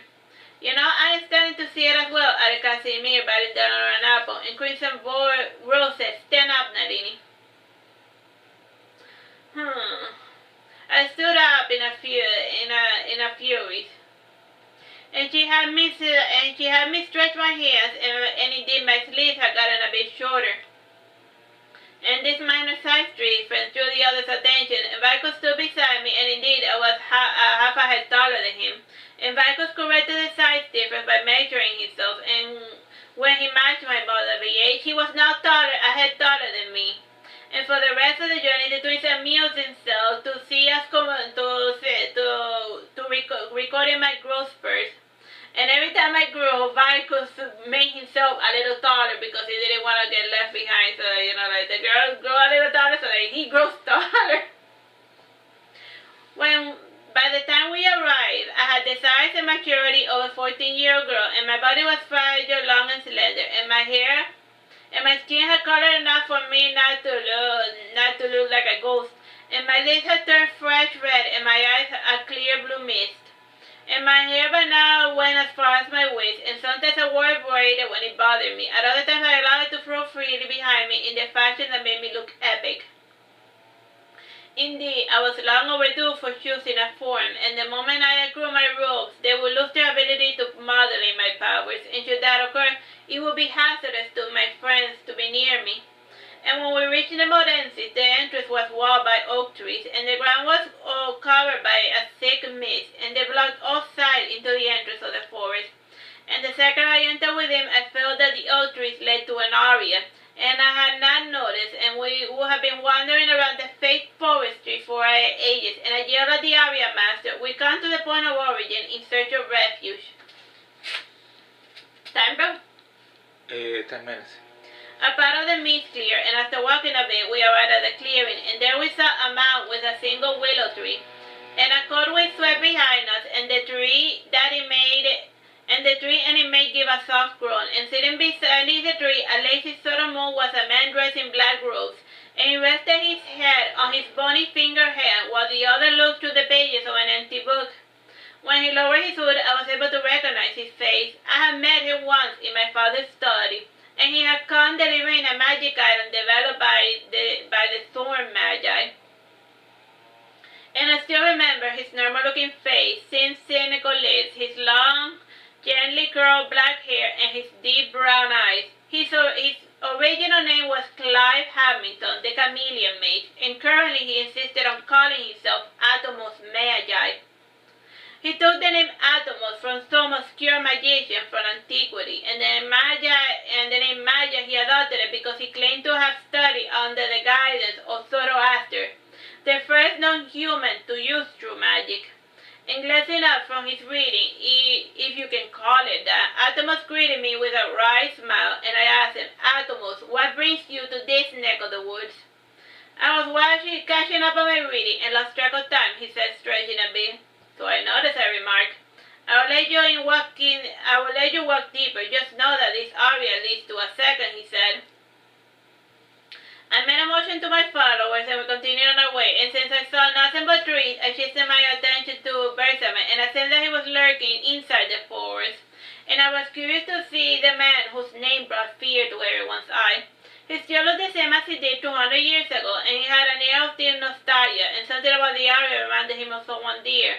And he seemed in the midst of coming to terms with a strong emotion, and amidst all that anger, hatred, and frustration that burned in his heart, there was a strong emotion he thought he had forgotten. Time, bro? 8 minutes. Just when I was getting closer to the source of all of his hatred, Bersamin felt my presence spoken inside his mind, and he reached for an amulet, a plain-looking round stone he wore, and I left before finding out what he planned to do with me. And waited at the edge of the area for 3 days, and when Bersamin finally left the forest, Atomos opened the gateway to Nemorensis. Nemorensis was covered with many fruiting trees, and it had a lake fed by a stream born from within a broken rock, and the ground was covered by many wild yellow and white flowers. and there were many grass eaters and a few carnivores just for fun. However, like the sheep, the carnivores ate from fruit or grass, and over a mound looking at lake stood two strange trees that twisted around one like mating snakes, and around the tree we saw both dark and light elf maidens dancing around an idol, and they were decorating it with flowers, and sitting before the idol leading the ritual were 5 old elf women. Like the elven maidens, there were white cotton robes decorated with golden flowers, and the music they danced to was being played by several drunken fauns and 2 shearing imps, and these were but a few inhabitants of Nemorensis. Nemorensis was a land of peace, and any person with evil intent was forbidden from entering. And Benjamin's presence had activated the area, and now that he had finally departed, we were allowed to enter deeper within. And when the elders saw us, they smiled and waved, and the girls started dancing and went to greet us, and in a soft melodious voices said, "Welcome, welcome." The main elder said, "Come now, children, do not pester the visitor. Fetch them some food." "Yes, mother," they all said in unison after running off in many directions. And we sat before the elders on the softy grassy ground, and addressing the main elder, a wrinkled old woman, I said, "My friends have been asleep for a while, and I ask you to make more room for them." "Certainly," said the old maiden. She made a motion to the elder at her right, and when she lowered her hood, I saw that she was a dark elf, and she was the same age as the elder, even though she looked like a young maiden. And she stretched her hands, and she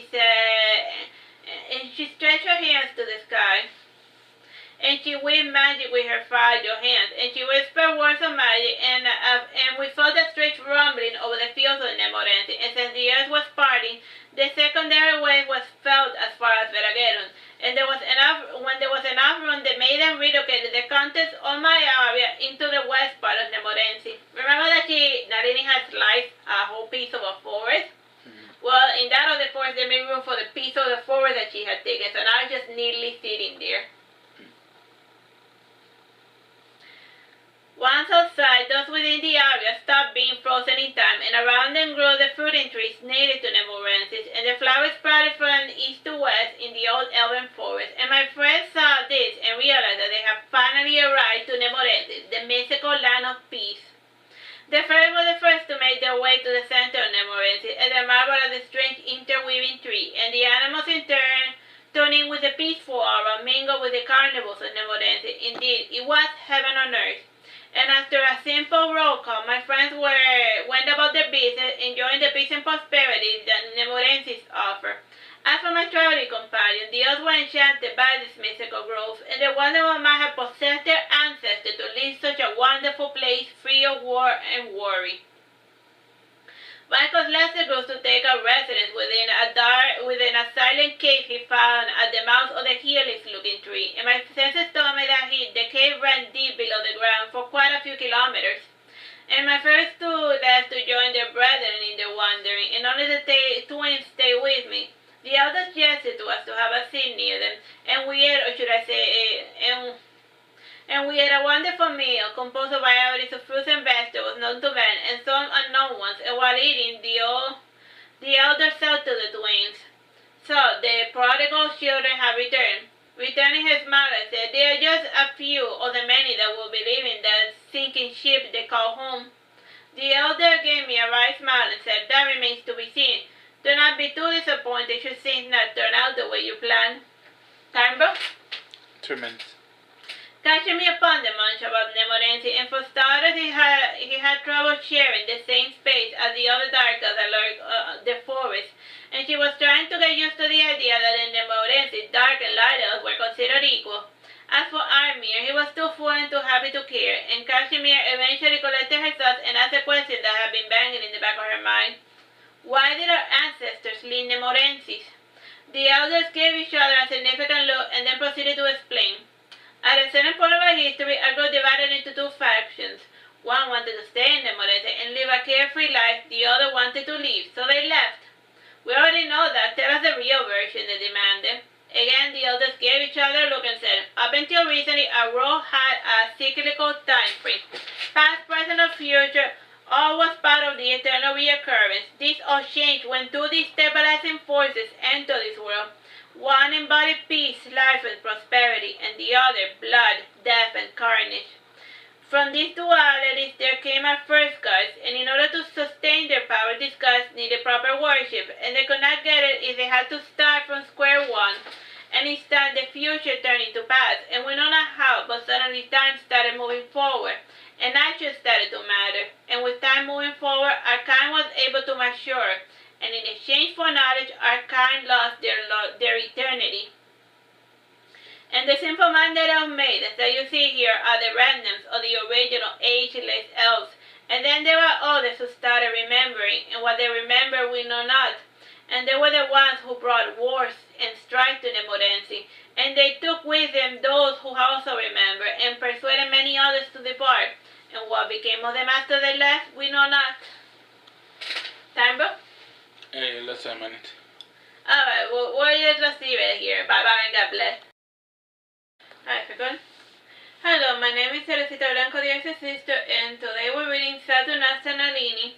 This is Chapter 9, Part 2. The twins took in this information and they wondered. I'm not going to make heads or tail of anything I said. And Kashmir was still trying to understand the whole eternal reoccurrence part. The entire speech went contrary to their religion and worldview, and for them the gods were pre-existing beings that created the world and every living thing. The main goddess Lava first created the elves in her own image and likeness, and then she created the other species to serve the elves. And one day the jealousy over twin Arasa made him betray her sister, and he spilled lies to the other creatures, and then in order to overthrow their elven overlords. And then the species left the elf forest in order to toil in the world outside. And even Arasa and his image were supposedly confounding the other species made to force them to sin. And for their crimes, Lara took their longevity from the other species. And since the elves were remain pure in their worship of Lava, they got a ridiculously long lifespan. And if the elves do die, Lara was supposed to raise them to the heavens to live with her as her adopted children. The elves who were evil were cursed with darkness, and thus becoming dark elves, and they will run forever in the dark shadows of the world below. The twins said nothing after hearing that explanation, and based on the sly smiles of the elders, I realized that they were one of the few elves who remembered. Therefore, there was no need for me to explain to them who I was and what I was. And they also did not wonder at the fact about my strange appearance. And close to the end of our meal, Atomos joined the feast, and sitting a bit too close to me, he said in a cheery voice, Why don't you eat a little more? And he pushed an apple into my mouth, and somewhat annoyed, I spilled out the pieces I had beaten.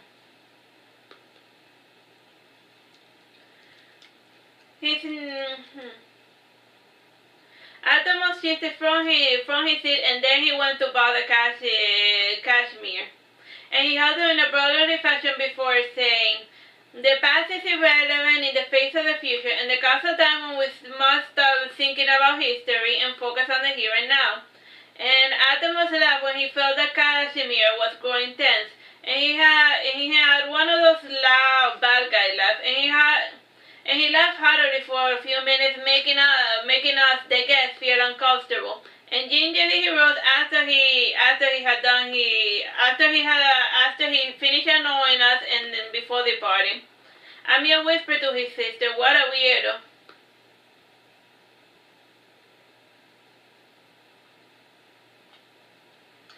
Atomos quickly returned in order to regale us with stupid tales of his stories, but he claimed to have slain a Hydra, Tiamat, and Suns, the twin serpents of life and death, and whenever we tried to leave, he would detain us with another story. When he was not killing monsters or reading, he claimed to have met many historical and sometimes fictional characters, and he kept twisting facts and fictions until they were both unrecognizable. Needless to say, he was trying to impress someone, but we were truly not impressed. By nightfall, he finally quieted down, and instead of pestering us, he went to sleep before the lake, looking at the reflection of the stars in the water. The elders apologized for his ill behavior, And unlike us, they were used to his sadness and his random bursts or lunacy. He's a good lad. He just simply had a hard childhood, said one of the elders, apologetic. I said nothing to her statement, and we went all our separate ways to call it a night. And I found a place inside the hollow of a tree, and I wrapped myself completely inside my robes. And I took care to myself that I was completely covered, and I slept in a fetal position for I know how long, and my companions used to visit me from time to time, and comment on the cocoon that my robes had become.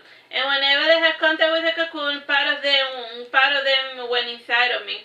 And in no time I developed a new body, and even my true form suffered a similar metamorphosis. And not quite a fairy, not quite an elf, but it had plenty of the primordial elves who kept jabbing at me every so often. And on the inside I had plenty of Vico's silent nature, and how he changed me was still a matter of debate even today. And in one warm summer day I emerged from the cocoon, and by now my new body had fully acclimated to the changes and limitations of this world. And now that I was on my trousseau would not harm my friends, and I pushed myself out of the cocoon, digging up to the surface with my nails. And sensing that my rebirth was happening, Darkus emerged from his cave, and he too dug at the surface of the cocoon. And my long, delicate hands were the first to emerge, followed by my head, and pulling me by the armpits, Darkus helped me to rise. As he pulled, the edge of the cocoon stuck to my back, and the cocoon was started eroding to reveal flaming red wings, and the top edge was a dark glittering purple, and the bottom edge light golden, and the pattern close to my back looked like the four snake heads. And in all respects, the wings were identical to those of an Attacus atlas, or a Malaysian Saturnid moth. Time, bro? 9 minutes. I felt my legs were weak in my new body, and I made a motion to Barcos, who half dragged me to the lake. And I said before, in order to observe the changes, aside from the wings, I noticed that my eyes had become somewhat larger. And the white had turned to a deep brownish red, and the eyes had turned bright red as well. And on my forehead I had 2 orange antennae, and my ears had become pointy like those of the elves. Entangled among it, I saw my new, long, curly blonde hair, and my mouth seemed a little small. However, my feet had gotten even smaller, like those of the fairy. As for Michael, he assumed the full form of a man, in order to match my new growth spurt. He became a darkly beauty with the same silent black eyes that stared dispassionately at the world. And he sported a black iron plate armor, and the armor was not. It simply served as a fashion statement more than providing any protection, because the armor was part of his own flesh. And he wore no helmet, and he simply allowed his black hair to flow in the wind.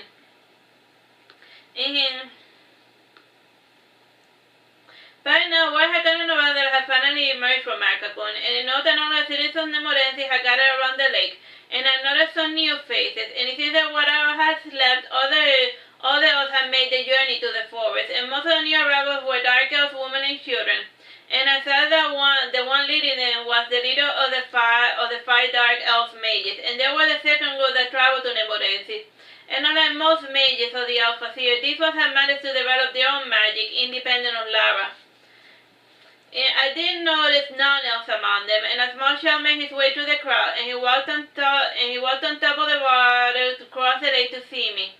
He was a pale child with black eyes and short black hair, and he sported a black armor designed after a bat and a puma. When he stood before me, he saluted me with a bow and said, "My name is Canon. I am an ex-general of Bersame, and I took it upon myself to guide these vagrants to the Nemorense." I gave a same smile, and I said, "Arise, noble creature. To me you are my equal, and how kind of you to guide these children to safety. And I would have done so myself, but I have been quite indisposed as of late." Canon gave a nod in response, and the leader of the elf mages too made his way across the lake, taking the long way, mind you. And like Canon, he showed his reverence, and he said, "We can't seek in your guidance, fairy godmother." I gave a sigh and said, "Please, just come in, Nalini. Speak normally. Formalities do make for boring conversations that lead nowhere. I am neither a god, nor your mother, nor a fairy for that matter." Shrugging a little, he said, "I am Odilon. Bring news of the situation in the Elf City." There is no need, I said, shaking my head. While I slept, I dreamed, and I dreamed of the world beyond the Morensis, or the bloody soil of Veragedon, or the cold frigid lands of the north. And yes, I dreamt of the open forest, and it pains me to see how it has degraded, of how little attention Gremio gives his followers now that he has Nalini. They nearly was gonna see the sword of Damocles that is about to fall on their head, and even now he stirred, and even now she waits. Yes, said only though not getting half of what I said, and he had a bewildered expression on his face, and he continued, and we too felt something was amiss, and decided to leave before anything bad occurred to us. Worry not about the outside world, I said to him, and all who gathered. While you stay in Nemorense, you will know only peace and happiness. I only ask that you abide by the rules of the sacred groves and do not create strife. Content yourself with the peace that these groves provide, and never forget that even in Nemorensis, death exists. In the Ramen stone, I ended my little speech, and after that the minutes rolled lazily by, and the magic users of evidence solving their experiments, the artisans to the pottery, the writers to their art, and the children to their game. Harmony will reign in every corner, and the pieces please provided heal their broken hearts. The new arrivals instinctively knew that should hatred brew inside their hearts, they would be kicked out of Nemorensi. And some even took the do not create strife commandment a little too far, and they avoided all negative emotions altogether, and they did not even feel the urge to rebuke their misbehaving children. And despite the peace they experienced, a strange longing was brewing inside the hearts of many of the adult elves. As for me, I would spend my time playing with my friends, and later night I would perch upon the branch and spread my spores, and with them a piece of me would be carried by the wind, and via the spore I was able to better perceive the happenings in the lands outside of Nemorensis. Time, bro? 4 minutes. Sometimes in my darkest hour I would think of the other Nalini, of the sweet, innocent elf she was once before, and like me, she had undergone a metamorphosis, and while I had changed physically, her true nature had completely altered. She rarely sang, and she was consuming the adoration of her husband like a proper elf wife should, and when he was not around, she spent her time indulging in her newfound narcissism, and for their honeymoon, Grimir had taken her outside the elven forest in the direction of the sea, and from time to time they would partake of each other. And little did Nalina know that all of their loving embraces were futile. Grimir would not give her the child she wanted. And I would enlighten her. However, the last time we said goodbye, she made it perfectly clear that she did not need me. So my bitter side secretly contented itself when Nalini's frustrated attempts to have a child. And the ill-fated couple was forced to return home early. Originally, Grumir wanted to take Nalini to a human to the Tower of Suberos, and he could not imagine that picturesque town and the tower had become nothing but a memory. And when they arrived, they saw Eos corpses scattered over the land, and the sandy winds had covered a few of them, however most remained infested in plain view, and the air reeked with the stench of death, and they could feel its presence among the corpses lazily taking its time to harvest their souls one at a time. And the script over this dominion was so strong that not even the rats or bugs dared to enter the town to feast on the decaying body. And the town itself looked like it had been abandoned many centuries ago. As for the tower, though in good condition, it seemed like the last floors had caved in. Grumir, gazing at the tower, said, "This is not how I remember it." Nalini shocked asked, "What happened here?" "I don't know." He dusted off one of the armors and said, "Berserkers by the look of them. One second Bersamen has led his army to its death." Finally Nalini said, "I have seen enough of the outside world. Let's go home." "Yes, let us return." That was the last time I intruded on that Nalini's privacy, or anyone else's for that matter, and I started to become more local-oriented, and from time to time I flew with my favorites outside of Nemorensis, and the world looked vast and expansive, and regardless of how high I flew, I could never see the roundness of the world. Indeed, this world was huge, perhaps a little too big, and I took to singing like a music box, and I sang in reminiscence of all of the many things that I longed for. And one day I said to my friends, "I will be returning home in a few years." "Why is your home?" asked Hesperi. "It is not a place that you can get to by boat or by horse. It is far, far away."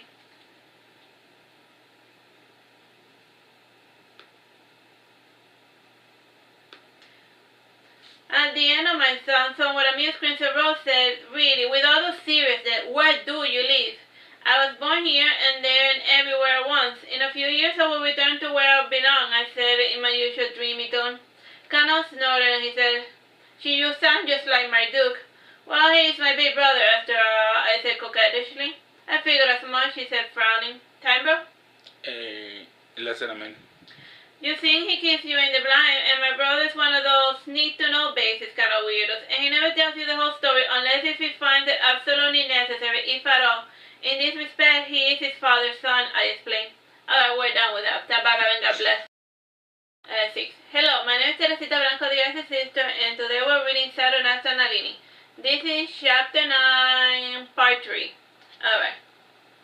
Shaking his head, Atomo said in a serious tone, so unlike himself, there are some things that cannot be helped, and my father did not press me on the matter, and the figure that I could not or would not take them with me, only because I knew the truth of the matter, and alas, my reader, some things are better left unsaid, though those years the desire was growing deep inside of me, the desire to return to where I belong. And one day I chose a selected group of my best open singers, and I asked them, do you remember the rituals with Premier, Kashmir, Azu, and all? What does that have to do with your song, sneering and admiral? Oh, we're going to defeat our enemies with music. And another one added, I'm still skeptical about the whole singing thing. I mean, it works for you because you are you, Nalini. Would it kill you to have a little bit of blind faith? Asked Nabangolis. Yes, it would kill us to have blind faith in you, commented Kano, who went to the scene. These also are your toys to play with. His review left me rather soaking, mostly because it was not far from the truth. Indeed, I was just playing around with them, and for some reason I had a feeling that this thought tugging at the back of my head. Yes, there's some mine could resonate with mine. And as I said, well, repeat after me. With the thought of action, the oath repeated the sound I made. Ah. Again, let your sound crush all doubts, hope, and hesitations, louder. And then they scream even louder. And we practiced a war song for a whole week. And when I was satisfied with the process, I had them sing it without me. And for pharmaceutical purposes, as my mother would sometimes say, we tested the effects of their song in a nearby human town on the outskirts of Nemorense. And as usual, I led their song to see if it would have the same effect, the same frenzied effect it had on the others. And what the humans decided to do was to overturn their governor. And luckily what the governor wanted to do was run away with the maid, and needless to say he left his home with his lover before the coup occurred, and when the song ended, everything returned to normal. And naturally the leader was angry because of the raid, and still he was angry himself for falling victim to the same frenzy as the plebeians. And it took a few executions and about 100 in order for order to be restored in the nearby human town. And whenever I would head out with my choir master, Kanan would say the same thing. Having fun with your little puppets? And it took about a month for the chorus masters to replicate the effect without my intervention. And when they managed to trigger a 1-minute frenzy, they came to understand what they owed them. The next song I had them learn was the Song of Peace, the Song of Control, and the Song of Vengeance. And that was the rest of the repertoire of songs for the choir back home. And back home we used to combine music with battle, and via the choir's music we were better able to synchronize our efforts, and we would we would also influence the minds of the enemy. And if I could get the elves to master this basic, then over time they would be able to add more battle sounds to their repertoire. Still, even I must admit that most of the time I was just making things up as I went along. And when it came time to integrating the chorus with the elven warriors, things broke down faster than I had imagined. And the way warriors found the singing distracting, and to make things work, I had them switch places, and I had the warriors learn their song even though they lacked their magic and mind control powers. Most resisted out of sheer stubbornness, and the singers wanted to control the warriors, and the warriors did not respect the authority of the chorus master. Since they were led by dark elves, and none of them seemed willing to cooperate for the sake of the whole. And to make them understand, we traveled to the outskirts of Veragerum. Time, bro? 10 minutes. A foolish group of knights had worked out the courage to invade Veragerum, and their army, if you can call it an army, had only 50 knights. And based on the intel, Beresame and his golden horde was out of town, and the knights were led by a man dressed in a platinum armor. And against such a small force, the berserker elders had chosen to get rid of them quickly, and the guards on the 2 dragon towers left their posts, and suddenly, The realistic-looking dragon started to scroll around the tower and started cracking, and their scales glistened emerald under the sun, and their manes cracked lightning, and the twin dragons had one blue eye and the other white, and they were 2 stories high and 25 yards long. And the night leader said, "Have faith, men, we shall die today." And indeed, they didn't die. And the night separated into 2 units, each of 25 men, each of them to handle one of the 2 dragons. And as it always happens with twin dragons, you had to strike them in the same spot at the same time in order for the blow to register. And like Mary says, they twisted around the truth, and used to one side of battle, the armies dodged swiftly the strike with it, almost as if they knew that when the dragons were going to pounce. And Caspio asked the obvious question, how do they do that? Are they all mind readers like you? Get over yourself. Mind reading only works when there is a mind to read. Those dragons had lost their will, and they had become more akin to animals, and they fight with pure instinct. Plus, all dragons are magic, and even the fairer ones. And what makes this night so tough is something else, I said smiling. And that something is 10% improvisation, 30% experience, and 80% cold, dumb luck.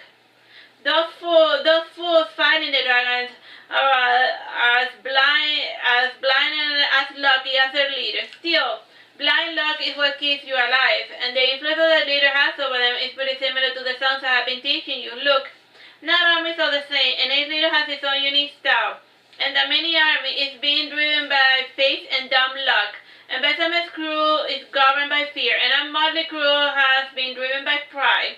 Or by fear, I fancy sometimes, I explain. Again we return to gazing at the battle, and the 2 men of the unit had gotten smashed by the dragon tail, so not mortally wounded, both were out of commission, and it took 5 of both teams to drag them away from the dragon, and with fewer men, the battle took a longer toll on the army, if you can call it that, and suddenly over the wall, 500 berserker archers had assembled. And now not only they had to contend with the beast, they also had to focus on blocking the shower of arrows, and the berserkers in a battle to adjust their aim during the fight, since all of the arrows that struck the dragon simply bounced off their tough hide. And the units that were retreating with the 2 wounded got flanked from behind by the berserker squadron, and based on my reading, the berserkers had taken an underground route that led them outside of Veragero. And from that route, they were able to easily flank the invading army.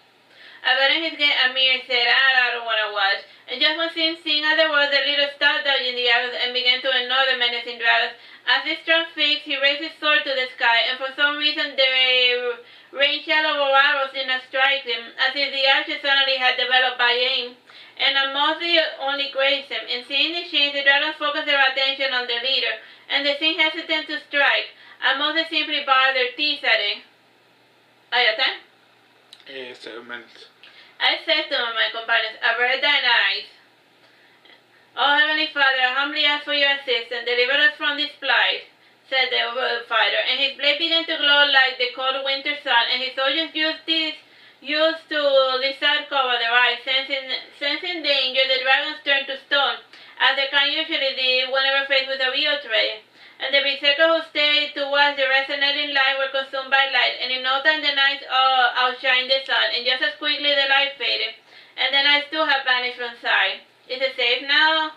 It's safe now, I said to my companions. What happened? Most of the berserkers turned to stone, and the knights are gone, commented Odilon. Peter so sorry, to be more exact, I corrected. How did he do that, Asamir? Who or what is he? He's a prophet, I said. They are a rarity in this day and age. They only come about once every 200 to 300 years, and most fade into obscurity without doing anything remotely memorable. Oh, like Amir said, casting us to meditating a little. You're not too far off the mark, I said, shrugging my shoulders. It was a habit I had picked up from Vicus, and after watching the battle, we made our way back home, and during this trip I kept thinking a lot about the oath and the prophet knight. He really was quite an interesting fellow, and from what I was able to gather, the prophet knight and his army were testing Bersame's fortifications. And some had even managed to sneak inside, and the prophet knight had faith that Bersame was going to die soon. How soon was still a matter of debate. Still, it gave his men the courage enough to try reconnaissance missions in Veragero. After all, it wasn't an easy task to fool a berserker. When we returned to Nemorenzi, I was disappointed to see that the elves were still not getting it, even after seeing a real battle with proper teamwork. Time, bro? 5 minutes. The individual part kept them from working together. One night, Barkov made his usual attempt to speak to me. He saw me frustrated over the elf's lack of process, and to cheer me up, he gave me a narcissus flower, and then he crushed it in my hand. And grinning, I said, I think I understand. And the next morning I said to the elves I was training, I'm going to give you a royal beating. Laughing, Canon said, this ought to be good.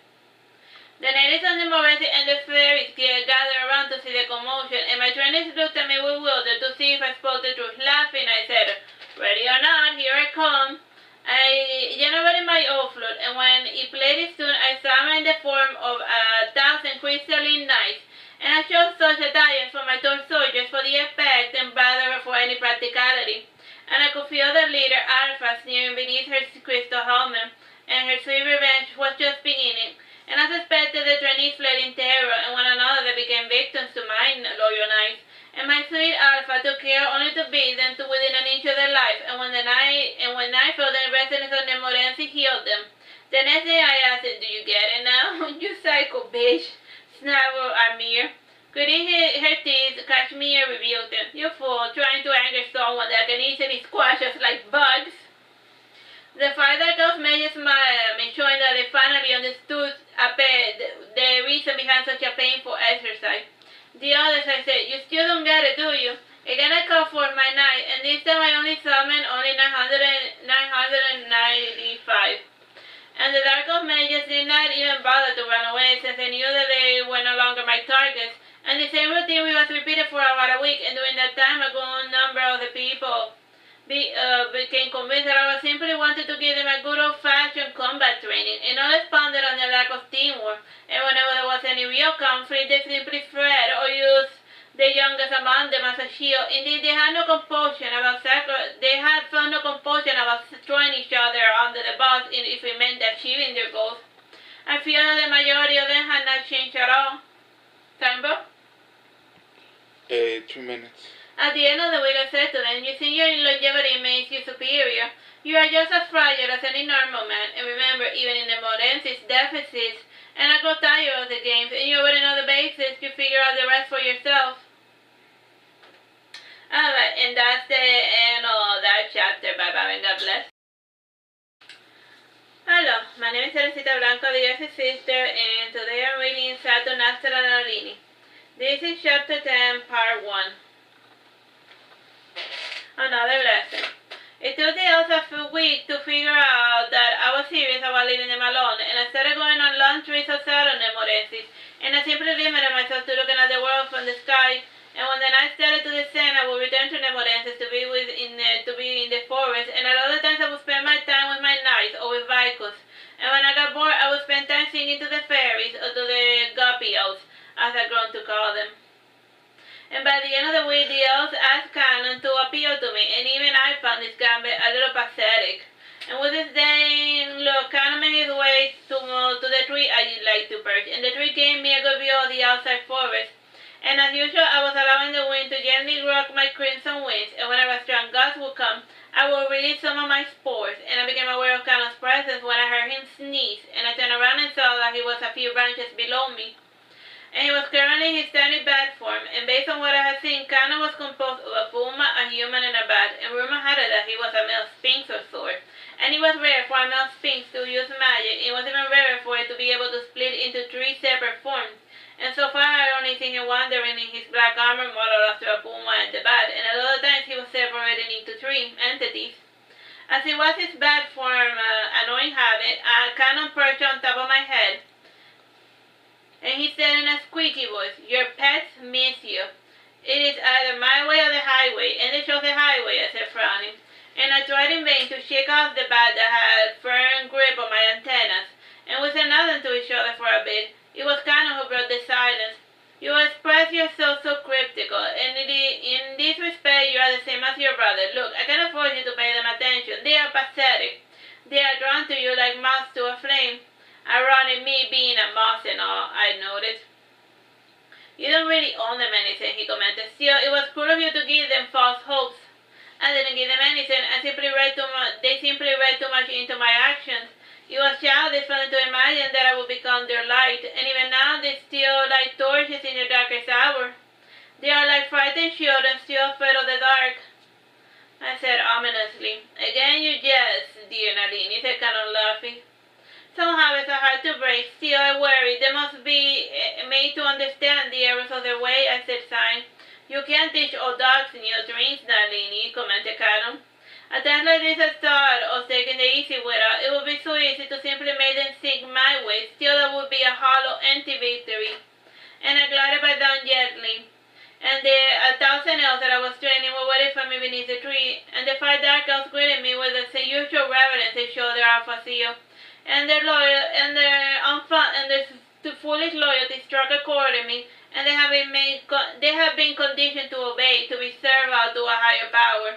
And I realized that it would take many generations to stamp out into their souls my beliefs of self-determination and freedom. Looking sadly, I asked, do you really want to be here? Yes, they all said in unison. Why do you want me? Why do you want to be with me? I asked, and speak plainly. You are exotic, said Nini. Cause my brother's an idiot, said Cashmere with disdain. You are the lesser of 2 evils, said another elf. And so forth, I had 1,000 responses, and for brevity's sake, I will list the top 5 reasons for following after me. Reason number 1, you are the lesser of 2 evils. Number 2, somebody dragged me into this mess. Number 3, you are exotic or a new trickster goddess. Number 4, the elf forest is going down here. Number 5, I am a spy for the Alpha Seer. The other ones are spies. I only did what I did because of some stupid sense of duty or whatnot, and my brother was counting on me, and he acts so tough, but he breaks easily. Plus, he has a certain way with words that makes you feel guilty about being selfish and stupid, I explained. Long story short, I am trying to overcompensate for my failure, to claim Nalini as my own personal placing, and it is pathetic, I know, but I am only human, okay? And I Casimir style, why do you keep saying that you are human?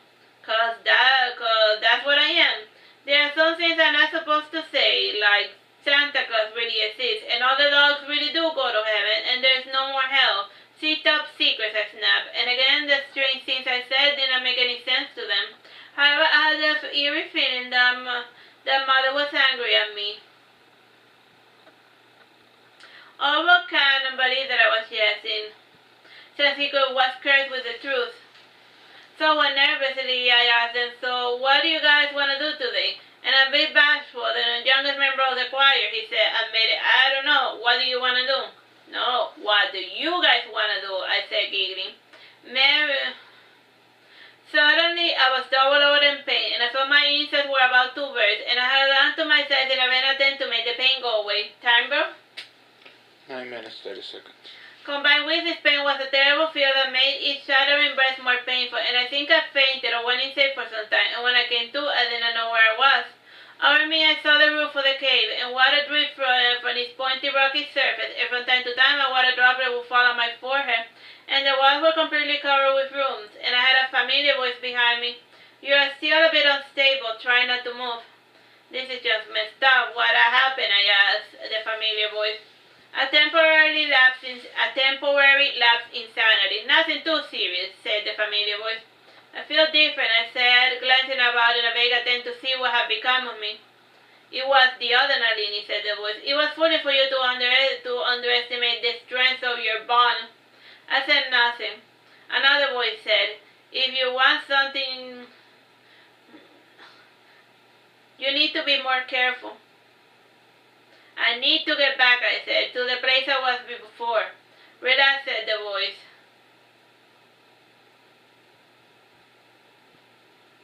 When I closed my eyes, I tried to focus my mind to see what had happened with my temporarily lapsed insanity.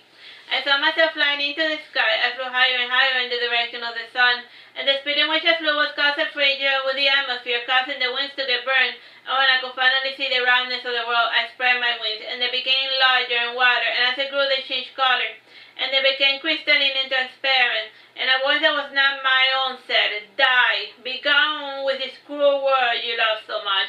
And as the energy began to gather, even my own form started becoming pure white, and a black shade fell upon Nalini, and it had flown so swiftly that Nalini hadn't noticed, and the shade's black wings expanded over her, covering her, and she screeched in a fury, and she started frantically punching and kicking the shade until it released me, and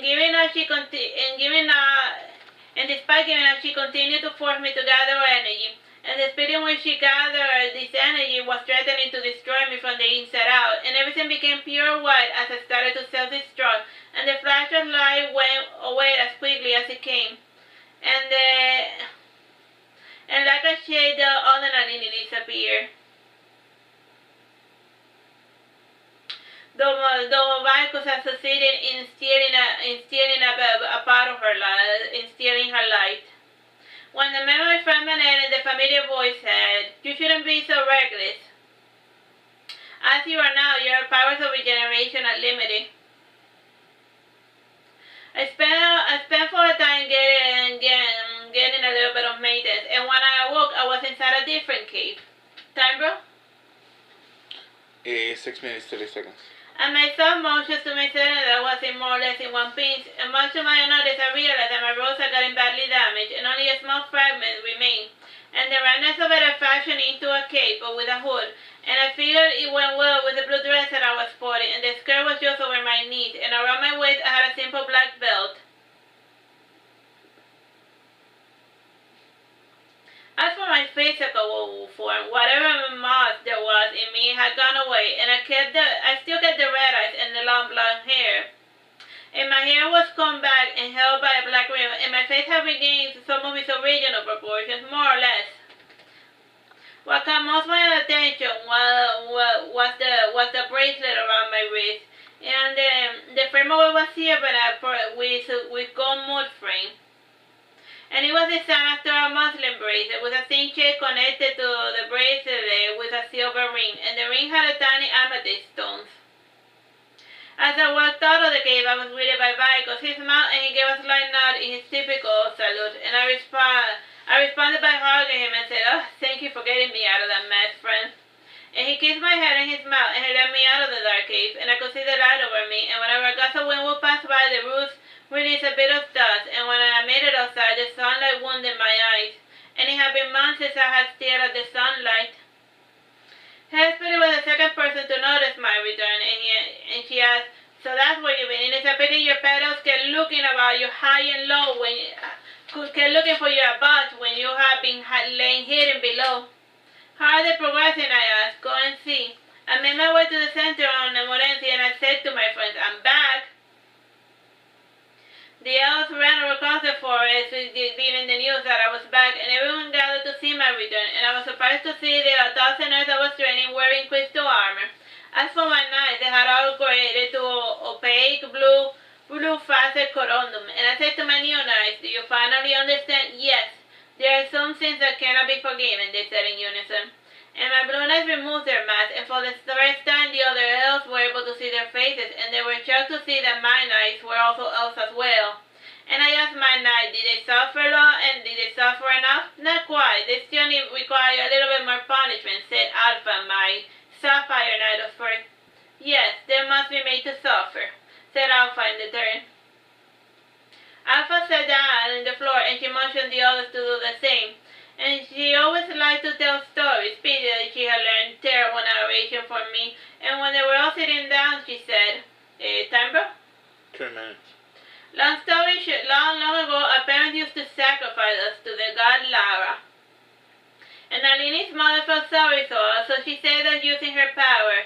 And she raised us on her own, and we consider Nalini our older sister. And since she was coming here, we jumped to the opportunity to revisit the land that we used to call home. "That makes sense," commented Amir.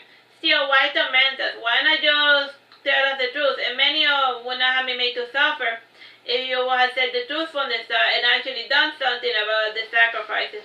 Gideon Alpha said, "You still don't get it, do you? You think that all the problems could be solved by talking about it. Don't be so naive." Only true changes come through the sword. I said to the Christian, I'll be heading out. I'm going to claim what is right for me in mine, and look after the house while I'm away. Take care. And I started walking away when I heard Casimir say to the other, this is not going to end well. And Amir and his sister, what do you think of those elves? I don't know, they all have a mad look in their eyes, very similar to that Nalini's. And I suppose that her mother's to blame, her creators are to blame, she commented. Time, 2 minutes. I know their comments. I know their comments they made about me and my mother. And even I must admit that she was a tad insane too, even by my own people's standard. And I made a motion to my sapphire night, and then went ahead, and I skipped out on the Borensis in a merry sort of way, and the red hood that I wore expanded into thin dragonfly-like wings, the color red. And as it vibrated, it sounded like the buzzing of a bee, and I ran a bit, and fell for the strong current and took flight, and the usual black chain and vehicles followed behind me.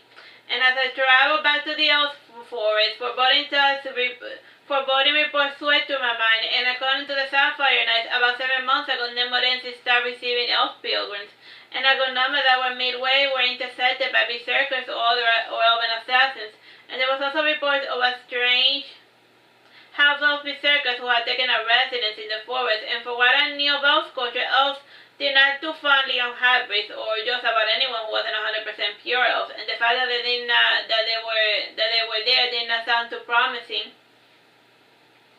The foreboding thoughts made me pick up my pace. You're almost out of time, yelled a familiar voice in my head, and everything passed by a whirl, and I could hardly perceive my surroundings, and when I arrived at this elven forest, I flew up in an arc, and when I was able to see the roundness of the world, I crash-landed to the ground, and the more speed I picked up, the more friction I created, and for those inside the forest, it seemed like a shooting star had fallen, and vehicles too imitated my arc.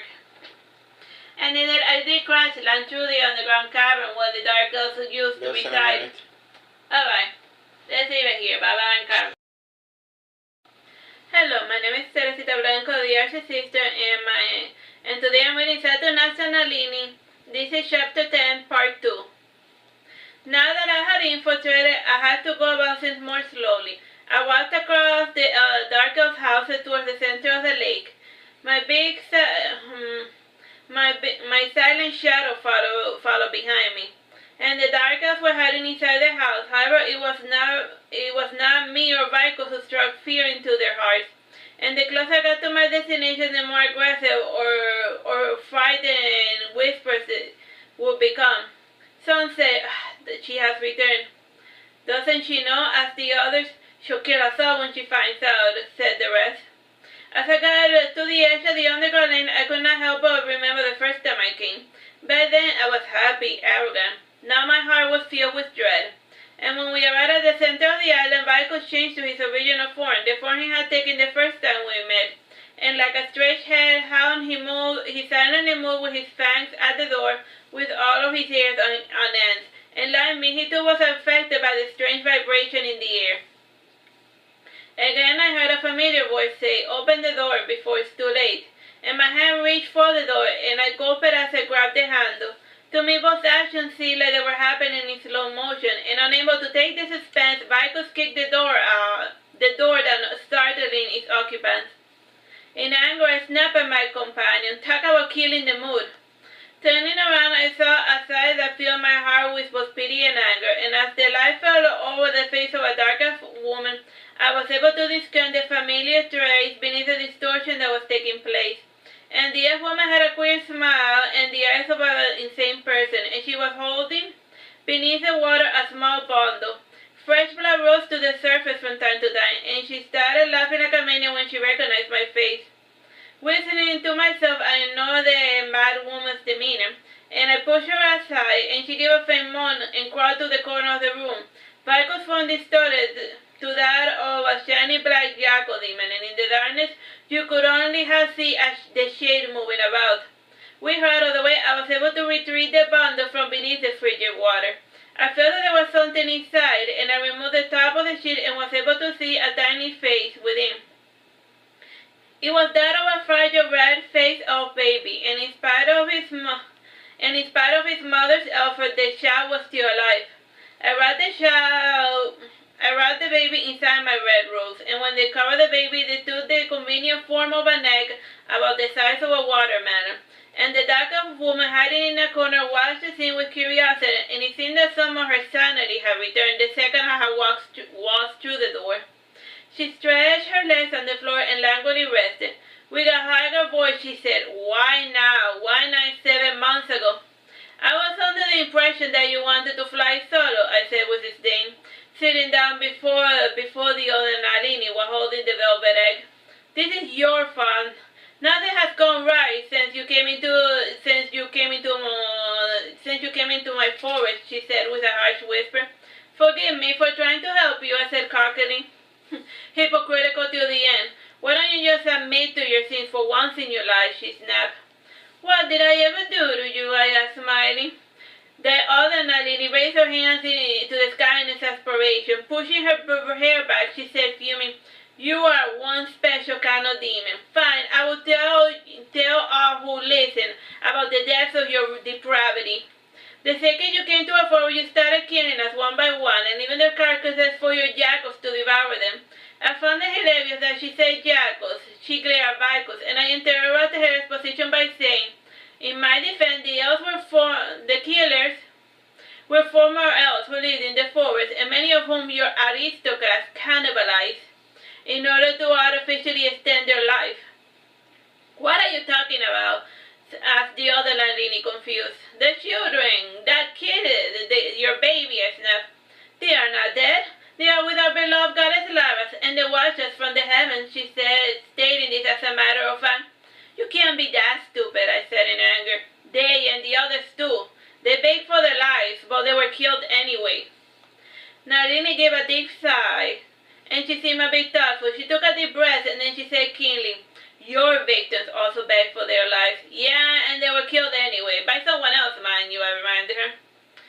"You will hold us responsible for them, but you will not take responsibility for your own actions," she continued. Rising with the egg, I said, I grow bored of your lectures. You remind me a bit too much of Grimier. It was he and not only who warped you and changed you, and the sad fact is that you wanted to change. "We can't stay children forever," she said, looking away. "I wanted it, and I was happy for those brief years we had together." "You know he's still alive," I said. The news seemed to revive her, and she looked up and asked, "Really, do you speak the truth? Where is he?" "He's a symbolic figurehead now that your goddess is dead, and your father now holds the true power in the open forest, as he had done in his previous life," I said, looking at him. "I want to see him. I want to be with him," she begged. Even after everything he did to you." "Yes," she said firmly. "Why didn't you save me from your father?" I asked again. "'Cause like my mother, I am like my mother, and I'm a special kind of demon," I said, getting out of the room with a shawl that I had taken with me. Closing the door behind her, I said to the maiden, "I will send Grimier to help you and help you escape, but in exchange I am taking your past, present, and future. Never again will you be able to call yourself Nalini." "You're insane," she cried. "Do we have a deal or not?" I asked coldly. "Fine, do whatever you want with my name. I don't care," she said, slamming the door in my face. That was the last time I ever saw that Nalini, for she started using a different name because I liked her name so much. At the time, I believed that I had finally found some closure, and since the Nalini I knew was no more, I found solace in taking her past and present and future, i.e. her kid. Like she also told the baby that the other crazy shit was drowning. I will fulfill her final wish in spite of all my hatred for Grimier for stealing her from me. I made a motion to the Vicos, and he carried me out of the cave, and we made our way to the high tower of Grimier. Time, bro? 7 minutes. Vicos landed on top of the star that hung over the last floor of the tower, and once inside, I spoke with Grimier, and he pretended to repent for his sins, and he promised to dedicate himself to his wife, And with the help of the other crystal knights, we helped Grimir escape from the forest and immigrate outside the continent controlled by Bersamin. They went to a land far, far away, where they met strange people, and he saw the brethren in foreign lands. After much struggle, the ill-fated couple lived happily ever after. At least that was what was supposed to happen. When Grimir departed, I heard a sheer laughter in the dark, and they lived happily ever after. Yeah, I gotta agree that was not my best word, but what can I do? I said to the voice inside my head. The show's about to begin, said the voice before departing. In the darkness, I could only have made out the true form. I grabbed a nearby torch and lighted the palace in the center of the lake on fire. And I took care to spare the magical. Oh no, wait! She lighted the tower. And I took care to spare the magical books, the seals, and the plants, and the dresses, and the dolls. I gave those items to my sapphire knights, and I did the same to all other rooms in the palace. It did not surprise me that the place was deserted, and I said that my enemy was hiding somewhere within the elven forest. And when the palace was set ablaze, I was surprised to see that the elf forest too was burning, and the palace. So there was no way that the blaze could have spread there was no way that the flame could have spread so far so quickly, and I held my head tightly against my chest and began to ponder. The final battle against Oberon did not seem too promising, and as I passed my knights to evacuate the remaining elves from the city and forest. Along the way, my knights encountered some skirmishes, and fire demons kept emerging from the forest and the shadows to engage them. And I played my flute and divided the efforts, and one team would hold the demons at bay, and the other would assist in the evacuation. I heard a familiar voice behind me said, "It was foolish of you to underestimate your enemy. Oberon is for a reason one of my favorites. I hate to admit it, creature, but I think I beat him more than I could shoot," I said, turning around and facing the voice that had been stalking me.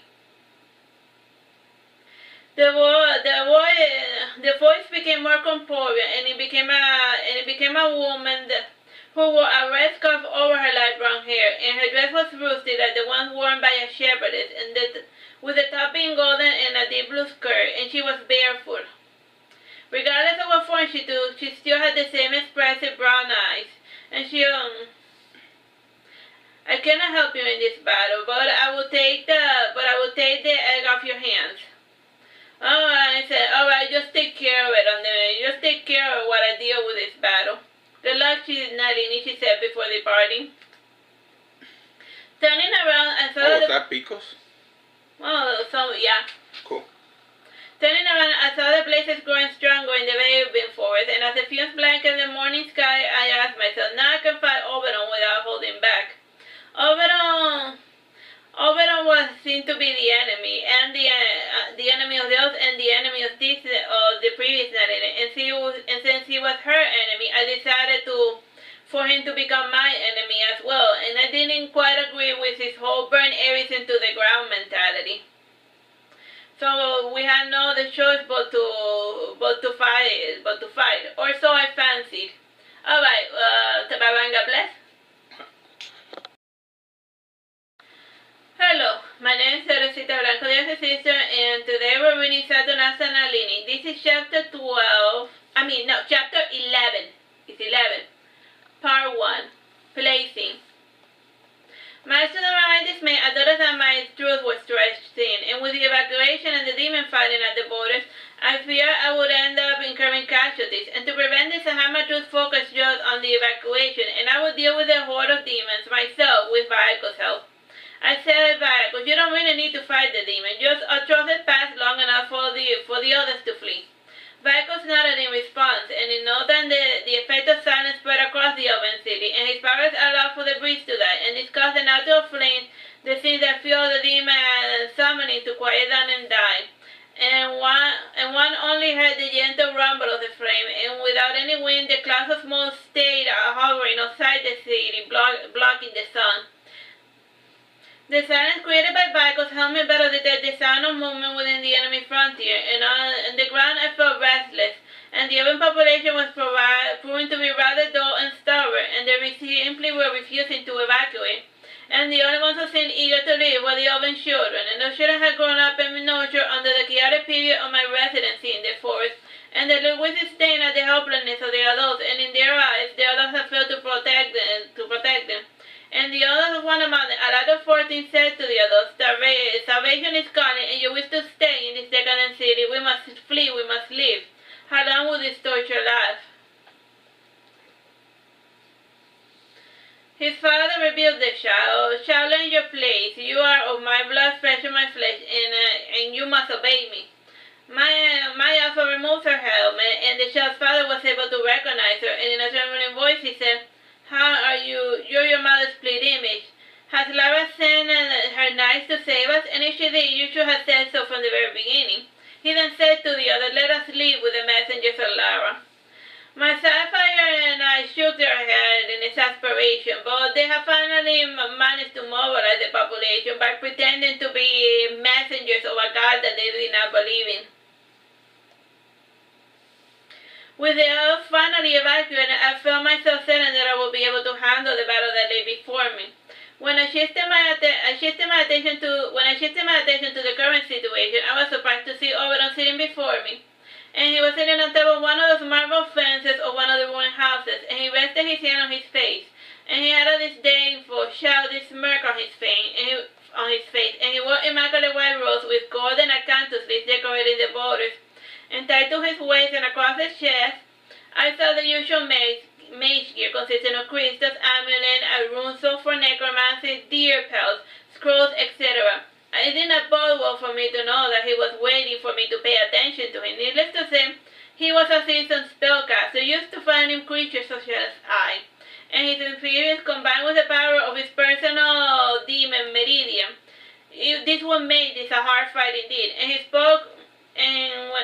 spoke when he saw that I was finally paying him attention, and he asked, "Am I to fight the brood of the devil's little sister?" "Oh, so you're familiar with that name," I remarked. "Yes, your mother has many names and many faces. The devil's little sister, Lady Godiva, the speed demon, the lightning, Trueno, Torquemada, Lucrecia, the list goes on to doomsday. What does she call herself now?" "In this world she goes by the name of Charity. Yet to me, I simply know her as mother," I said with a stupid look on my face, and I turned around to see that with a stupid note. The second I did, I felt myself impaled by a source of light, and overall casted fast, so I was not able to prepare a barrier. And I was quickly saved by Vicos, who flew high enough to hide us in the smoke of clouds, and by compressing himself to his battle mode, the silent effect went away and the forest started burning again. Vicos removed the very painful sores from my back, and to much to my annoyance the wounds were not healing, and my dress had been stained red with my blood. And I had underestimated my enemy and was paying a hefty price. And at times like this I wish I had trained my shield better. And the lights had struck their mark well, and the magical wounds that had pierced my head was greatly damaging my automatic system, and it also damaged my extremity. In all effect, I might as well have been brain dead. When my motor skills limited, I simply switched to automatic. And I simply relied on my automatic system to direct my movements, and I was better able to defend myself against the horde of fire demons that flew in our direction. And Baco simply limited himself to putting a much distance away from us and the demons, and he eventually flew high enough to see the roundness of the world. And at the height, the thickness of the atmosphere prevented fire from developing. And I saw around us a strange aurora borealis. Time, bro? 9 minutes.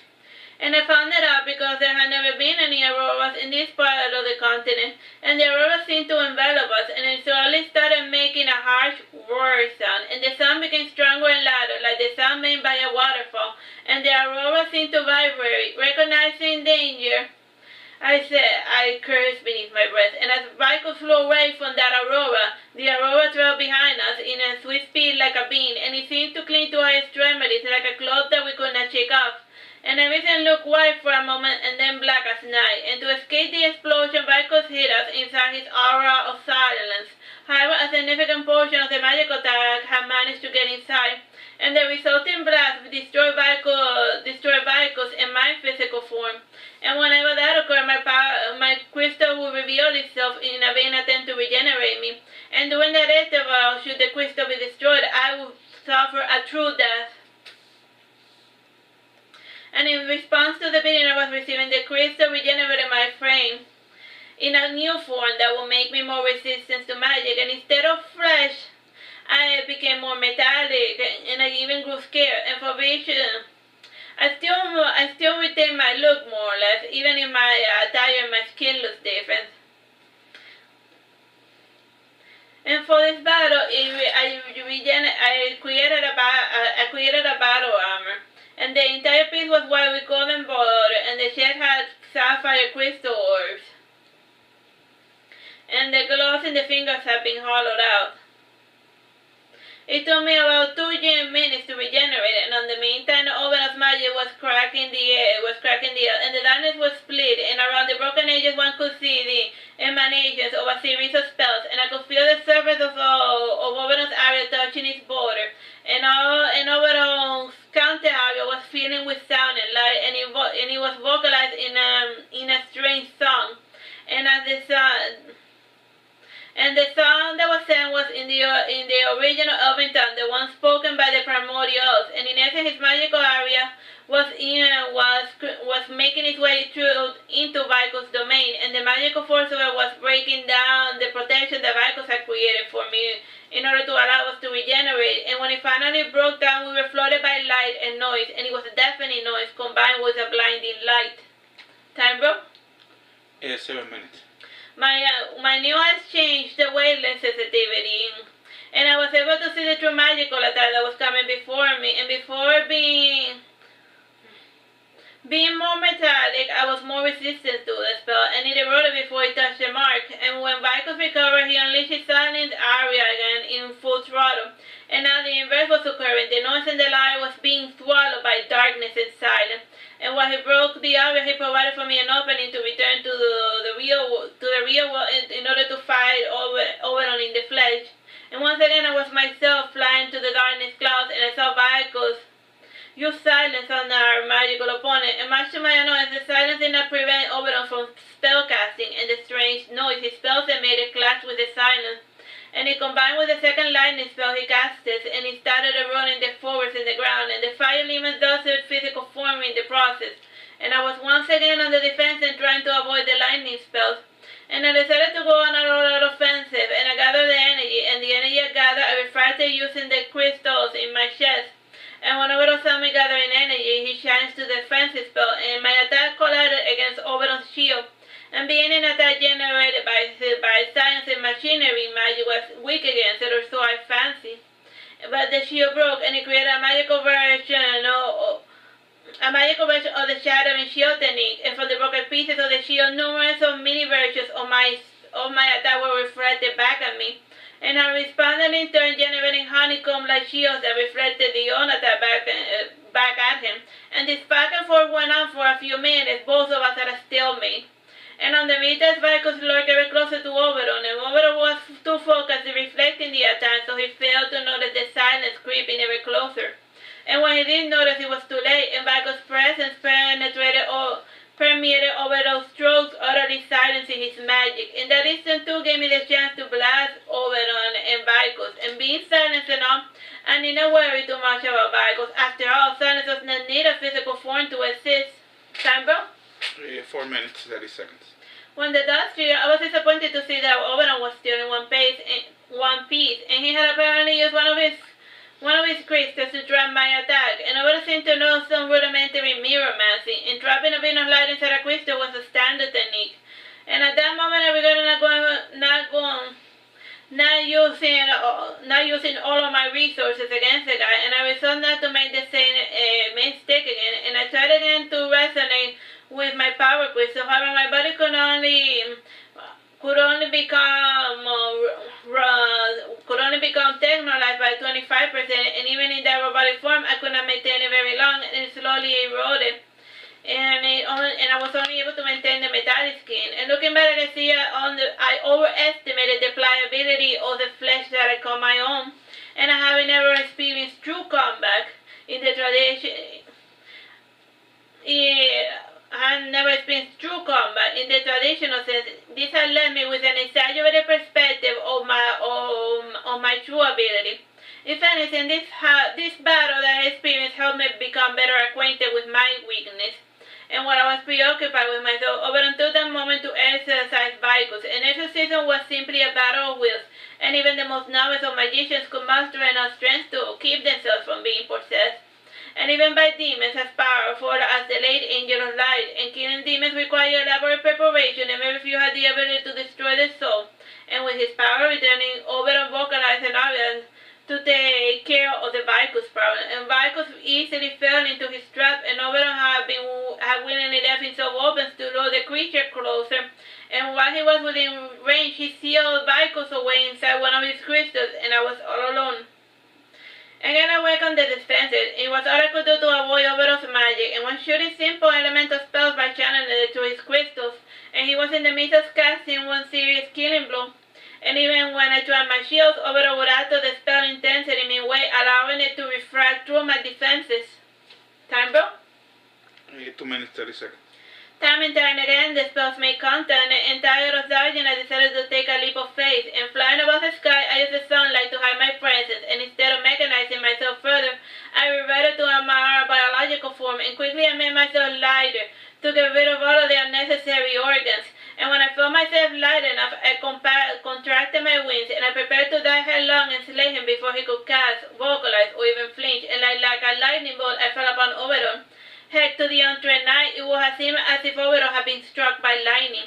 And all that remained of him was a black spot on the ground where he once stood, and the speed that I had managed to obtain allowed me to regain some sort of body mass. And when Oberon died, or so I fancied, I started searching for pieces of his equipment. And in the hollow of a tree, I found the crystal containing Vicus, and by now the smoke had finally cleared up, and I was able to survey the ruins of the oven city. And because of the flames, the old forest looked simply naked, and the smell of ash permeated everything. And I saw over the horizons a storm approaching, and its dark ominous clouds were as bleak as the dead forest that surrounded me. Time, bro? 1 minute, 30 seconds. While walking out, I noticed I was being watched, and reclining in a burnt seat sat languidly the succubus Meridia, in all of her grotesque beauty, and like a regular succubus, she was in our innocence. And for movie purposes, I would not bother to describe what she looked like. Anyhow, running across the bed. Anyhow, the way she was sitting was identical to one of the poses that Oberon was sitting on, and before the battle started, and something about her skirt, her smirk, and the mannerisms reminded me of Oberon, and I said to her, "So it was you all along who I was fighting?" She gave me a wink and a seductive smile, and he said, "Yes and no. Focus. Analyze. A tactician such as yourself does not belong in a battlefield. Mounting a complaint, what is a tactician to do when she only has one chess piece to play with?" Time, bro? Less than a minute. That is your problem, not mine. See, put together all of the observations and come up with a logical conclusion, she said in a motherly fashion. Alright, so that's the end of that chapter. One other chapter about. Hello, my name is Teresita Blanco, the Artsy Sister, and this is chapter 11, part 2. We're reading Saturnastra Nalini. I thought, what am I not seeing? I focused on Meridian again, and she had the presence of a demon, but something else lurked within her. And each time I tried to focus on that something, the deeper it hid. And when I glanced up to look at Meridian again, I saw that Oberon was sitting before me in the same pose as the demon, and again I was baffled by the change.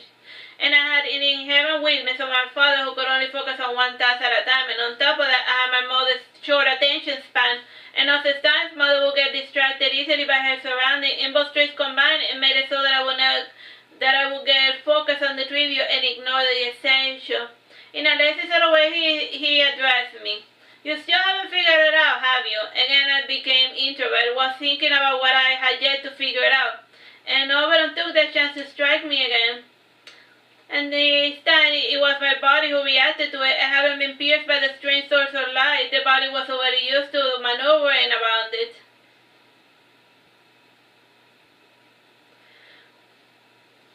When my body took over the maneuvering function used to my own amusement. And noticing my lack of attention, Obero changed his tactics, and he combined the demon summoning with a barrage of spells, water, lightning, and wind, to chase me across the sky, and in the ground and the earth the fire and the earth demons eagerly awaited me each time I was forced to fly lower. And in combination with our abominations were Oberon's magic attacks that burned through his horde of demons just to get to me.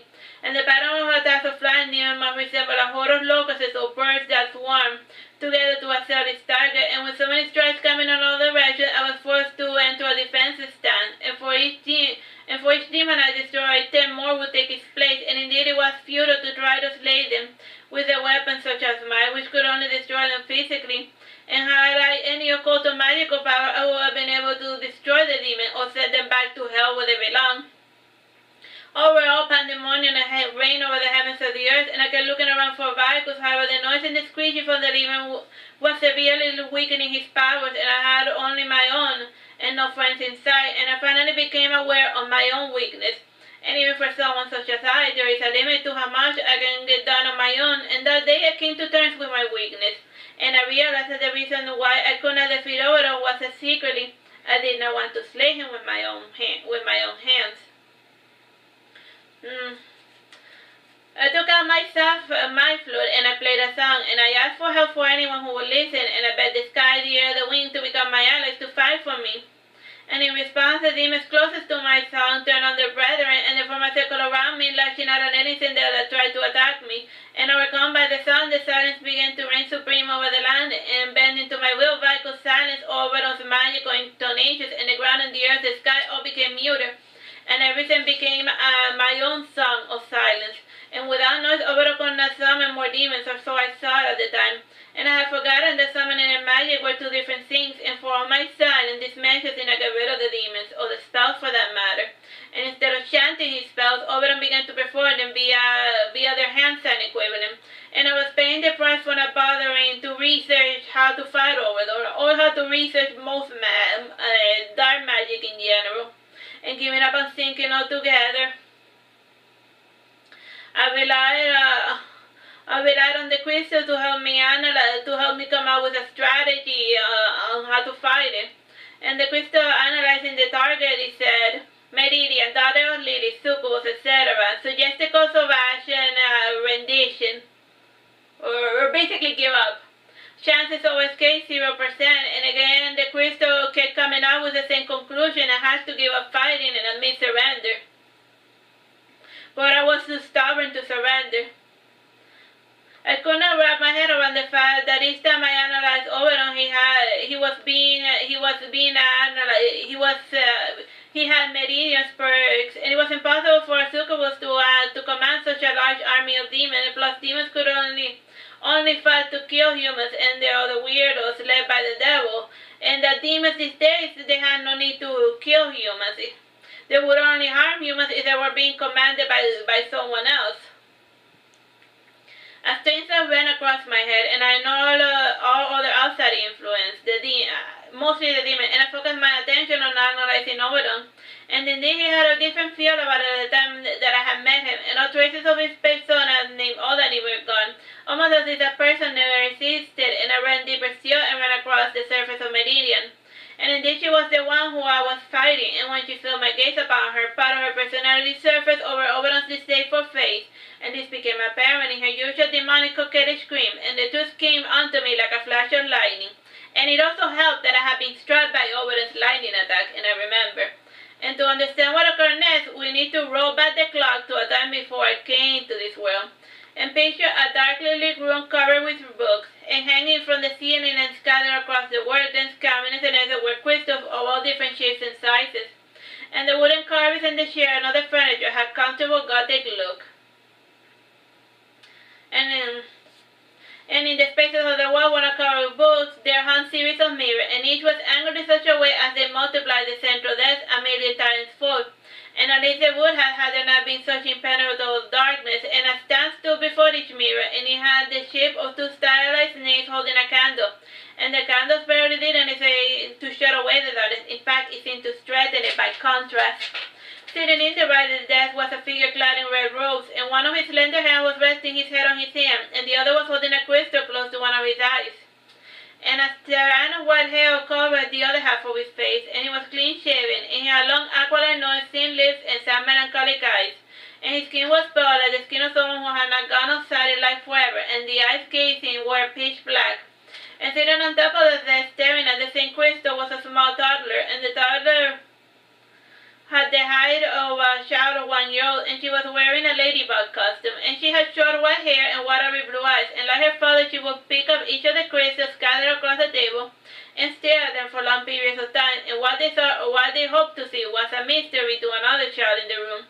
The other child was playing with dolls, and her face was identical to the one who was playing with the crystals of his father. And unlike her sister, she sported red rose in an infantile imitation of those worn by her father, and from time to time her attention would be diverted by the giggling of her sister. And whenever that occurred, she would drag her chair and climb up the desk, and as hard as she tried, she could not see what her father or her sister were looking at. As usual, she would get bored and return to playing with her dolls. And the same scene would repeat itself every so often, and this time with the other girl's sibling, and she knew deep down why she could not see anything.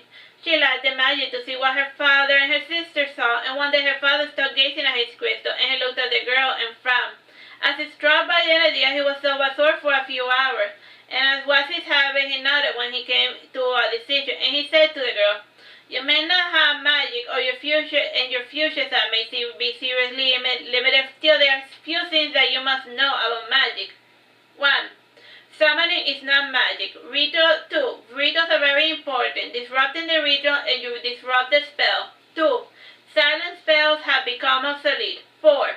Possessions work both ways. 5. Magic never misses. The only way to evade a magical attack is via and he would have kept on explaining. However, he noted that his daughter's attention had gotten distracted by a tiny spider crawling across the floor. Time, bro? 6 minutes. As a result, she had only half heard or half remembered the explanation, and the memory returned to me when I got struck by lightning. Yes, magic attacks never miss, and possessions work both ways, meaning that Oberon had possessed the demon by the name of Meridian, and via her host's body, he was channeling his magic through her. And I changed my tune from offensive retaliation to a song of peace, and the effect of the song made the demons around me less hostile. And Oberon gave me a disdainful sideways look at his yawn, and he asked, "Do you still insist on fighting me?" "No," I said, landing before him, and I retracted my gray wings, and my attire changed back to a civilian blue dress. Smirking, he said, "I see you like the flute I made. It only works well if your eyes trust in you completely, and it was not made to dominate the minds of your foes." "Did Mother ask you to go easy on me?" I asked sadly. "On the contrary," he said. "She begged me to indulge you in this little battle. She knew that it was important for you to fight me. As for me, I derive no pleasure in bullying weaklings." "And Nalini? What of the girl Nalini?" I asked. "What indeed? I neither know nor care about the little games that you were playing with that fool. Away with you, child. I have no patience for the likes of idiots." He motioned his hand in a manner that used to shoo away an annoying little puppy, and scratching my hair with both my hands, I moaned, "I don't get it." "What's there to get?" asked Oberon. "You know as well as I do the truth, the real truth." "Think hard, Nalini, and remember, you two little girls are very much alike." "Oh," I said, recognizing the implications behind what he said. I then whined, "I still don't get it." "With respect to me," said Oberon, pointing at his face, and then he placed his hand over his heart, "and her. We had never laid a hand on Nalini, on the other elf Nalini. But then those memory fragments and her thoughts, I still don't get it," I complained. "You underestimate the elf's spirals of delusion, and even now, in the face of all this carnage, they imagine themselves as the rightful owners of this world," he said, shaking his head sadly. "He speaks the truth," Nalini said in my mother's voice. "Tell me what really happened to the other Nalini," I said, somewhat distraught. The Neomite demons grimaced when they heard my question, and even for their kind, the story seemed a little too far-fetched. "For you to understand the other Nalini, you must understand the elves of this world," said Oberon. To better explain himself, he casted an illusion, and the illusion showed the primordials living in the forest. And as he went on, the images around me changed as he continued.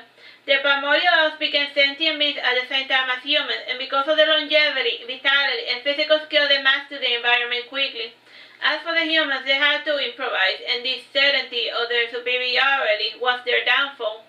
And the elves never felt they had to improve upon themselves, that it was their way or the highway, and they looked disdainfully at the machinations of the little weak humans. And in the lifetime of my ancestors, they saw the rise and fall of many human civilizations, and thus they lived with the certainty that their way was the right way. And the same pattern repeated itself in this world. Time, bro? 3 minutes. Only in this case, the elves came with the backdrop of the abuses that they had suffered by the Romans, and from their perspective, it was the Romans who shot first. And the last memory may have been laid dormant, however, over some time, the primordials started to remember, and hating the centuries of humiliation they suffered under the humans, they left the Moresques to form an empire. And they were united in their efforts by the first Dark Elf, the prophet Grimir, and he became their first overseer, and taking lessons from the past, the elves resolved never to allow the humans or any other creature to dominate them. And at first they limited themselves to conquering nearby villages near their territory, and over time they became a massive empire that almost conquered the continent, which later came to be known as the continent of Bersame. And as it was their habit, the guardians of the world allowed this unabridged conquest to occur as long as they received the proper worship. They did not care if either the elves or the humans worshipped them.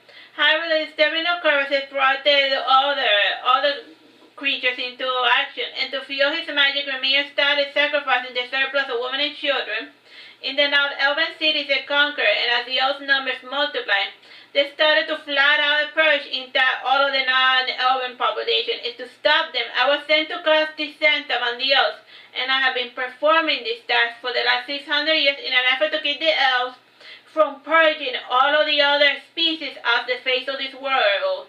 And whenever they get too arrogant, I plant the seeds of deceit, and the elves destroy themselves from within.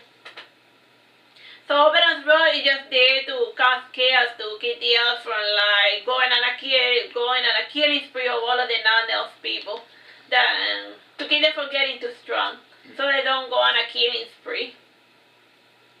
Time, bro? Less than a minute. Alright, so let's just leave it at that. Bye bye, God bless. Hello, my name is Teresita Blanco, the Artsy Sister, and today we're reading Saturnastra Nalini. This is chapter 11, part 3, right? Yeah. Okay, I get that you are technically a good guy, in the sense that you protect the other species from the elves, I said, Mrs. Steele. I don't get why an elf will help humans. I am a mage and an elf second, he said. I hold knowledge, wisdom, truth above all else, and I see the world for what it truly is. I am not blinded by lofty ideals, and my pride is my magic and my power. As for helping the humans, on the contrary, child, I could care less what becomes of them. I simply wanted to burn the elf forest down as many times as I felt like, and then some more. I get all that you're a pyromaniac, and the fact that you're a mage who lost after magic, and that you could not possibly have done anything bad to the other Nalini. And I also get that she was like all of the other elves, in her unfounded sense of superiority and whatever. So, can you tell me exactly what occurred to her after I left? The demons smiled to each other, and Oberon seemed a bit reluctant to go into details that he did not care for. And he took a breath, and he changed to the form of Meridian, and she was eager to tell me that part of the story, and she continued in a cheery mood. After the second birth ritual or whatever, Nalini stopped being cute, and Grimir tried, and Grimir slept with her many times, but it was not, and Grimir tried to sleep with her many times, but he could not get inspired. And Grimir was too self-righteous to admit that he liked Nalini back when she was younger, and since his marriage scene was a failure, Grimir abandoned her for a nicer, cuter mother, and he went back to his magical hermit stuff, and he went on soul-searching candidate to search for a good replacement for a new Nalini to replace the one that he had married. And during the few months she was in power, Nalini spent her time making life impossible for her underlings, and when she fell from favor, her underlings fell upon her. And I can't say for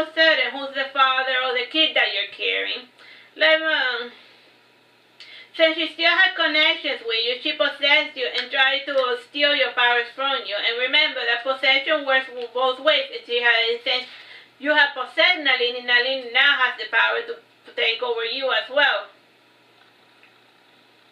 Anyhow, her tormentors were spooked by your lies, so they finally left her alone.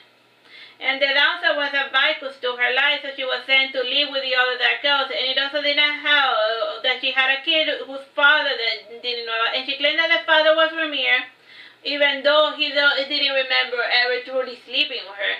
So there you had the cold hard facts of what became of Nalini after you abandoned her to her fate. And at that moment, I felt stupid for getting worked up over nonsense. And the true Nalini, the arrogance of righteous Nalini, flicked before my eyes. And to her I was and had always been a tool, something she considered that it was her God-given right to use as she saw fit. And it was naive of me to imagine that I was always the one in control. And when the truth of the matter was that I had been the puppet all along. Till the end, she even tricked me into coercing Ramir to return to her. And by not killing Ramir, I had unleashed a terrible bane upon the world, and I was comforted by the fact that he had no powers left with the goddess Lara gone. I cried heartily for I don't know how long. I felt so stupid, so very, very stupid.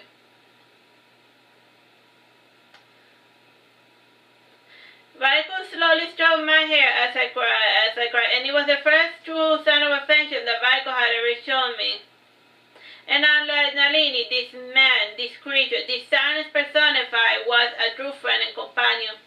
And I said below my breath, Father, I really don't see anything.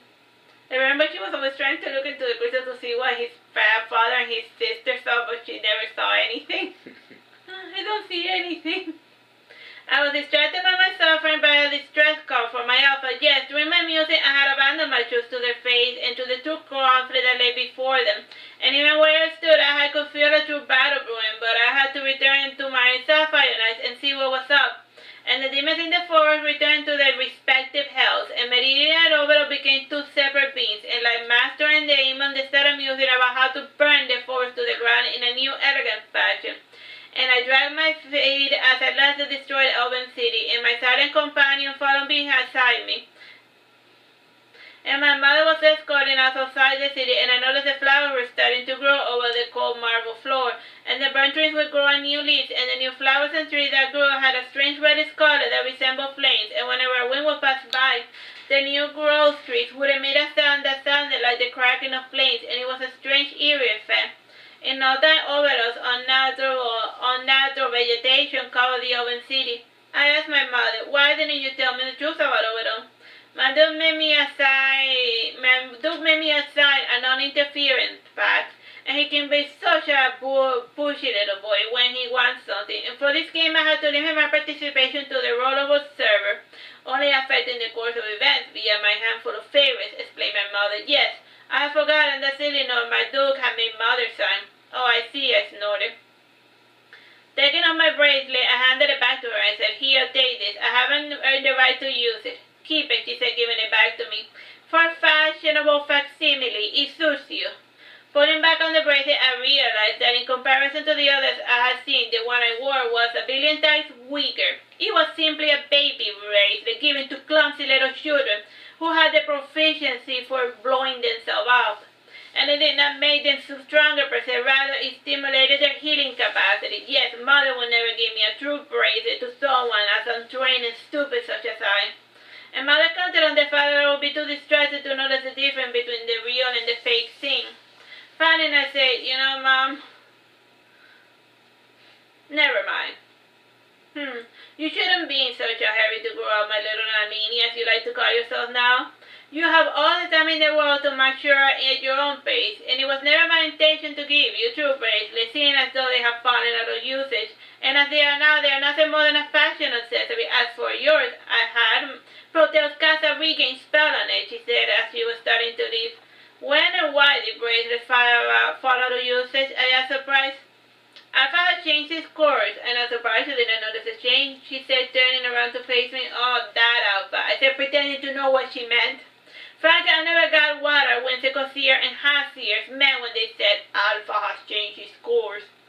I still want the egg back, I said, detaining her for a second. Mother scratched her head and asked, what egg? The egg that I asked you to hold on for me.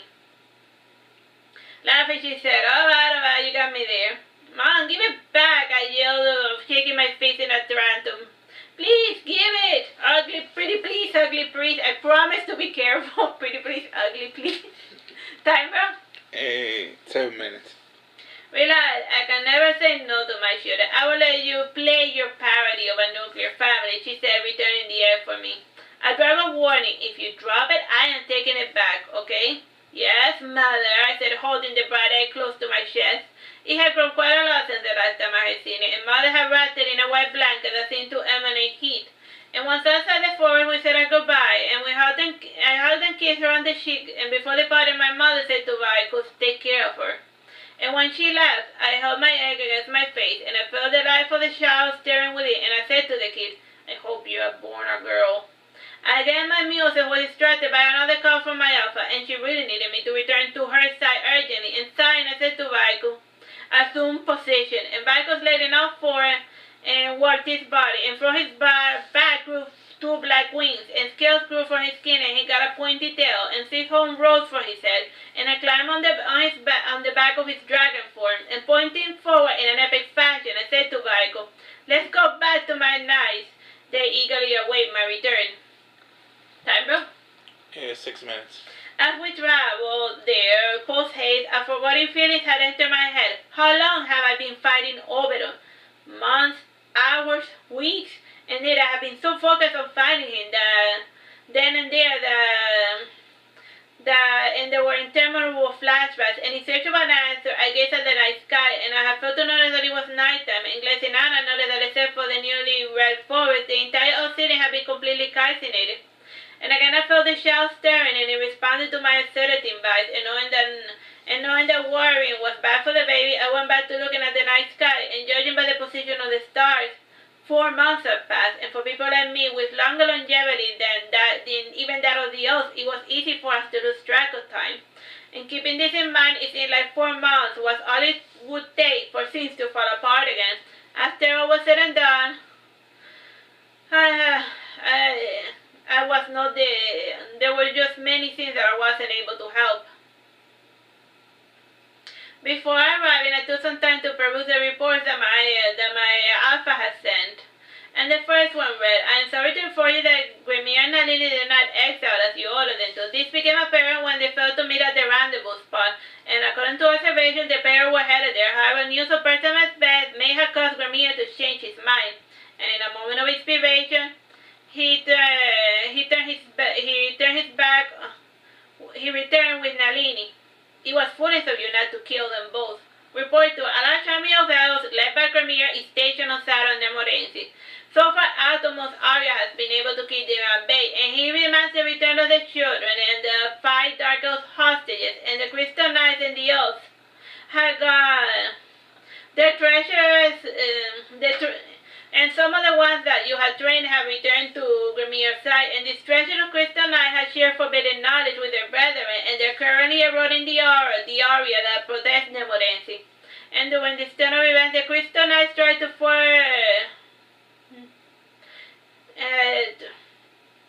during this turn of events, the Treasure Knight tried to steal the power of the younger kids before they grew dangerous, and according to your orders, we dispatched them. And we succeeded in safeguarding the few loyal new recruits and the elven children that have taken refuge in Nemorency and the 5 mages. However, the barrier is deteriorating extremely fast. You need to hurry. You need to stop doing whatever the hell you're doing and return here pronto. Time, bro? 2 minutes. When I read this report, I said to Ria, Vicus, oh wow, I really should have killed Gremir. And Vicus would have said, and also Nalini, had he could. He knew as well as I did that I never really had it in me to the urge to kill or to order others to kill, and I never taken responsibility for anyone's death, even though I've been directly responsible for a lot of people's death. If something happened, it was always their fault and not mine. At least that was what I wanted to believe. And after a week of flying at high speed, we arrived to the sacred groves of Nemorendi, and I saw below the ground a shiny elf armada, and dark elf and light and dark was alike, were armed for conquest, and it was a charming sight, like a blast from the past. And in front of the entrance Nemorendi, there stood my sapphire knight, with the 50 or so silver knights who have remained loyal, and many other silver knights were less than 12 years old, and watching from the silent silence were the fiery dark elf mages, and the ones who screamed amusement these turn of events. And Valkos landed beside them, and I descended with my egg in my hands, and one of the mages frowned when he saw the egg, and the other simply exchanged meaningful looks that meant, I am not even going to bother to ask where she got that egg. And I sat next to them and rested my egg on top of my folded lap. And I felt something heavy landing on top of my head, and glancing up, I saw Canon in his bathroom, and he said, at times like this, it makes you wonder, why do you even bother? Time, bro? 1 minute, 30 seconds. Getting up with my egg, I said to Canon, I suppose it is time to get to work. If I don't mediate soon, I may not be able to restrain my troops. And Valkos took the form of a black knight with horse and all, and he jostled me on the back of the saddle, and we rode in an epic fashion downhill. And the elf seeing me approach, cleared a path for me, and I made my way towards the main battle camp, and I saw a majestic figure clad in white sitting in a portable throne carried by 4 elves. And she was adorned with many jewels of all shapes and sizes, and she wore a veil that covered her face, and on her head she had a 7-star crown, and the hands that were visible were lily white, and she didn't need to raise her veil for me to recognize her. Time, bro? Less than a minute. Alright, we'll leave it here. Bye-bye and God bless. Hello, my name is Teresita Blanco, the Artsy Sister, and today we're reading Saturnastra Nalini. This is chapter 12, part 1, and this is like the last chapter, so buckle up. In a supplicant tone she said, "Oh, Nalini, you have come. Be a dear and call off your troops." "Hello there, to you as well." "To you as well, other Nalini," I said in a green tone. Again the crowd parted, making room for Grimir. Smiling, he said, "Why am I not surprised to see you here? Give your brother Marduk my regards, by the way. Since I've been looking out for us ever since he did us the pleasure of getting rid of birds. God bless. It's fine, I'm sorry. I'll tell him you said hi," I said, musing a little. Bowing, he said, "How may we serve you, Nalini?" The other elves imitated the gesture that was more of a mockery than an actual reverence. The veiled figure said, "Oh, please, Nalini, we beseech you. Stop this madness and let us become one society again."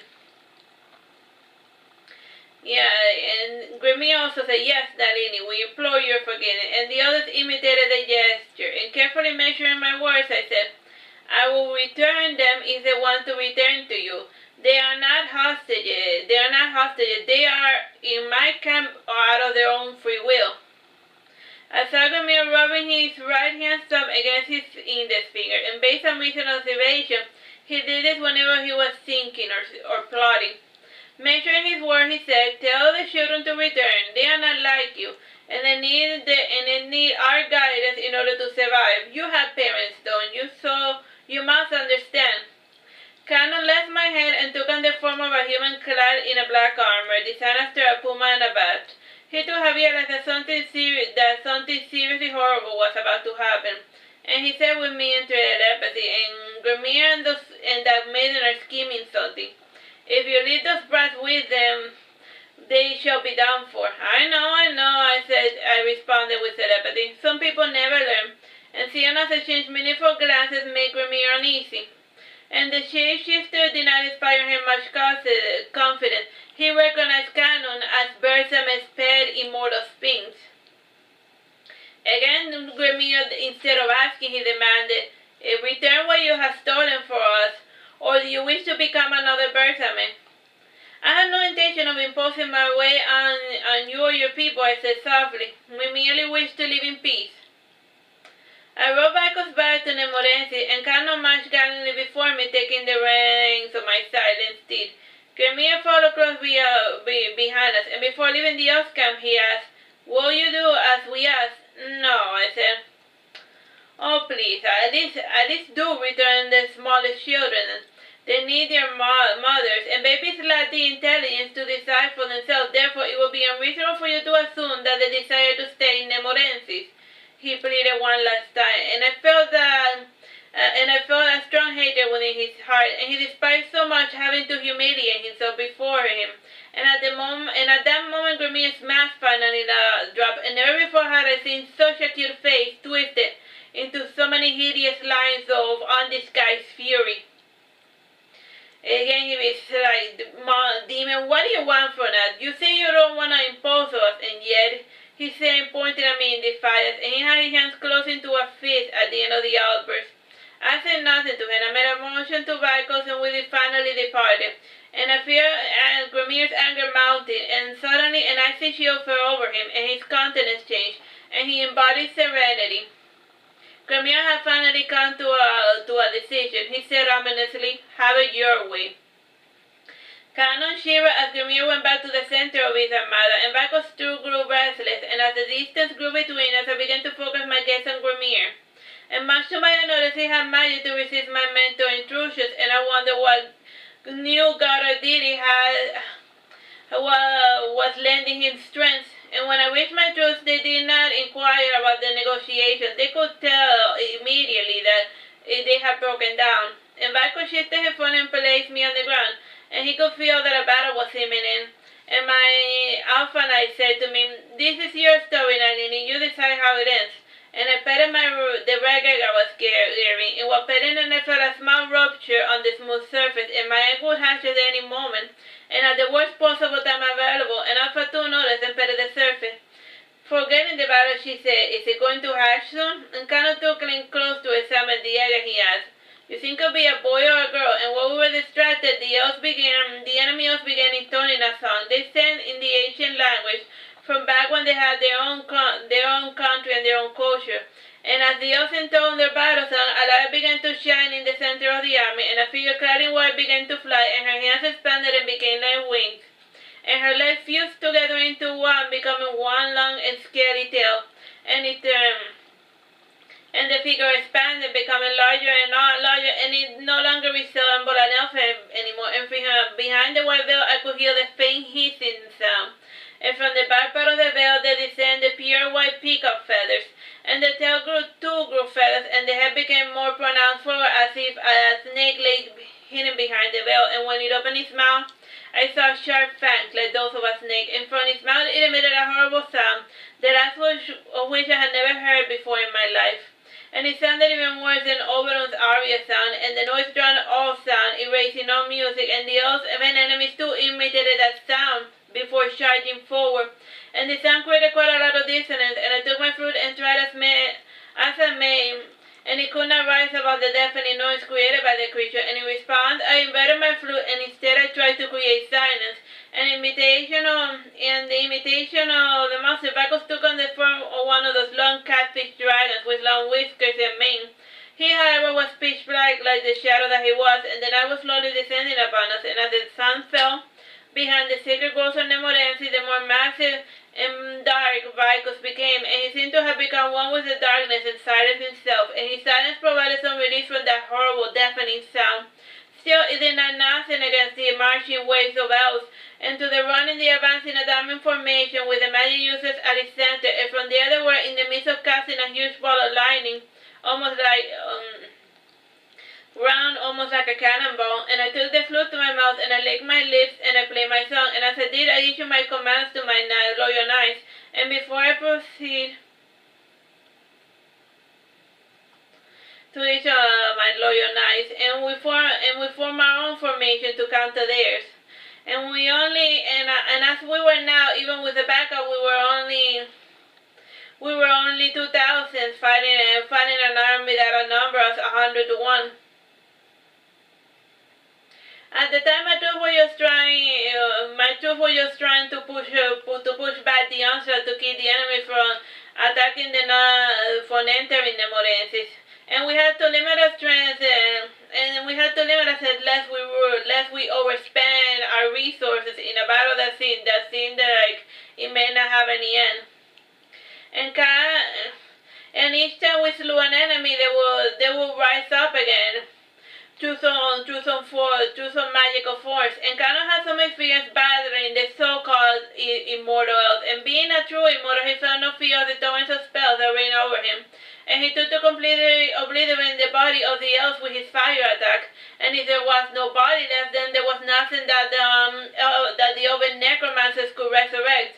And in mimicry of a dragon, he beat his terrible ember, burning the elf priest and all of the people and all of the elves that they carried resurrecting. And I suddenly, in seeing that we were at a stalemate, I changed the tune of my song, and my troops flew back. Started fleeing back into Nemorense, and Canon took the form of a bat and he flew away, and Grimir used that reaction to lead his army onwards, and my troops fled past me towards Nemorense. As for me, I stayed rooted on the spot, not moving. And the first fool from the front line that raised his warhammer to smash my brain out, and due to the synchronicity and how much in uniform they were fighting, their coordination proved to be their undoing. Time, bro? 5 minutes and 40 seconds. Grimir realized too late that it was a trap, and he yelled, "Don't touch your fool!" And lost in the frenzy of the battle and their supposed victory, the front line failed to hit his warning, and the flank and the background still followed the same dusty trails. And little too late, Grimir's command reached the one in the front lines, and the entire elven army was swept into my teleportation spell. And since I couldn't defeat it, I just decided to relocate the problem. Only the puppet masters at the center were able to break free in time remained. And of the enemy, only the central magical unit of 172 mages and the serpent goddess remained. And those fools in the Habatia had led their entire army to their demise. Figuratively speaking, seeing as though my truthiness wasn't able to slay a single elven enemy. But we did sustain a lot of heavy injuries, but thank God no actual casualties. And since they were trapped inside my area, the enemy army started receiving magical powers from the serpent goddess, and collectively speaking, they could not even amass enough energy to even vocalize, to even teleport themselves out of that problem. And as for the goddess, the fact that she was out there in the open severely limited her powers, and since she was a new deity, she didn't have a domain of her own in order to hide while working her powers from the shadow. Being a new goddess, the other Nalini did not know how to manage her powers yet, and without their followers, blind gods lost all of their awesomeness, and the Nalini started deflating after her army of worshippers disappeared. And with the 172 mages, she shrank to the human size of a little feather serpent. And seeing that the battle was lost, she started her annoying dissonance, and by now the darkness had descended over the land, and Vico's silence reigned supreme over the sky. And his dark form was visible against the golden Titan moon. Time, bro? 2 minutes, 30 seconds. He casted an ominous shadow over the remaining mage elves, and I got up and started walking towards the remaining mage army. And my small army left the borders of Nemorense, and they were followed by all of the other residents, and they all stood behind me trying to pretend to look somber. I saw the other Nalini gliding out softly, and she landed in front of me, making quite a dull sound as she landed, and she suppressed her rebellion form and assumed the body of a regular elven woman. And she said in a soothing, snake-like voice, "Well played, girl." Grimir walked forward behind Nalini and said to me, "I shall remember that for the next time we have a little skirmish. Now, will you give me back my army?" "I would if I knew where I sent them," I said, shrugging my shoulder. They also had lost family members to Grimir, tore him and Nalini apart, and it wasn't the ending that I wanted for their pathetic lives, but it was the one they got, and I was distracted from the green face by the sound of a high-pitched crying, and my head hatched without me noticing, and the girls in Nemorense were finally at peace again. Time, bro? 2 minutes, 30 seconds. With the baby calm, we entered the sacred groves of Nemorense again, and while walking past the barrier, I was intercepted by Adamus, and he had a baby bag filled with bottles and pacifier and Cusack, and he said, "Your mother left this behind for the critter you hatched," and I took the bag from Adamus and grimaced, and indeed my mother was not done interfering in my life. Still, it felt comforting to know she was watching over me. Time, bro? 2 minutes and 10 seconds. Sorry. I went with my baby to the center of Nemorense, and for the rest of the night we spent it celebrating. Things had gone far smoother than we imagined, and we also celebrated the birthday of the child. and with the other nose, Blanco retreated into a silent cave beneath the center of the tree. And as usual, the elves, Cano and the fairies did not know what to make of the shout, and the fact that she was already speaking did not sound too promising, and as a matter of fact, that was what deeply disturbed them, and aside from their minor oddness, the child had the appearance of an oven baby. However, there was something queer about this kid, aside from the fact that she was born from an egg.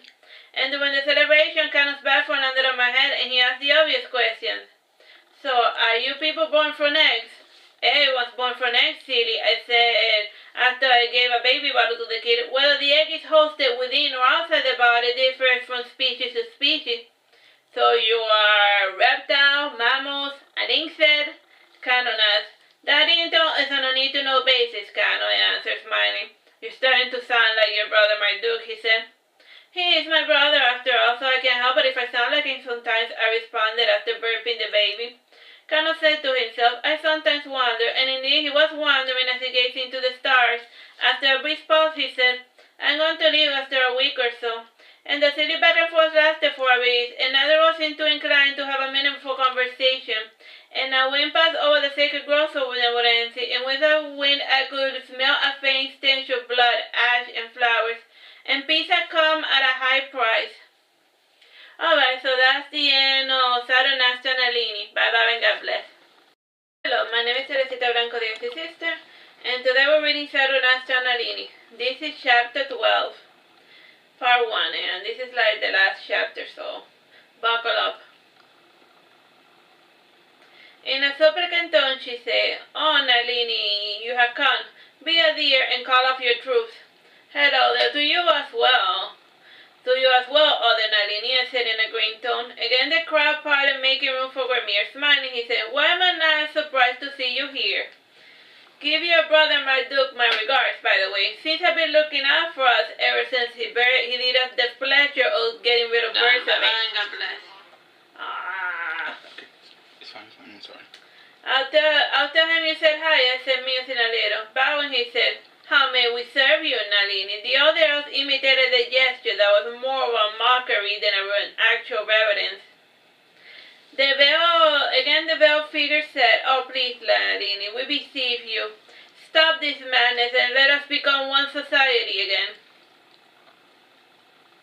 Yeah, and Grimir also said, Yes, Nalini, we implore your forgiveness. And the others imitated the gesture. And carefully measuring my words, I said, I will return them if they want to return to you. They are not hostages. They are in my camp or out of their own free will. I saw Grimir rubbing his right hand thumb against his index finger, and based on recent observation, he did this whenever he was thinking or plotting. Measuring his word, he said, Tell the children to return. They are not like you, and they need our guidance in order to survive. You have parents, don't you? So you must understand. Cano left my head and took on the form of a human clad in a black armor, designed after a puma and a bat. He too had realized that something seriously horrible was about to happen, and he said with me in telepathy, and Grimir and that maiden are scheming something. If you leave those brats with them, they shall be done for. I know, I said. I responded with telepathy. Some people never learn, and seeing us exchange meaningful glances made Grimir uneasy. And the shapeshifter did not inspire him much confidence. He recognized Canon as Bersame's pet immortal sphinx. Again, Grimir, instead of asking, he demanded, Return what you have stolen for us, or do you wish to become another Bersame? I have no intention of imposing my way on you or your people, I said softly. We merely wish to live in peace. I rode Blanco's back to Nemorensi, and Cano marched gallantly before me, taking the reins of my silent steed. Grimir followed close behind us, and before leaving the elf camp, he asked, Will you do as we ask? No, I said. Oh, please, at least do return the smallest children.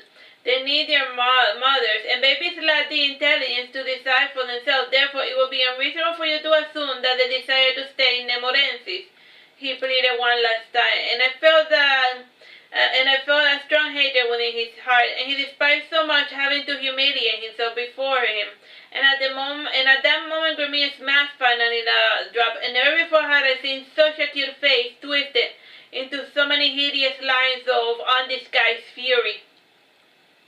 Again, he was like, Demon, what do you want from us? You say you don't want to impose us, and yet, he said, pointing at me in defiance, and he had his hands closed into a fist at the end of the outburst. I said nothing to him. I made a motion to Vicos, and we finally departed. And I fear Grimmir's anger mounted, and suddenly an icy chill fell over him, and his countenance changed, and he embodied serenity. Grimmir had finally come to a decision. He said ominously, "Have it your way." Canon shivered as Grimmir went back to the center of his armada, and Vicos too grew restless, and as the distance grew between us, I began to focus my gaze on Grimmir. And much to my annoyance, he had managed to resist my mental intrusions, and I wondered what new god or deity was lending him strength. And when I reached my troops, they did not inquire about the negotiations. They could tell immediately that they had broken down. And Vicos shifted his phone and placed me on the ground, and he could feel that a battle was imminent. And my Alphanite said to me, "This is your story, Nalini. You decide how it ends." And I petted the reggae I was carrying, and while petting it, I felt a small rupture on the smooth surface, and my egg would hatch at any moment, and at the worst possible time available, and Alpha 2 noticed and petted the surface. Forgetting the battle, she said, "Is it going to hatch soon?" And Kano took him close to examine the egg, and he asked, "You think it'll be a boy or a girl?" And while we were distracted, the enemy elves began intoning a song. They sang in the ancient language, from back when they had their own country and their own culture. And as the elves intoned their battle song, a light began to shine in the center of the army, and a figure clad in white began to fly, and her hands expanded and became like wings. And her legs fused together into one, becoming one long and scaly tail. And the figure expanded, becoming larger and larger, and it no longer resembled an elf anymore. And behind the white veil, I could hear the faint hissing sound. And from the back part of the veil there descended pure white peacock feathers, and the tail grew feathers, and the head became more pronounced forward as if a snake lay hidden behind the veil. And when it opened its mouth, I saw sharp fangs like those of a snake, and from its mouth it emitted a horrible sound, the last of which I had never heard before in my life. And it sounded even worse than Oberon's aria sound, and the noise drowned all sound, erasing all music, and the elves and enemies too imitated that sound before charging forward. And the sound created quite a lot of dissonance, and I took my flute and tried as I may, and it could not rise above the deafening noise created by the creature. And in response, I inverted my flute, and instead I tried to create silence. And in the imitation of the monster, Vicos took on the form of one of those long catfish dragons with long whiskers and mane. He, however, was pitch black like the shadow that he was, and the night was slowly descending upon us, and as the sun fell behind the sacred groves of Nemorense, the more massive and dark Vicos became, and he seemed to have become one with the darkness and silence himself, and his silence provided some relief from that horrible, deafening sound. Still, it did not nothing against the marching waves of elves, and to the running they advanced in a diamond formation with the magic users at its center, and from there they were in the midst of casting a huge ball of lightning, almost like round, almost like a cannonball. And I took the flute to my mouth, and I licked my lips, and I played my song, and as I did, I issued my commands to my loyal knights. And before I proceed to each of my loyal knights, and we form our own formation to counter theirs. And as we were now, even with the backup, we were only 2,000 fighting an army that outnumbers 100 to 1. At the time, my troops were